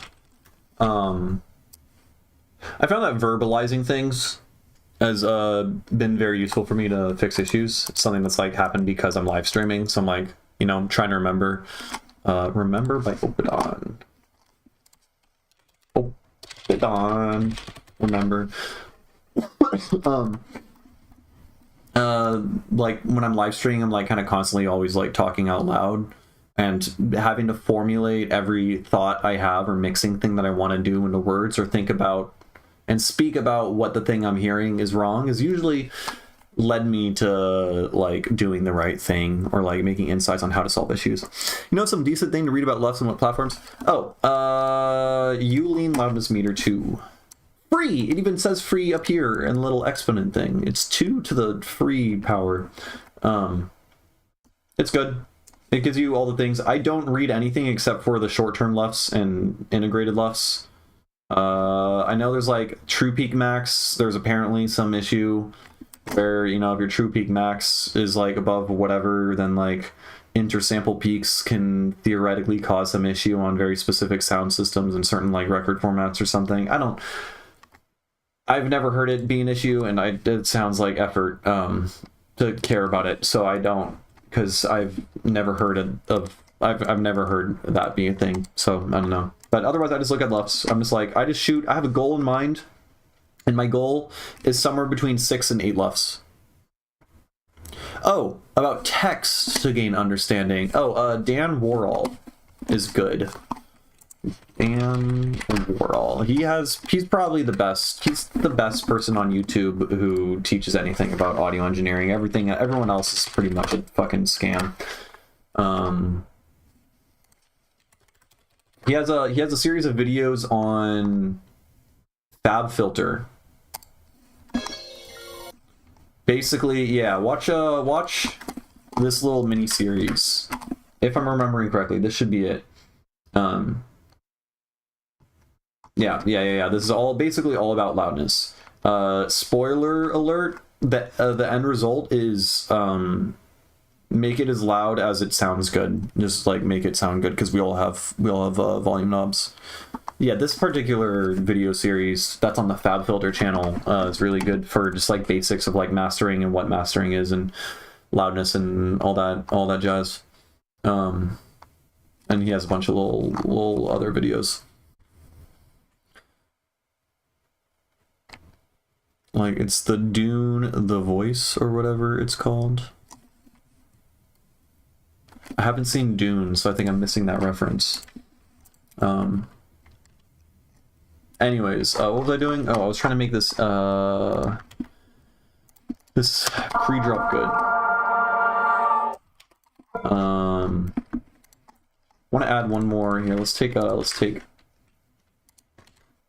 this alien riser.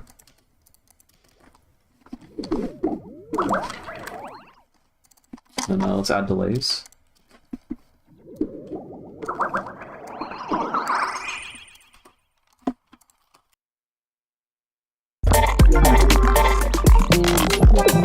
I don't read books, unfortunately. I used to read so many books. Now my brain is fucking rotted.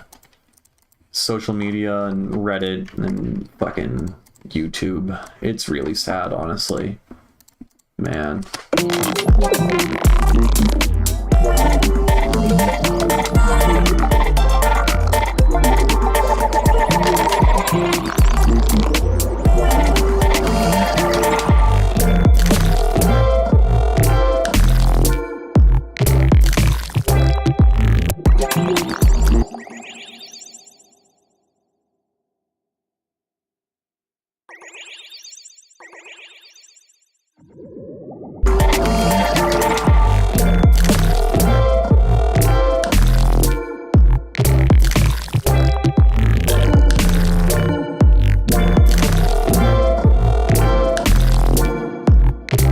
I feel like the only thing I would read would be fiction. At least back when I read, I used to read all the time as a child and as a teenager, and all I read was fiction.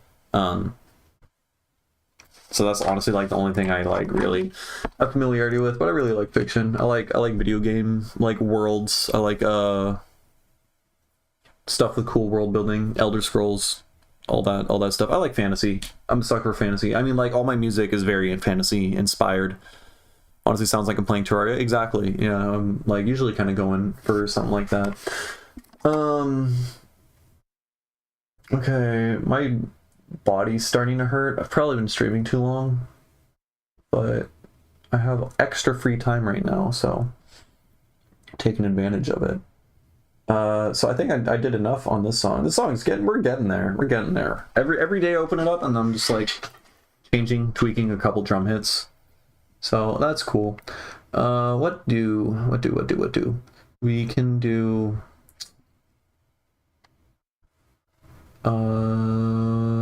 wait, let's do this one.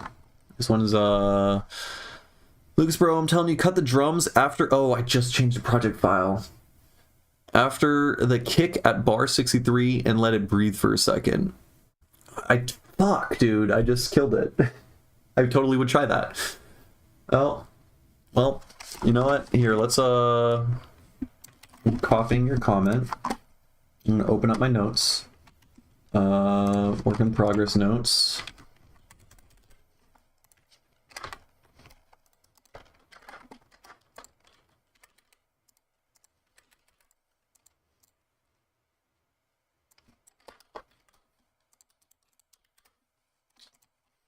I'm gonna try it out eventually.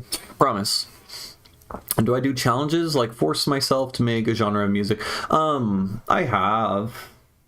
I mean, like, to some degree, I'll like have an intention of like, I'm gonna make, I don't know. My music is already kind of varied. Like, I make ambient music, I make down tempo, I make more aggressive up tempo stuff. So like, I don't know, my music is at like every BPM. So like when I'm DJing a set, you know, I just like start off at like 90 and I'll go up to like 120 and then I'll go to like 70 and then I'll crawl back up to 90 and then I'll jump somewhere else. So like I feel like I have enough like variety and stuff like that. I mean, everything I do has like squid sounds in it and, you know, bubbles. So I'll give you, I don't know how I did it. I really don't. No, I think what it is I'm not really that sick anymore. And so I'm just like super juiced to just like not, you know, feel like I'm dying constantly. I think that might be it. Though my stamina is running out. Now, like beat challenges or stuff like something like that can be super useful. Which is something to consider doing, but I haven't because I'm lazy and I don't know how many people would actually participate. Because it would have to be like a scheduled thing or something.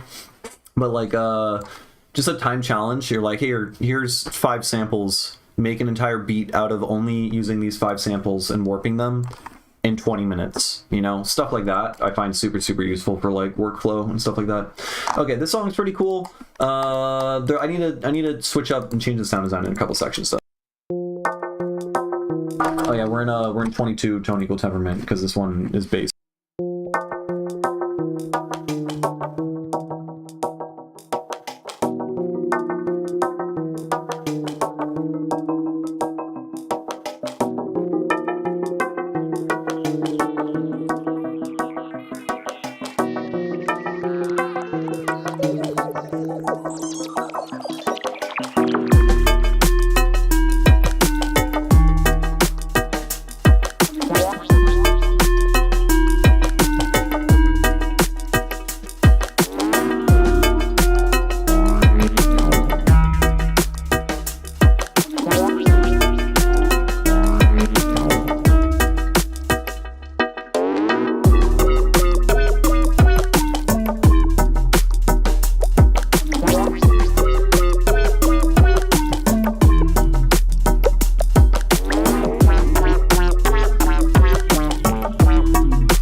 I think I might just scratch this section because it's just kind of a repeat of I think this one.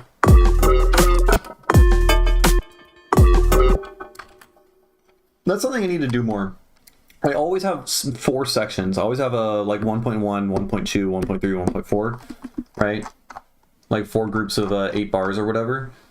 But like I can also do 3. It doesn't have to be like that, right?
I can't make this sound right for the life of me. It's really annoying. Did the ARP slow down? Yeah, that's the best part of the song.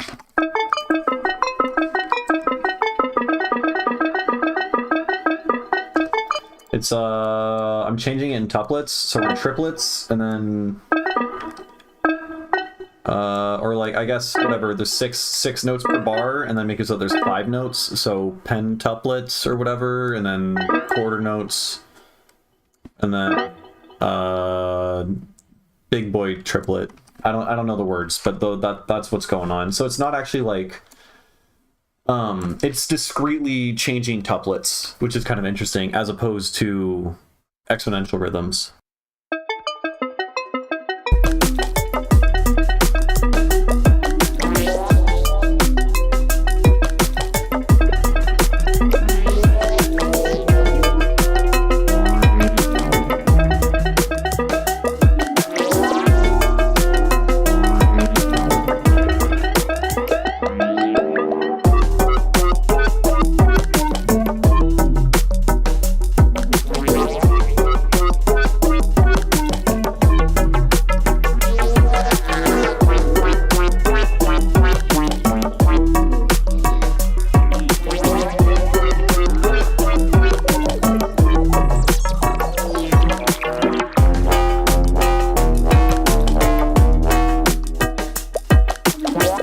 The problem here is just the sound design is like, it jumps from sounding really good to absolute dog shit, and the disparity, you know. If it was all dog shit, like I might trick the listener into thinking that it sounds decent, but it doesn't. Anyways, I don't have the energy to work on this.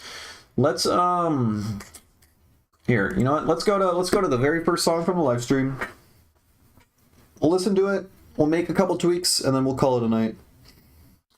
New to my channel and production general, is this MIDI that I programmed a note? Yes. Yeah, this stuff, can I do a high level of my workflow? It's all a bit Donald Duck sounding. Hey, what's up, Tilda? I don't know, high level of my workflow. I'm pretty good at turning sound into other sounds pretty quickly. How do I begin with mapping the song structure? You know what? It's kind of hard to explain. I could probably find, let me find a past live stream where I made a really good song, like, really quickly. There's one I have in mind, but I don't know if I remember the name of it. It might be Pushing Air. No, I don't think it was this one.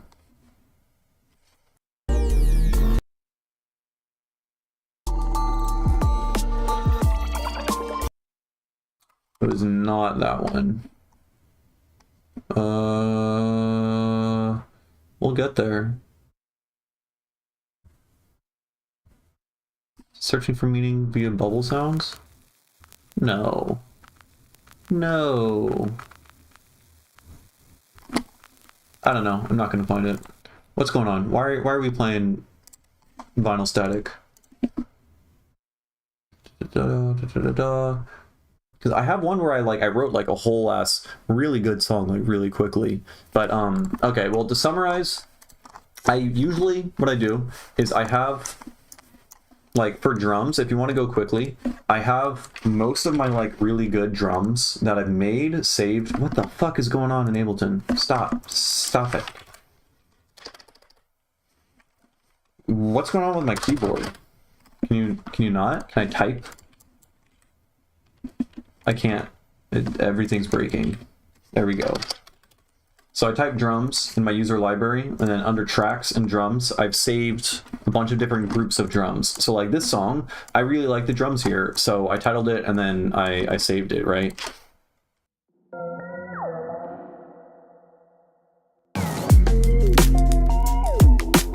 Right, and so I have all the drums saved, so if I want to like start making a project really quickly, I can like bring in drums from a previous project file, change the tempo, add a drum loop, chop it up, switch stuff up, do whatever, change out a couple samples. So like you can get drums like pretty quickly that way, or just like, I don't know, just get good at making drums just via practice.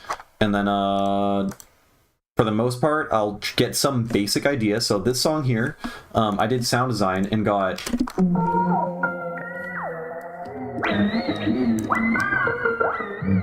that. I got that entirely as a sound. that and almost everything else from the song, with the exception of all the melodies and stuff later on, came entirely from this sound design. It's all just warped versions. So like we have a pitch down version that's also like compressed and saturated and has vinyl distortion. And then like over here we like our, I don't know, we just have like delays and stuff. This one we chop it into eighth notes using transient mode warping.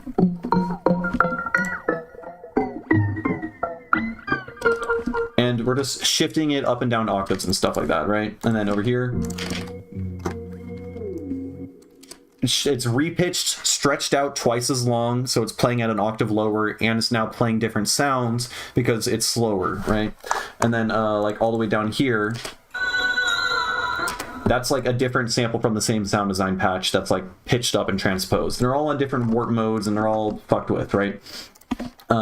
They all come from the same sounds. And just from that one sound design patch, this little 4-bar whatever idea or 1-bar idea that I have, I can then write basically half of an entire song. So I wrote half of a song with it using almost entirely all just warped versions of that sample. And then over here, then I started adding chords and melody to complement it, right? And then they're all, it's playing at the same time. So here, I'll just play.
Wow. Okay, the song is so close. I could release the song and be mostly happy with it.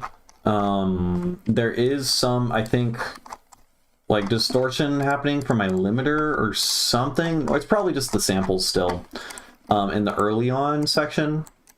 And then there's some weird transient stuff going on with my kick. It has to do with my side chain in this last section over here.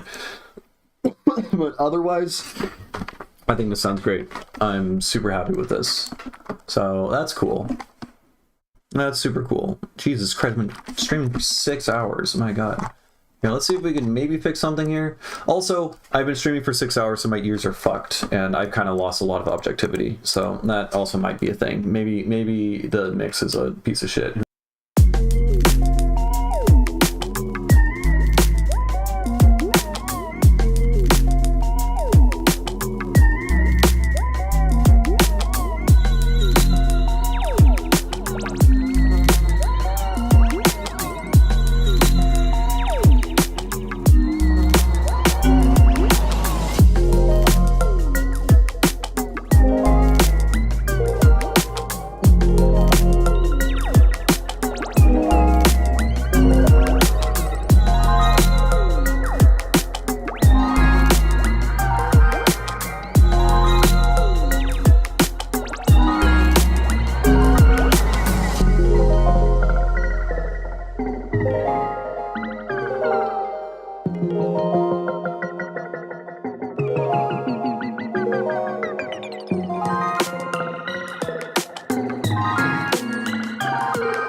It's not better.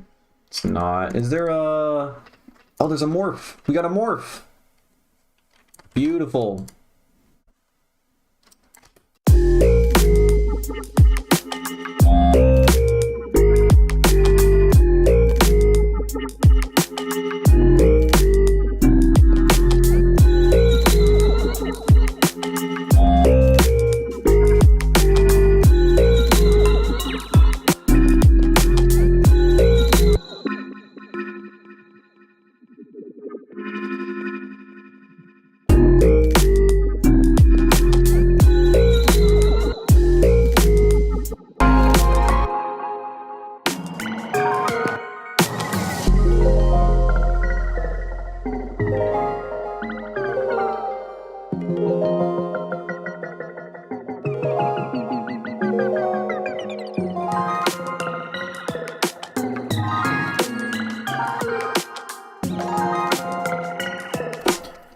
Invisible Allies they're so fucking good. Both Blue Tech and Kilowatts.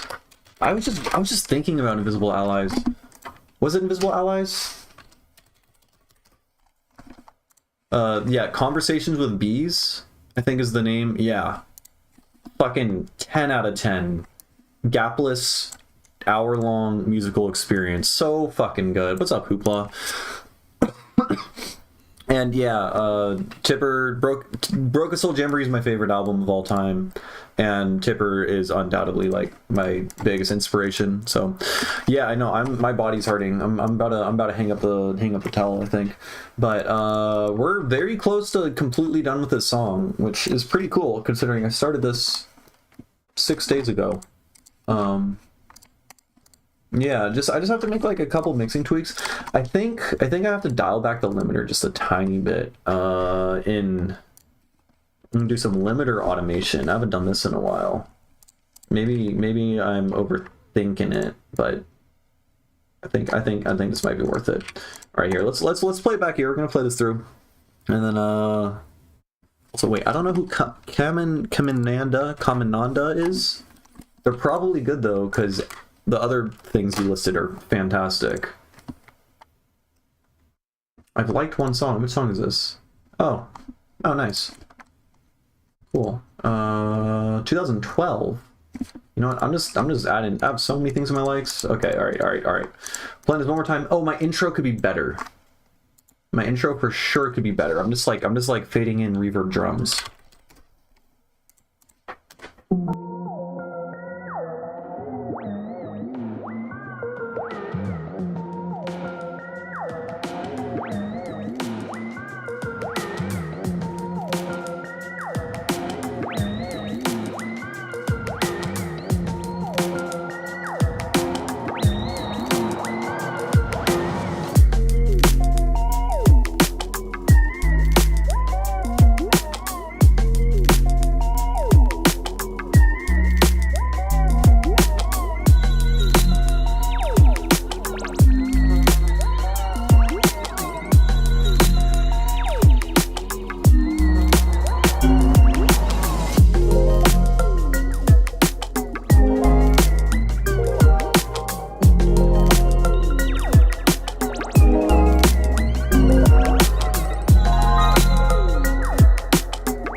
Take care, man. Thanks for tuning in.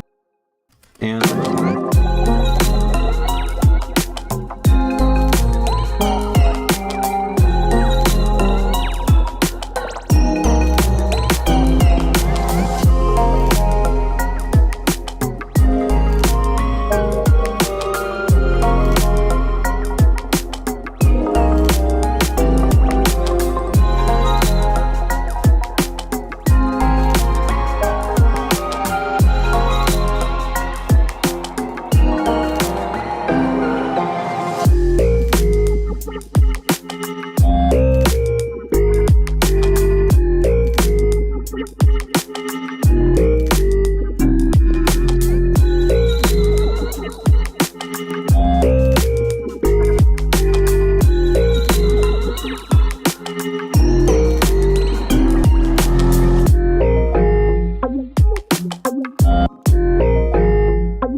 It's distorting. Oh no, it's distorting. Has been doing this the whole time and I just can't hear.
Okay.